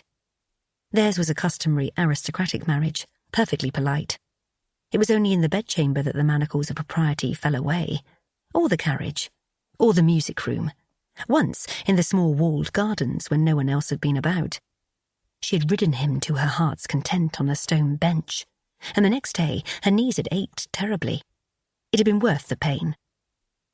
"A prisoner," Gareth repeated, his hard, cold stare on her, assessing, seeing far too much. "Is that what you think he is?" "How is he anything less?" she asked quietly. Her words hung in the air, laden with meaning. Bet settled her dish of tea on the table with an unladylike rattle, that reminded Lucy belatedly that she and Gareth had an audience aside from the gleefully unaware pug. "Perhaps I should take him for a walk today, then," Gareth said. "Right now, in fact." Hercules tilted his head at the word walk, which was clearly every bit as much a favourite as bacon was. Lucy slanted a quick glance toward the windows. "Isn't it raining?" "The more salient question might be, when is it not raining?" he quipped, with a lightness that surprised her. He wasn't wrong about that. The weather was always quite a bit different from what she had been accustomed to, but she'd also been spending so much time here at Claremont House that she often forgot to even take note. "Does he like the rain?" she asked instead. "Oh, yes," Gareth told her. "He said that he does." More lightness from him, a hint of levity even. Had he been drinking brandy in his study again? Her eyes narrowed on him. "I wasn't aware that you spoke dog." "Only pug," he assured her. "Fluently, I might add." Bet chuckled again from her side of the table. "Well, since you speak his language and I don't, perhaps you should ask him if he would like me to accompany him on his walk," she suggested boldly, daring him to deny her. To push her away, and keep her at a safe distance, as he had managed to do whenever they weren't tearing at each other's clothes. For only in love-making did he allow her close. Even then, however, he kept a part of himself from her. When they finished, he always withdrew, from her body, from her bed, from her room. "He said he would be delighted," Gareth told her somberly. Hardly an invitation. It had come from the dog instead of him. But Lucy was fool enough to accept it. "I'll just change into a gown more suited to walking," she told him before turning back to her sister-in-law. "Bet, will you be joining us?" "It's raining," she said. "I think I'll find a book to read." And that sounded like a sensible plan to Lucy. But since she'd never been particularly rational herself, she rose from her chair and went in search of a promenade gown that wouldn't be ruined if it became wet. By the time Gareth descended from the carriage at Hyde Park, it was only misting, which was fortunate since Hercules had never cared for rain, and it had been on his account that Gareth and Lucy had taken the broom to the park. Hercules had never been particularly fond of carriage rides, but he had spent the duration of the short journey down St. James Street and Piccadilly happily curled up in Lucy's lap. With a jaundiced eye in their direction, Gareth had declared his beloved dog a traitor whose allegiance had been won with nothing more than crisply fried pork belly. Lucy had smiled, whispered something into his dog's ear, and been rewarded with a lick to her chin that had delighted her. It was lowering, the ease with which Hercules had fallen beneath Lucy's spell, and nettling, not the least of which because his pug wasn't the only victim of his wife's charms. Gareth was beginning to fear he was in danger of trotting at her hems, begging for her attention as well. He took the leash she offered him, holding tightly as Hercules leapt to the ground, lest he attempt to scamper away and into the ever-present danger of carriage wheels, and then offered his wife his hand. Lucy alighted with the effortless grace he had come to expect from her. She moved fluidly, her sensual nature somehow even evident in the bold way she carried herself. Such reassurance. He couldn't help but to admire her, something he'd been doing with alarming frequency of late. She smiled, her full lips tilting upward and somehow rendering her even more lovely. "It's a beautiful day for a walk." In truth, it was grey and murky. There was a chill in the air that denoted the presence of autumn, and a thick fog had begun to settle around them. How like her to find the best in the moment. Yet another of her maddening yet wonderful qualities. "If one doesn't mind the fog, the chill, and the mist," he quipped, offering her his arm. "Shall we?" "Yes, we shall." With a sunny smile, she settled her gloved hand in his proffered arm, and Hercules delightedly stretched himself to the end of his leash, leading the way. "He seems to know where he's going," Lucy commented. "If I didn't know better, I would say you've taken him for walks before, and yet how could that be when you're scarcely in residence?" There was a pointed undercurrent in her words that he didn't miss. He cleared his throat, keeping his attention focused on the pug, shamelessly guiding them down the path. "I've been a trifle busy in recent weeks, but he and I often enjoyed morning walks here in the park." "Why did you stop? Was it because of me?" Yes. He couldn't very well linger and take Hercules for their customary walk when he had to escape his wife and all the unsettling ways she made him feel. Gareth sighed. Of course not, my dear. You're lying. Her voice wasn't sharp, only slightly accusatory, and he was painfully aware of her regard. He turned to her, trying not to fall into her green eyes, failing. Even in the grey paleness of the day, he could see the flecks of gold and cinnamon in their depths that never failed to enthrall him.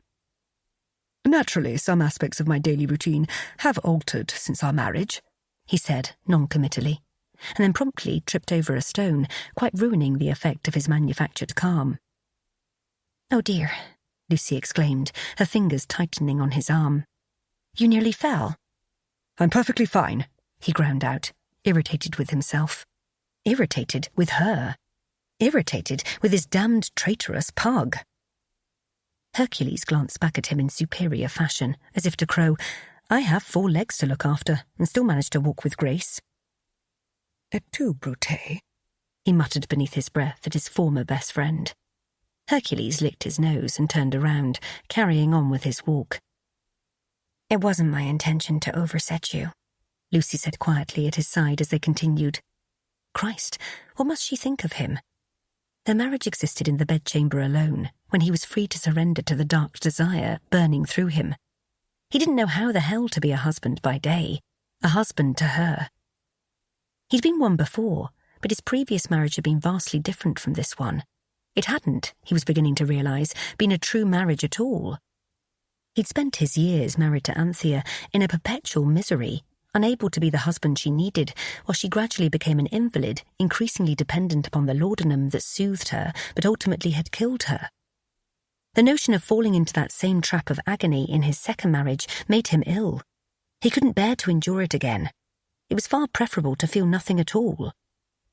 You didn't overset me, he lied again for the sake of his pride. It was a cursed pebble. Of course, Lucy said easily, allowing him the pretense. Beb was telling me that you were excellent at playing cricket, she said then, quite surprising him. Amongst other manners of sport. She had been speaking with his sister about him? His brows drew together. That was many years ago, when I was at Cambridge. What else do you like to do then? She asked. What made you happy? He tried to recall a time when his happiness had been the concern of anyone and couldn't seem to remember. I'm not certain. It hardly matters now, does it? I'm a man of 34 with far too many responsibilities. Such as attending your club? She asked archly. Hercules stopped by a tree before them, lifted his leg, and proceeded to relieve himself on the trunk. They paused as one to allow the dog to mark his territory. Is that a note of chastisement I hear in your voice, my dear? He asked, turning toward her again. She was far more than lovely, his wife. She was beautiful. Being in her presence never failed to stir his blood. This morning, she was particularly stunning in a dashing hat and a navy promenade gown that hugged her enviable figure in all the right places. She tilted her head at him, taking her time with her answer. Merely a question. Isn't there anything you miss from your younger days? Some dream you've long since abandoned? Suddenly, he thought of his aspirations of poetry, an art he'd long since abandoned. It seemed terribly foolish now, the restless scribblings of a young man who hadn't an inkling of the ugliness awaiting him in life. I fancied myself a poet once, he found himself admitting as Hercules trotted away from the tree and they resumed their pace. No longer, however. A poet? She repeated, seizing his arm in both hands. You! Heat crept up his throat. You think me incapable? I think you're capable of far more than you think, she told him cryptically. What the hell did that mean? He wanted to ask her, but he also wasn't certain he was ready to hear her answer. He was more than aware that his first marriage had left him as little more than a shell of the man he'd once been, but he didn't know how to ever be so youthful and idealistic and naive any longer. All his hopes had been slowly robbed from him as the once vibrant woman he'd married had withered away until the day she'd breathed her last. And perhaps she'd taken a part of him with her, a part he could never reclaim. He decided to change the subject. You spoke of abandoned dreams. Do you have any? After all, he was more than aware that Lucy hadn't wanted to marry him. She'd made that abundantly clear. She was likely drowning in regret over finding herself bound to him for the rest of her life. Gareth didn't blame her if she was. My cosmetics business, she said wistfully. It was my dearest hope to persuade my father to allow me to use my inheritance to buy a factory and begin manufacturing my creams to be sold. I wanted to put his legacy to shame one day. He wasn't surprised at her mettle. Gareth remembered their conversation, the day he'd been attempting to persuade her of the necessity for their marriage. She'd alluded to the desire to own a business, but she hadn't been so specific. Now, he thought of the cream she'd offered him the day she'd shaved him, when she'd intruded upon his bedroom and his peace with such determination. She never had brought it for him. He'd chased her away that morning, and every morning after, for he had locked the door between their chambers to keep her out. He rubbed his free hand idly over his jaw now, recalling how intimate it had felt, her standing near in her dressing gown, gently dragging the razor over his skin, attending him, as she had called it. He longed to have that intimacy again, with a sudden astonishing force that made his teeth ache. Why had he been so determined to push her away, to send her fleeing to her bedchamber that morning? He ought to have kept her there, allowed her to administer her cream, and then shagged her silly. And now, I've quite ruined your aspirations by making you my wife, he said, feeling grim. By God, was it possible that he had destroyed his second wife's life just as surely as he had his first's? Neither had been his intention, but Gareth was beginning to wonder if there was something inherently wrong with him, if he possessed some invisible deficiency that rendered him poisonous to any woman who bound herself to him in holy matrimony. I'm more than aware that it isn't proper for a countess to dabble in trade, she said. Even in our circles at home, it wasn't considered polite for a woman to start her own business. It's a sphere that is solely dedicated to men, while women are doomed to be the well-dressed, bejeweled decorations clinging to a gentleman's arm. The irony of her assessment wasn't lost on him. Is that what you think of yourself? He queried, turning back to her as Hercules found an intriguing patch of grass to investigate. That you're nothing more than an ornamentation on my arm? A broodmare as well, she said stubbornly. Someone to share your bed and give you heirs. Damn it. He didn't like the sound of that, not one whit. And that is what you think of me? That all I want is for you to suffer my desires and bear me children? He demanded.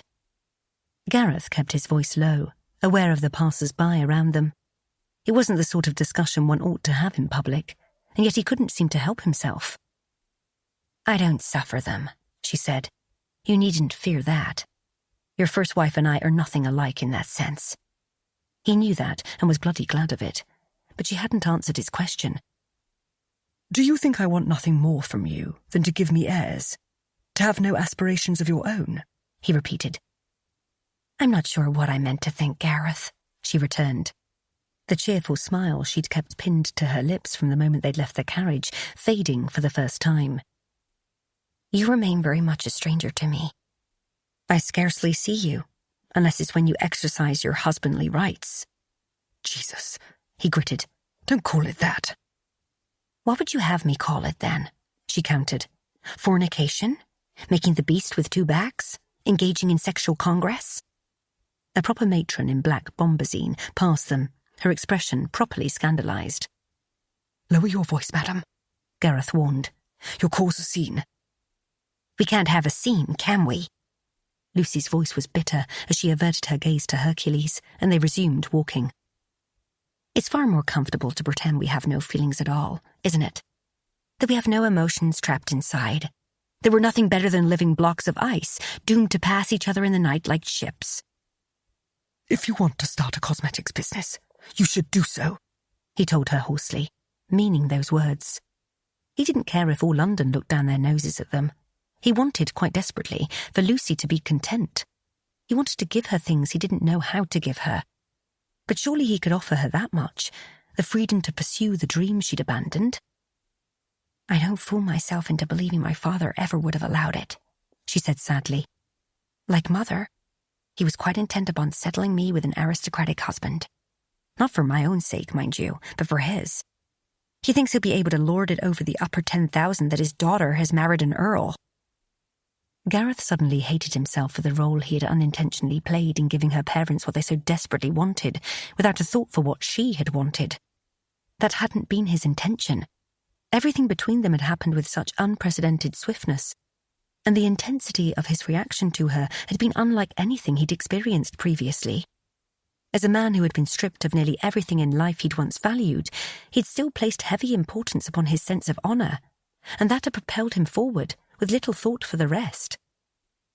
"Your dowry is yours to do with as you please, Lucy," he said. "Start your cosmetics business with it. At Sherborne Manor, I became acquainted with Valentine Blakemore, and the man is a property magnate. I'm certain he'd be willing to assist in helping you to find a factory where you might have your creams manufactured, particularly given your friendship with his wife, Lady Edith." "It would be scandalous," Lucy told him needlessly. "Everyone would be gossiping about the dreadful American Countess of Wrexingham. We'd be turned away from polite society." Would they? He wasn't so certain, but he also didn't think he cared. He'd always kept a close circle of trusted friends. What need did he have of the rest? He spent so much of his life mired in misery. Why should he allow the opinions of others to dictate his future, or, for that matter, Lucy's? "Society can go hang for all I care," he told her. "This from the man who demanded I marry him for the sake of his honour," she quipped. "My honour doesn't have a thing to do with society," he explained. "It's a personal, private matter. What I did was wrong. My actions needed to be rectified." "What a strange man you are," she said without heat. "I'm not sure I'll ever understand you." Ha! She wasn't alone in that. Gareth didn't understand himself either. "You have the rest of our lives to try," he said with a wry smile. And then he carried on down the path, following Hercules in his excited exploration of the park, a quiet, thoughtful Lucy at his side. Chapter 11. "This is going to have a terrible ending, isn't it?" Lucy asked Gareth from the haven of their private box at Her Majesty's Theatre. The second act of Lucia de Lammermoor had just begun, but Lucy already had a knot of dread coiled in her belly, because poor Lucia had just been handed a forged letter telling her that the man she loved had thrown her over for another woman. "It is a tragedy, my dear," her husband said calmly at her side. "I do believe it's a requirement for the ending to be terrible." She sighed, watching as Lucia wept into the letter, as her scheming brother Enrico watched from the periphery, apparently unmoved by his machinations and his sister's pain. "The poor woman ought to find the nearest sword and run her scoundrel brother through," Lucy said. "Or better yet, find a pistol and shoot him. It would spare her so much heartache if she only realized he's betraying her." "My," Gareth drawled. "Americans are a bloodthirsty lot, aren't they?" It wasn't the first time she'd heard such an observation. "We are when we need to be," she countered, unabashed. "I've begun to discover you're quite intimidating when you choose to be," he said, keeping his gaze trained on the stage below. What a strange thing to say to her. Lucy wondered what he meant by it. How could it be possible that she could intimidate him? His frigid air and his closed-off manner, the insurmountable walls he'd built around himself, his aloof disinterest in anything other than the passion they shared. That was the true definition of intimidating. But Lucy held her tongue. She studied his handsome profile for a moment longer than necessary before returning her attention to the stage, where Lucia and Enrico were singing beautifully together. Sitting in an opera box with Gareth was the last place she had imagined to find herself this evening. But following their morning walk with Hercules, her husband's demeanour had subtly changed. He had left for his customary afternoon diversions, only to return early, bearing tickets for the opera and requesting that she join him. They had dined with Bet and then departed in their evening finery for the opera house on the corner of Haymarket and Pall Mall. It was the most time she'd spent in her husband's presence since their wedding day, and Lucy had to admit she enjoyed his company. He'd been unusually attentive all evening, complimenting her on her gown and the ruby and diamond earrings and matching necklace she'd chosen for the occasion. It felt, as she sat by his side and watched the drama unfolding before them, as if they were truly husband and wife, instead of two strangers who were hopelessly attracted to each other. It felt almost as if their marriage was real, and not the unfortunate product of the scandal they'd caused at Sherborne Manor. The drama continued to unfold on the stage below, poor Lucia being shepherded into a marriage she didn't want with Arturo. Lucy held her breath as Lucia signed the marriage contract, her heart breaking, for she knew what was about to come next. Edgardo rushed in, too late to save the woman he loved from marrying another. "Oh no," Lucy murmured, pressing a hand over her lips. "Take heart, my dear," Gareth drawled at her side. "It's only an opera." She knew that, of course, but the plight of Lucia and Edgardo filled her with sadness just the same. "Yes, but how does it end?" she asked. "I've never seen this one before, and I have a dreadful feeling it's only going to get worse for the two of them." "Act 3 is rather fond of gore," he said mildly. Lucy shook her head, trying to understand him. "And it doesn't affect you at all?" "The characters aren't real," he explained. "Life itself is far harsher than an opera could ever be." His life had been, she thought, but he still refused to share that part of himself with her, the part that had been so badly, cruelly hurt. He hadn't always been the man he was now. His heart was battered and scarred. "Why did you bring me here tonight?" she asked softly. His countenance remained impassive. "I thought you would enjoy it." "That was considerate of you." He flashed her a mocking smile. "I'm not entirely an ogre, Lucy." And suddenly, her heart was no longer aching for the fictional characters on the stage, but for him, for the proud, handsome man she'd married, the man whose previous marriage had left him cold and distant, the man whose desire had brought her to life, whose kisses moved her more than any she'd ever experienced, the man she had fallen in love with. The notion made her breath catch. She hadn't intended to lose her heart to Gareth, but it had happened nonetheless. "I never thought you were an ogre," she told him firmly, turning her mind to their conversation instead of the unsettling realizations flitting through. He raised a dark brow. "Even though I forced you into marrying me?" "It could be argued that we forced each other. I kissed you back, after all." "Yes, you did." His stare darkened, glittering with sensual intent. "I must admit, I find myself increasingly glad you mistook me for the butler." "It was the footman," she corrected, although she was certain he was getting the servant's position wrong intentionally. "And I'm glad I mistook you for him as well." "You are." There was a faint note of something in his voice that she couldn't define. Hope? Surely not. Surely that was her own fanciful nature, thinking she'd heard something she hadn't. "I am," she affirmed just the same. And then the curtains closed on the second act, and Gareth shot from his seat as if it had suddenly caught flame. "I'll fetch you a refreshment, my dear," he said. Before she could offer a protest, he was gone. As had become customary over the course of their marriage, Gareth knocked at the door between his chamber and Lucy's, and as was also customary, she bade him enter. He hesitated just a moment before opening the portal and joining her, a strange new heaviness in his chest that had somehow lodged itself there over the course of the day. But the lust that had been burning hot and bright inside him ever since he had taken one look at her in her elegant red evening gown remained insistent, spurring him on against any misgivings. He opened the door to find her seated before her mirror, her mahogany hair unbound, a silver brush sweeping carefully through the strands.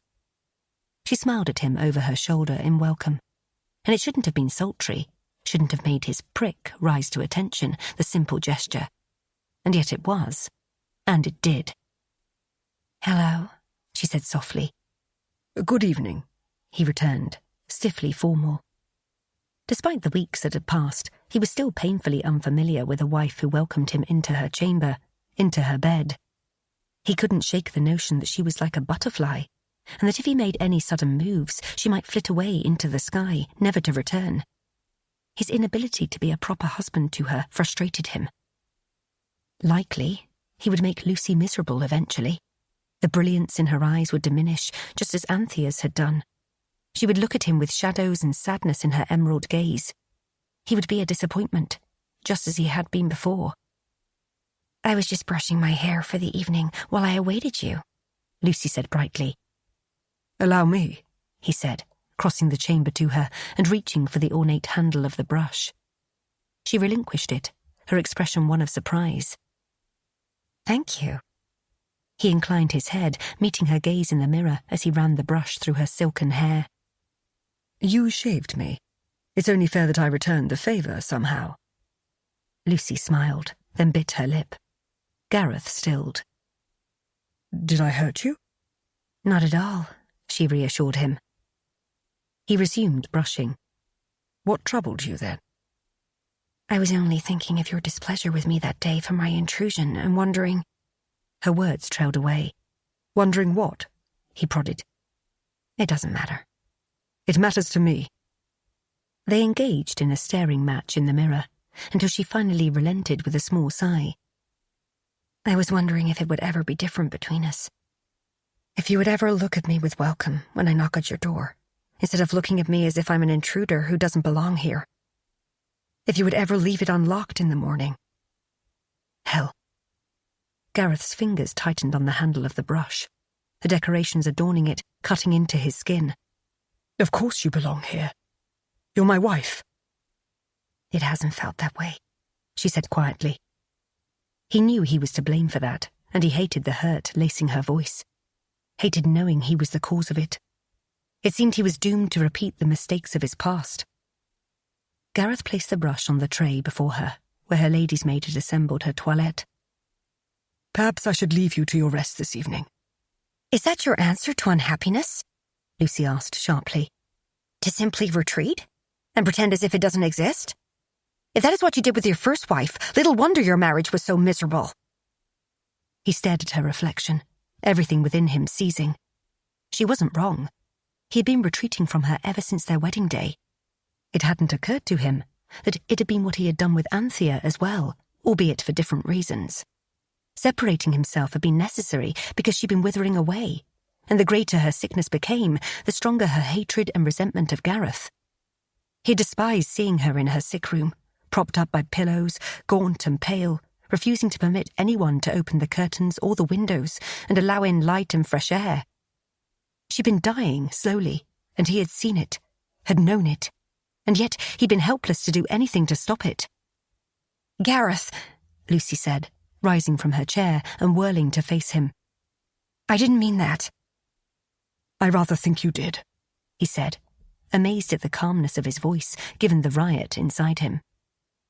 God, what a muddle he'd made of everything. Lucy deserved better.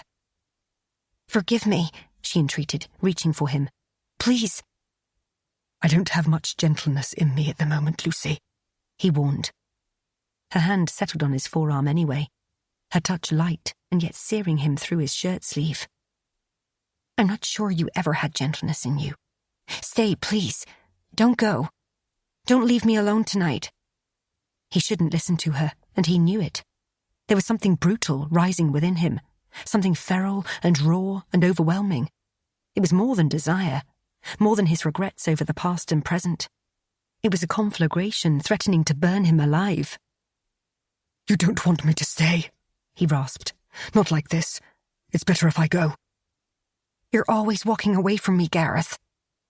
Her fingers tensed on his arm, as if she thought she might hold him there in her bedroom by force. Stay with me. Her eyes were pleading, her tone entreating, and he wanted to surrender, to give in and stay with her, to make love to her all night long and selfishly lose himself in her body. But he would hate himself for that more than he already did. You're asking me for something I can't give you. I can't be the husband you deserve, the man who is worthy of you. I'm too damned broken from the past. I don't believe that, she said stubbornly. The man you were once is still inside you. The brother Bed remembers is there, waiting for you to find him and set him free. She made it sound so easy. But it wasn't. No one knew that better than Gareth. He'd spent years trapped in a hellacious marriage, and he still bore all the scars to prove it. Damn her for thinking she could sweep in here with her optimism and her cheer and her sensual allure. For believing she could somehow make him whole again, when he knew bloody well she couldn't. You're overstepping, he snapped coolly. This is a marriage of convenience, nothing more. I'm not some stray mongrel for you to collect and attempt to feed and bathe, for Christ's sake. She flinched, as if he had struck her, and he regretted the venom in his words, made sharp by so many ugly memories he couldn't seem to forget, no matter how hard he tried. Of course it is, she said, her tone wooden, her countenance lacking its customary vibrancy. Forgive me for going too far. The devil of it was, he wanted her still. He selfishly, foolishly wanted her. He wanted to strip her out of her dressing gown, lay her on the bed, and bury his cock deep inside her. He wanted to use her to forget, as he had so many times, to become mindless from the pleasure she gave him, the pleasure he'd been so long denied in his first marriage. But he needed to remind himself that happiness was a chimera, forever out of reach. His American Spitfire would one day come to hate him. She would regret their marriage, lose interest in him, find another lover to fill her bed. It was only a matter of time.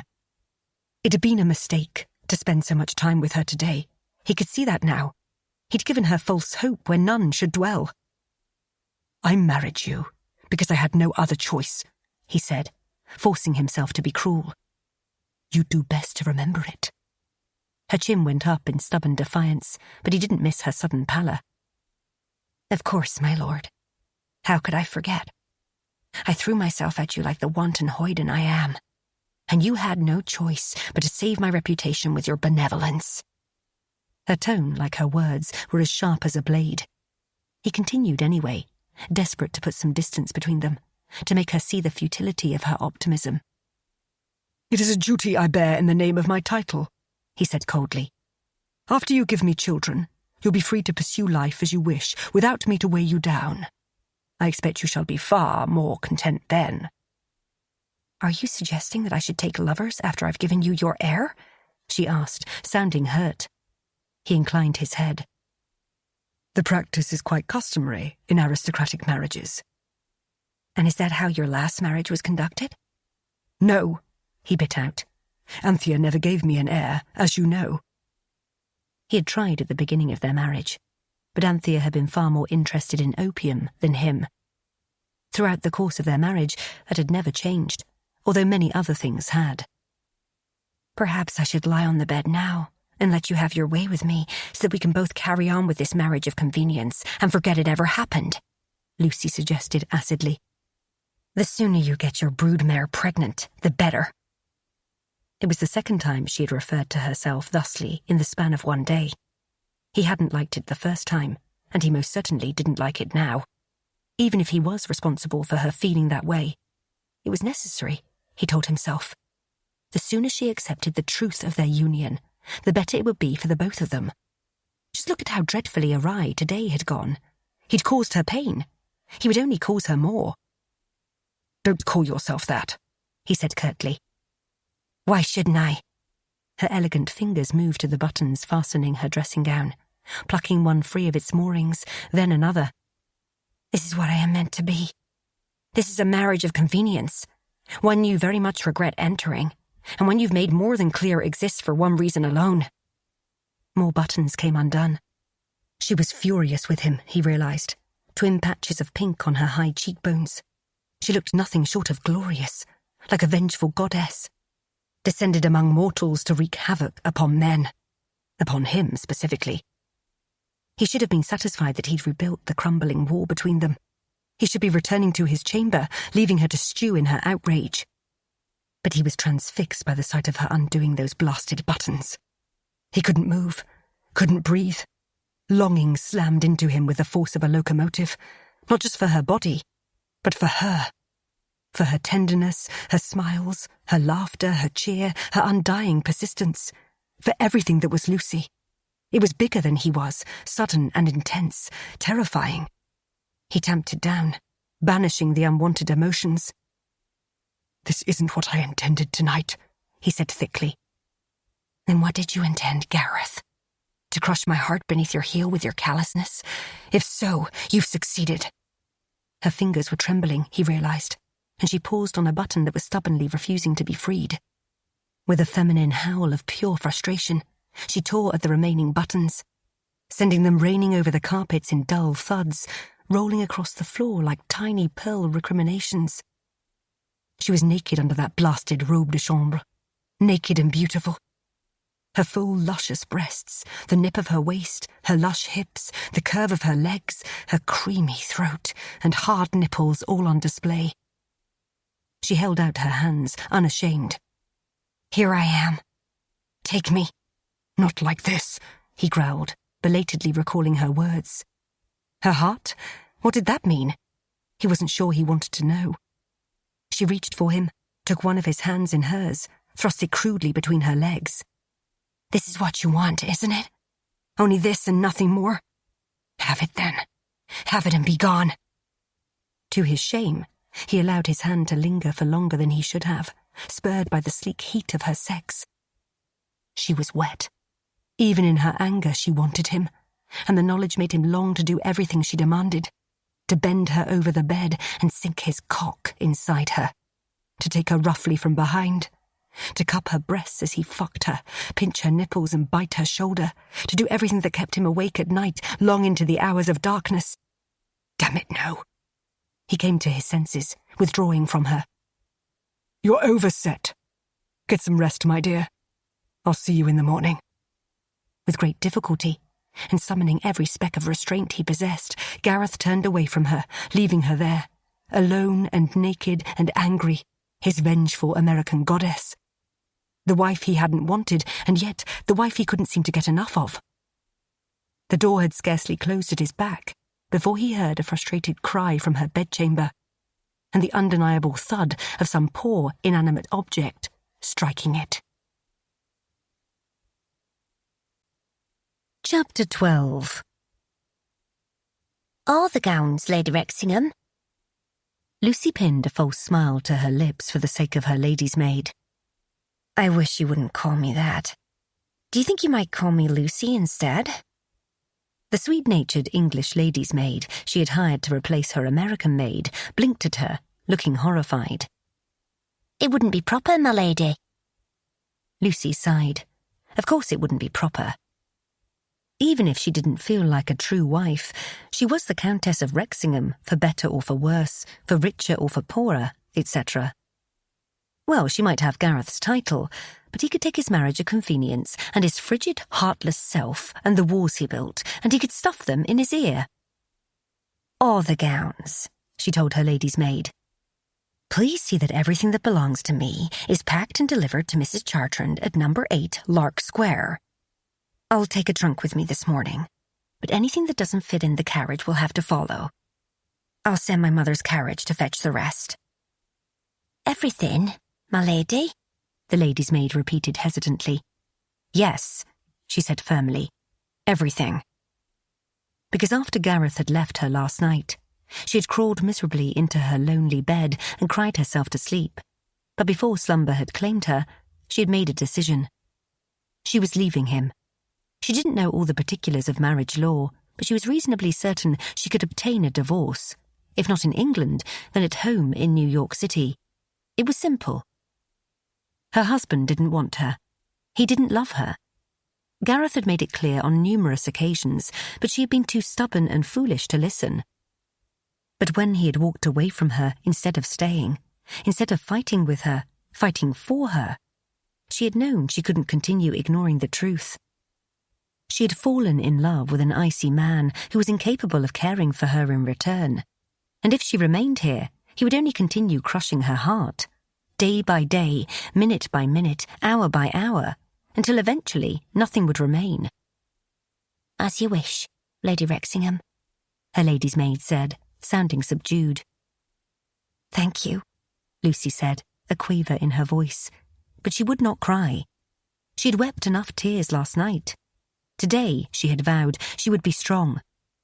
Strong enough to get to her mother's townhouse before she humiliated herself, that was. She had lingered here enough where she wasn't welcome. It was time to go. With a deep, fortifying breath, Lucy took her leave of the bedroom that had never quite managed to feel like her own. She had made a few changes, adding pictures, some of her own objets d'art, but she'd never felt as if she belonged there. The room, like her husband's heart, wasn't hers, and it never would be.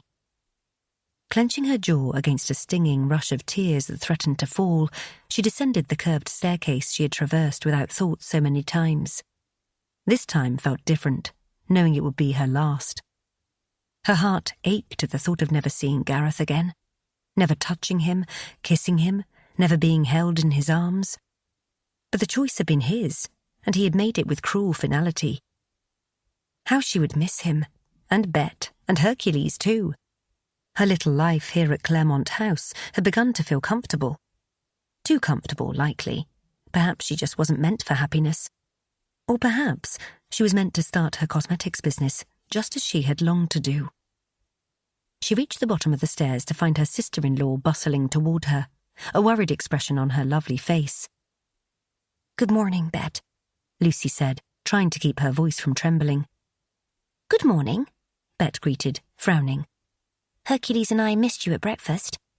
The sweet pup. His enthusiasm for the most mundane activities was an endless source of delight for her. If only she could take him with her. Tears pricked at her eyes, and she blinked furiously, banishing them before they could fall. "I hope you gave him some bacon for me," she said, hating herself for the way her voice broke on the last word. "Is something amiss?" Bet asked, her gaze searching. "Mrs. Parr said that your trunks are being packed." Of course the housekeeper would have been notified of Lucy's requests. She should have thought of that. "I'm leaving," she told her sister-in-law. "Leaving London?" "Leaving your brother," she elaborated gently. "I find I can no longer remain here. I'm going to my mother's townhouse this morning, and from there, back to New York City as soon as I'm able to secure passage." "Oh, Lucy, no," Bet lamented. "What has happened between the two of you? Yesterday, you seemed so happy. I was beginning to have hopes for you both. Was it the opera? I told Gareth he shouldn't take you to see that dreadful Lucia de Lammermoor. It's not romantic in the slightest. Everyone dies." Not everyone had died, but Lucia and her Edgardo had. It was rather symbolic, Lucy thought grimly. "It wasn't the opera." She patted her sister-in-law's arm, trying to console her. "It's your brother, I'm afraid. He's too unwilling to let go of the past, and I have no intention of spending the rest of my life in misery with him." She loved him far too much to remain here, knowing he would never return that love, that he was either incapable of loving her or unwilling to try. But she kept that to herself, for it was too painful, too private. She'd come dangerously close to confessing her feelings to Gareth last night, and he had ignored it, just as if she hadn't said a word about her heart. "But your marriage is so young," Bet protested. "Surely all you need is more time to get to know each other." "He's made me realize that no amount of time will change anything," Lucy said sadly. "His heart is a closed and locked door, and he's thrown away the key." "He cares for you, Lucy. I know that he does. This is the first time I've seen him happy since before he married Anthea." "He doesn't care enough," she explained, another hitch in her voice that she couldn't contain. She was going to burst into tears at any moment. "I'll always remember you fondly, Bet. I do hope you're right. Please take good care of Hercules for me. Extra bacon every morning.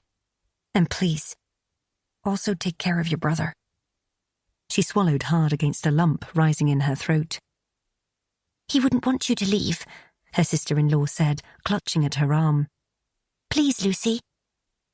"Has he left for the morning already?" she asked, already knowing the answer. "He has," Bet confirmed, "but he will return soon." She gave her sister-in-law a brittle smile. "When he returns, I'll be gone. Where is Hercules? I'd like to bid him farewell before I go." "On his bed in Gareth's study, I believe." Tears shone in Bet's eyes. "He'll miss you." She had no doubt the lovable pup would, if only her husband felt the same. Lucy gave her sister-in-law's arm a fond squeeze. "Take care of yourself, Bet." She went to Gareth's study then, Finding the door ajar, Hercules happily sleeping curled up on his bed. He opened his eyes drowsily as she approached, then yawned and rolled onto his back, requesting a belly rub. With a smile, she bent down and obliged. "You're a very good boy, Hercules," she told him. "I'll miss you." Now a tear did slide free, travelling along the bridge of her nose to splash on the pug's belly. She sniffed.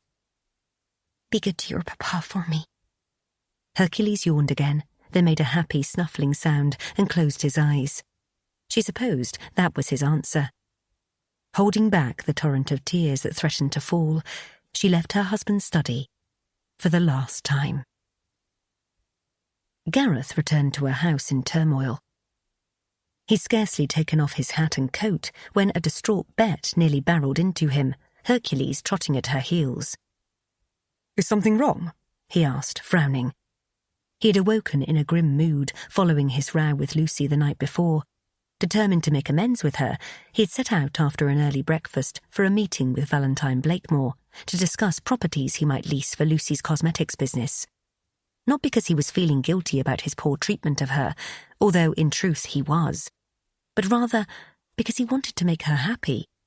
There was no reason she should be robbed of her aspirations for the sin of becoming his wife. "Lucy is gone," his sister told him, sniffling. Belatedly, he realised her eyes were red-rimmed and puffy, the whites bloodshot. She had been weeping, and copious amounts, if her appearance was any indication. Something seized inside his chest. "What do you mean? She's gone." "She left this morning," Bet said with a sob. "She's taken all her belongings with her. Every last stitch of clothing, all her perfumes and jewellery. There's nothing left. She told me she's returning to New York City as soon as she's able. That she is leaving you." Jesus. Gareth stood there in the marble entry of Claremont House, where he had so many times before, painfully aware of the servants presiding over what should have been a private moment, a private conversation. His wife was leaving him, had left him already. God! "Gar?" Bet said. Hercules began sniffing Gareth's boots, then his trousers, and still he stood unmoving. "What are you going to do?" his sister asked.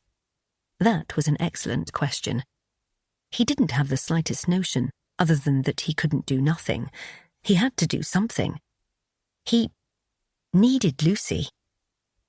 The realisation made an odd, warm rush trickle through his chest. Something that hadn't been there before, or if it had, he hadn't been willing to acknowledge it, to allow himself to feel it. But it was there now. She couldn't leave him. She was his wife, damn it. But it was his fault, and he knew it. He had treated her wretchedly last night, had pushed her until he'd finally pushed her too far. "Did she tell you where she was going?" he asked hoarsely. "To her mother's townhouse at Lark Square," Bet said. "You're going to go after her, aren't you, Gar? You're not going to just let her go, are you?" He was a thick-witted fool, but he also knew when he had been wrong, and he had been wrong in the way he had treated Lucy, wrong to think he could continue to keep walls between them and keep her. And she was what mattered most, more than the ghosts of the past, more than old hurts and scars, more than anything and anyone else. That feeling inside him was growing bigger, stronger. He didn't just need Lucy. He loved her. He didn't know when it had happened, or why he'd been fighting it for so long, but he could acknowledge it now, for the first time. That sensation in his chest had a name. The heart he'd thought long incapable of finer emotion was beating for her alone. "Gar, you're going to go to her, aren't you?" Bet prodded. Hercules nudged his boot, almost as if exhorting him to move. "I am," he confirmed, knowing he had no other option. If he didn't go after Lucy now, he would lose her forever.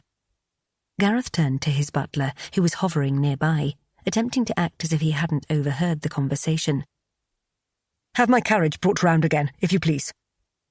Reaching down, he patted his beloved pug on the head. "I'm going to fetch her, lad. Don't worry." Chapter 13. "You can't divorce the Earl," Mother said, looking aghast. "You've only just married him."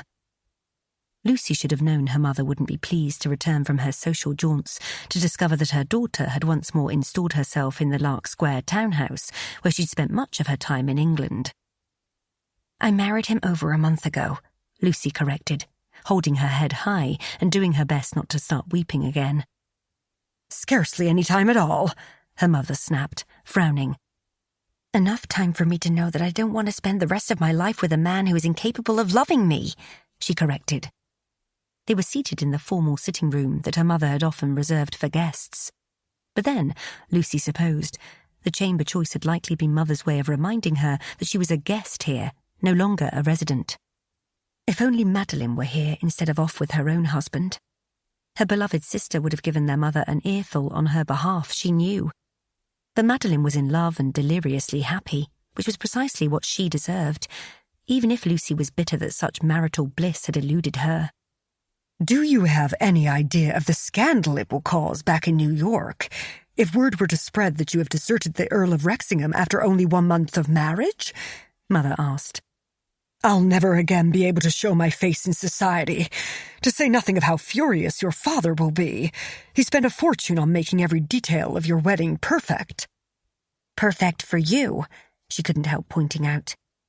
"I didn't want a cake that required a small army to bake and assemble, or Brussels lace, or a Worth gown, or myrtle flowers, or a diamond tiara. That was what you wanted. Just as marrying the Earl was what you wanted." Her mother's nostrils flared in a rare show of temper. Mother considered it dreadfully impolite to show any hint of true anger.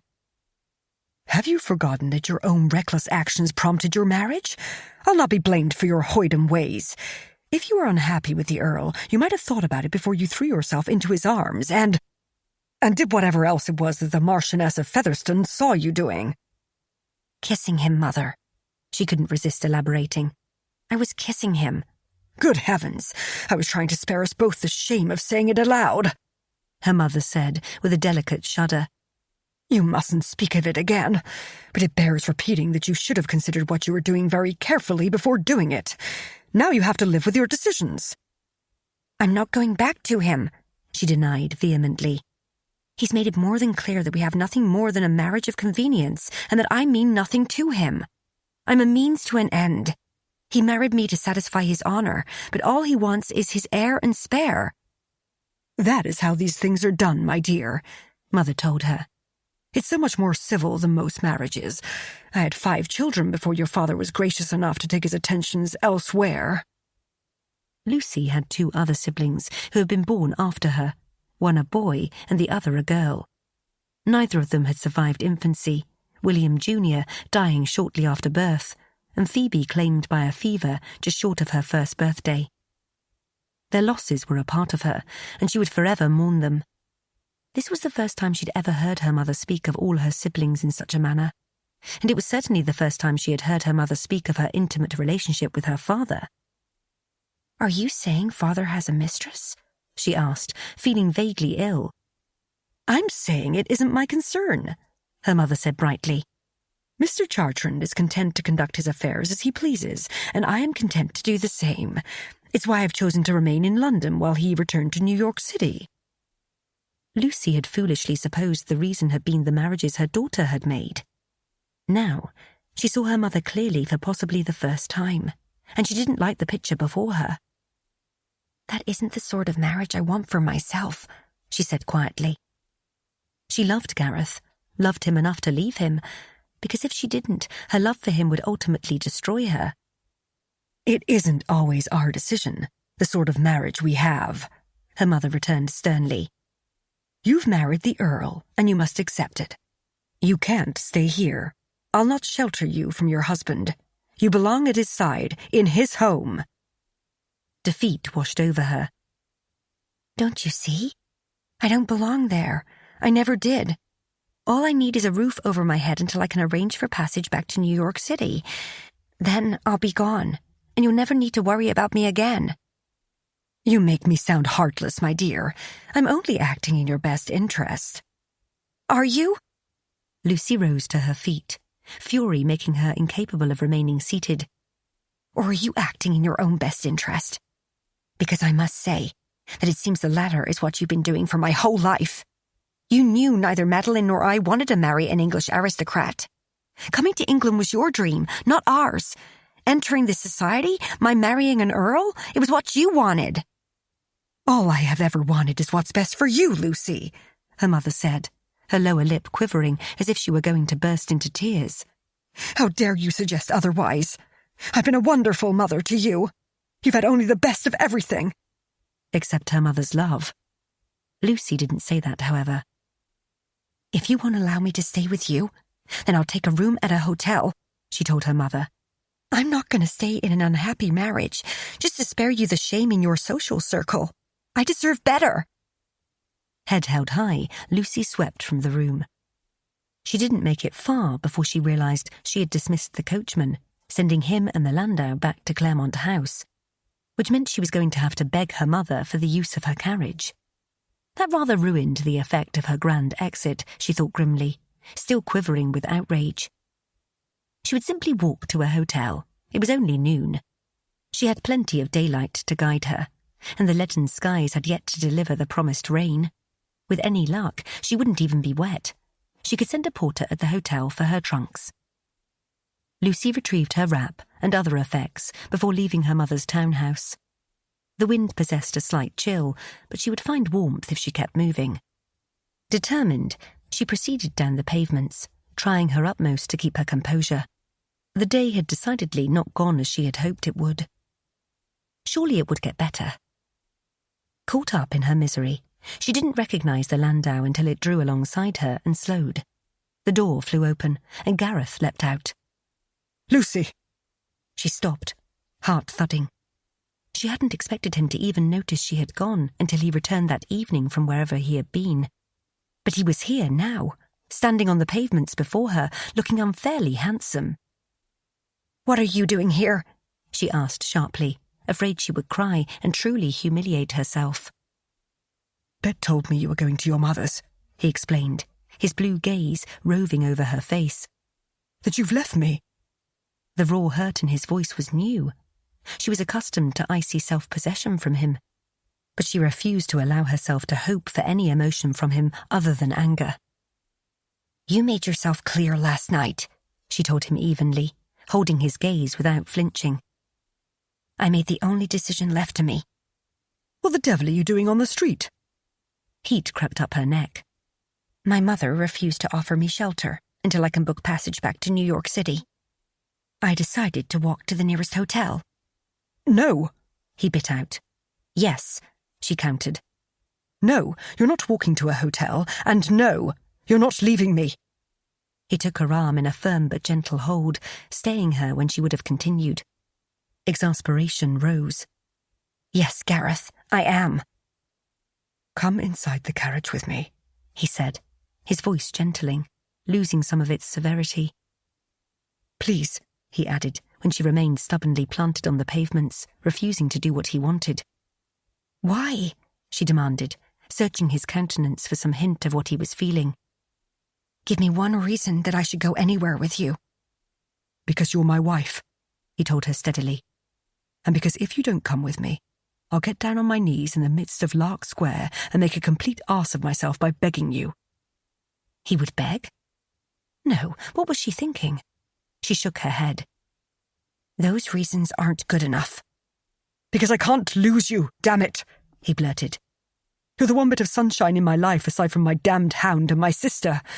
I swore I'd never marry again after Anthea, but then you threw yourself into my arms in a moonlit garden, and you managed to chase the darkness away. You made me see the light again. You're altogether wrong for me. You're a brazen American who somehow has the skills of a pickpocket and the mouth of a sailor on the docks.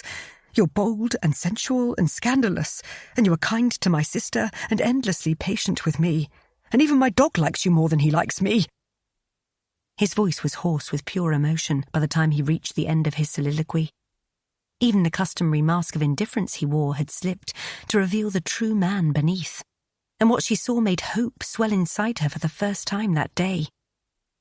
That's probably because of all the bacon I give him, she said, her eyes going misty.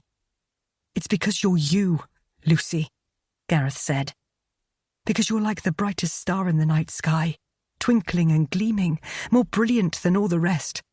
Because when anyone comes to know you, they can't help but love you for everything you are. Bet loves you. Hercules loves you. He hesitated, catching her gloved hand in his before continuing. I love you. Lucy swayed on her feet, a sudden rush of tears making her vision blurry. She blinked, clearing them, convinced she'd misheard. Gareth, her Gareth, who was always unbendingly stoic and icy, stood before her, looking at her with so much tenderness, such unfettered adoration, that for a moment she couldn't speak, couldn't think. "Do you mean it?" she whispered, holding her breath as she waited for the answer. "More than anything," he told her, kissing her hand. "I'm sorry it took me so long to realize what's been clear the moment your lips first touched mine. I'm yours.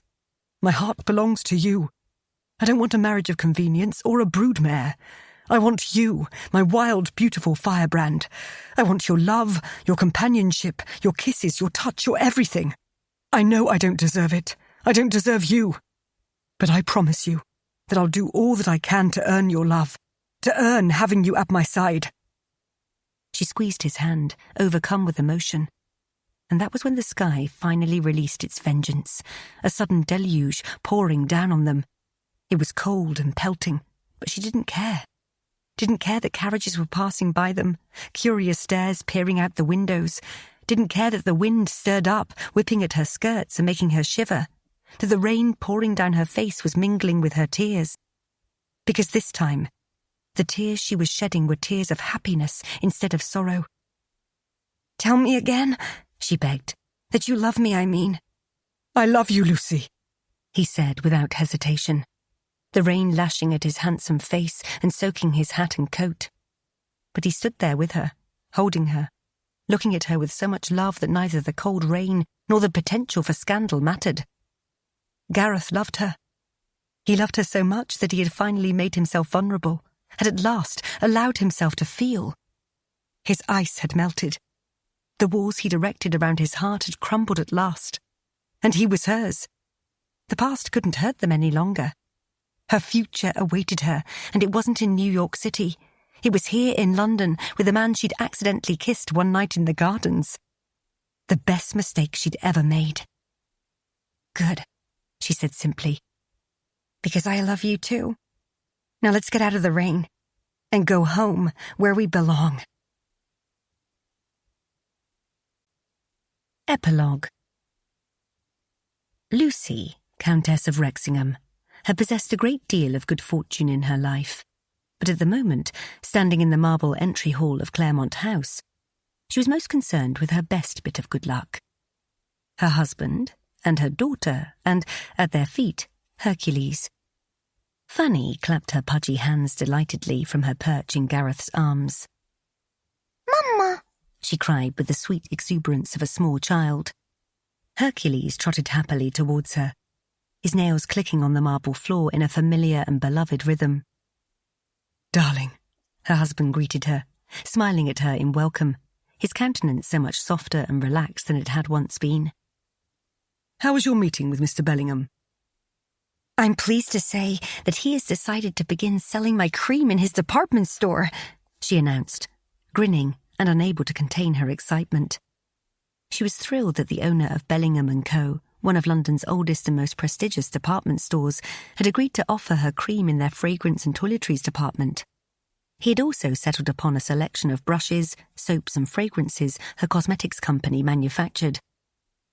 In the 2 years since her marriage to Gareth, Lucy's fledgling business had grown with a haste that had surpassed her every hope. With the help of Edith's husband, Valentine Blakemore, Lucy had leased a property that was ideally situated for their manufacturing business. Her company, Chartrand's Toilette Preparations, had blossomed, as had her family. "Brava, darling," Gareth told her. "Say brava, Fan. Fanny clapped again, her dark ringlets bouncing in her enthusiasm. "Brava! Brava, Mama!" "Hercules, speak," Gareth commanded. And the pug's head tilted to the side before he emitted a delighted bark. Lucy chuckled, closing the distance between herself and her little family. Thank you, my loves.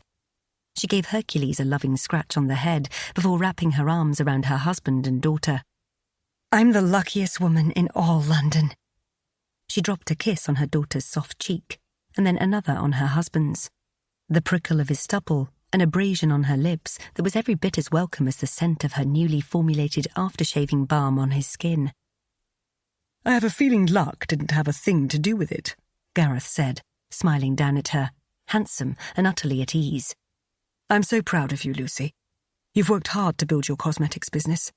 I'm going to buy the entire stock of Chartrand's cream from Bellingham & Co. the moment it's on sale. She smiled at his devotion. Thank you, my love, but you ought to leave some for the customers. I'll leave too, he promised. She kissed him on the lips, not caring if the servants saw.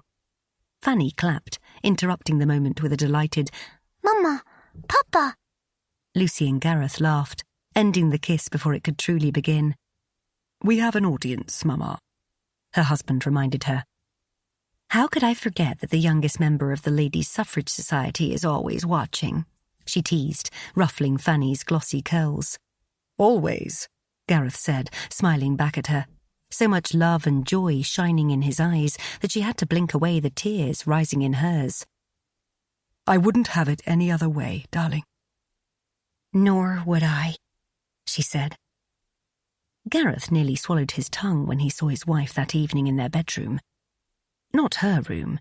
That had been transformed into a sitting room and bathroom, complete with the most modern of features, electric lighting and hot water to fill the oversized tub they often shared. Bathing each other until their tender ministrations turned into something more. But their room, the one that had once been his. The place he had hidden himself away from her in the earliest weeks of their marriage, denying his heart and body what they both so desperately wanted. He didn't give a damn if it wasn't done, if a husband and wife sharing a room was de trop in polite society. Didn't care if the servants wagged their tongues and spread gossip about them all across London. He loved having her here with him. Loved spending each night with her in bed. Loved her. He fell asleep to the deep, even sound of her breathing, for she always succumbed to slumber first. And it soothed him. The nightmares that had once plagued him, the very ones that had led him to the midnight gardens the night they had first kissed, had long since been banished. Do you like it? She asked mischievously, fingering the nearly transparent night rail she wore that was fashioned of pure silk. Beneath it, her breasts were ripe and succulent, her nipples hard and erect, begging to be sucked. The faintest, most tantalizing hint of pink he'd ever beheld beckoned to him from the other side of that decadent fabric, along with the shadow between her legs. I'm not certain if I like it more on you or off you, he confessed, stalking toward her. Perhaps I should leave it on for the night, she teased. Take it off, he said instantly, before remembering he aspired to be a gentleman and adding, please. I saw it at Bellingham & Co., she told him with a wicked smile. I thought of you. As if I needed further reason to find you utterly delectable, he growled, sliding an arm around her waist and pulling her into his frame so she could feel the effect she had on him. His cock was painfully hard, desperate to be inside her. But then, that seemed to be a perpetual state. Love and happiness had that effect upon a man, and he was damned fortunate to know it. It certainly seems as if you approve, she murmured wickedly, her hand slipping between them to find his rigid length, cupping and stroking him through the thin layer of his own dressing gown. I approve more than you know. He lowered his head and took her lips in a kiss that quickly deepened. He fed her his tongue and she moaned, sucking on it, while she continued to play with his erection. His hips pumped into her expert touch mindlessly, chasing, needing, and God, it was good, so good. He trusted himself completely with this woman, trusted her implicitly. They knew each other's secrets, bodies, desires, hopes. Slowly, meticulously, she had freed him of the shackles of his past. One by one, until nothing had remained. She caught his lower lip in her teeth, delivering a playful nip, and he groaned. Knowing he would never tire of the way she embraced her sensual nature. She was perfect for him in every way. Everything he wanted, all he needed. He ended the kiss, his breathing ragged, to catch a handful of silk warmed by her skin in his grasp, giving it a tug. "Off, Lady Rexingham."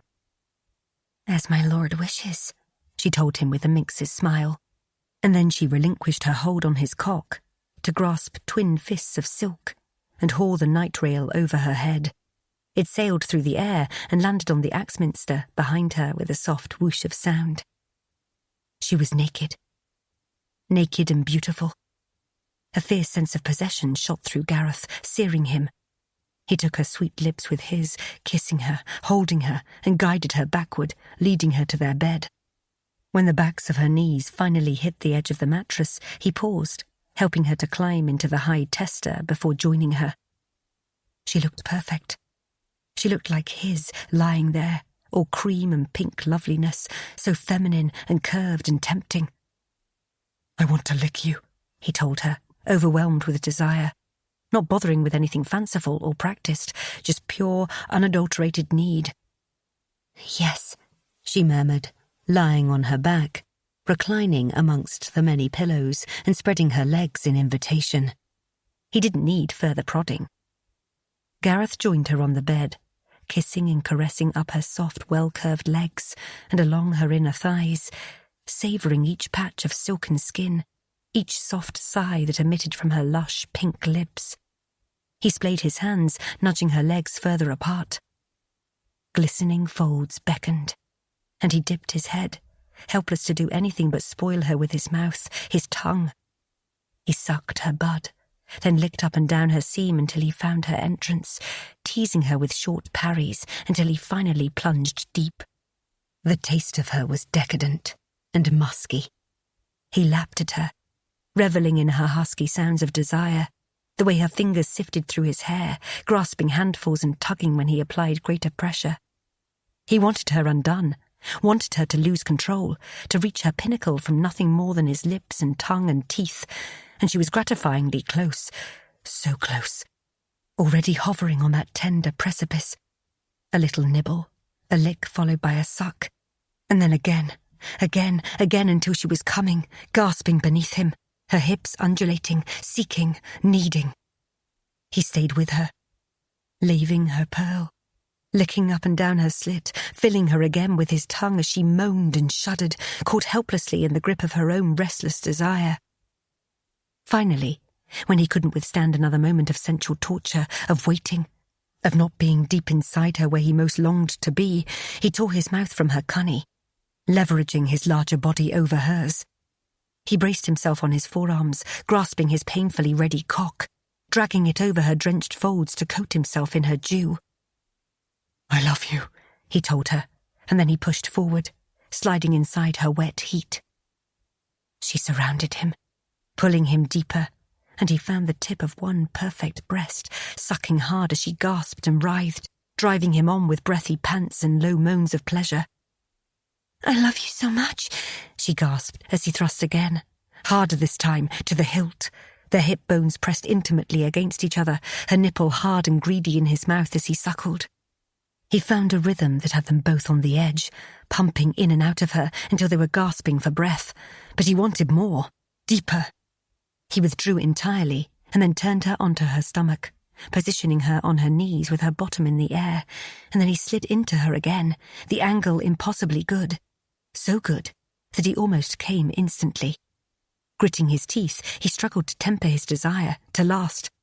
But she felt wonderful, tightening on him, and he knew he was going to come too quickly. She was slick, hot, and... damn it! "God, Lucy, you feel so wonderful." "I'm going to come," she told him, a needy tone in her voice that only made him more desperate to lose himself inside her. "Make me come." Her wanton demand had its intended effect on him. Gareth fucked her harder, his fingers tightening on her hips as he worked himself in and out of her drenched sheath, watching his cock, glistening with her juices, glide in and out, faster now. He slammed into her with a punishing rhythm, then reached for her pearl with his right hand, rubbing it until she gasped and bucked, and a torrent of liquid bathed his cock as she spent all over him. "Yes," she gasped out, grasping the bedsheets with white knuckles. "Fill me, fuck me."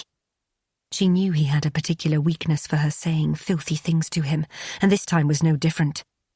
As she rode out her climax, he redoubled his efforts, using short, quick strokes to find what he needed.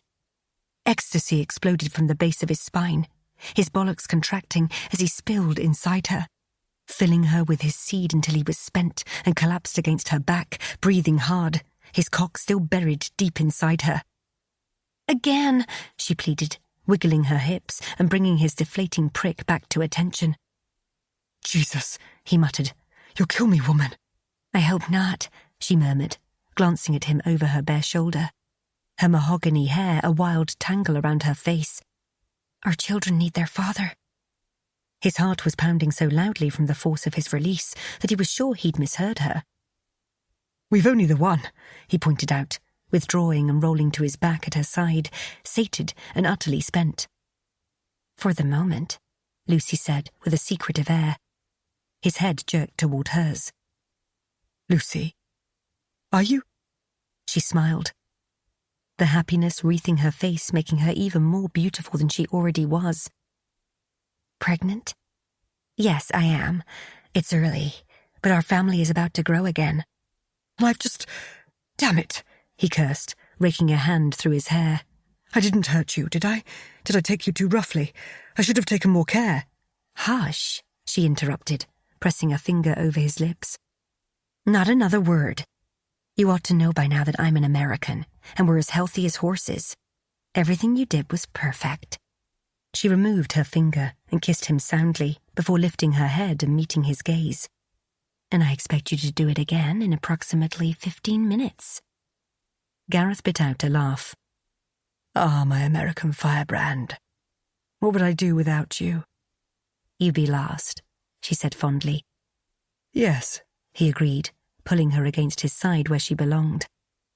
"I would." "It's a good thing I mistook you for the footman that night," his minx of a wife added tartly. "You may thank me later." "Don't remind me about the damned footman," he growled.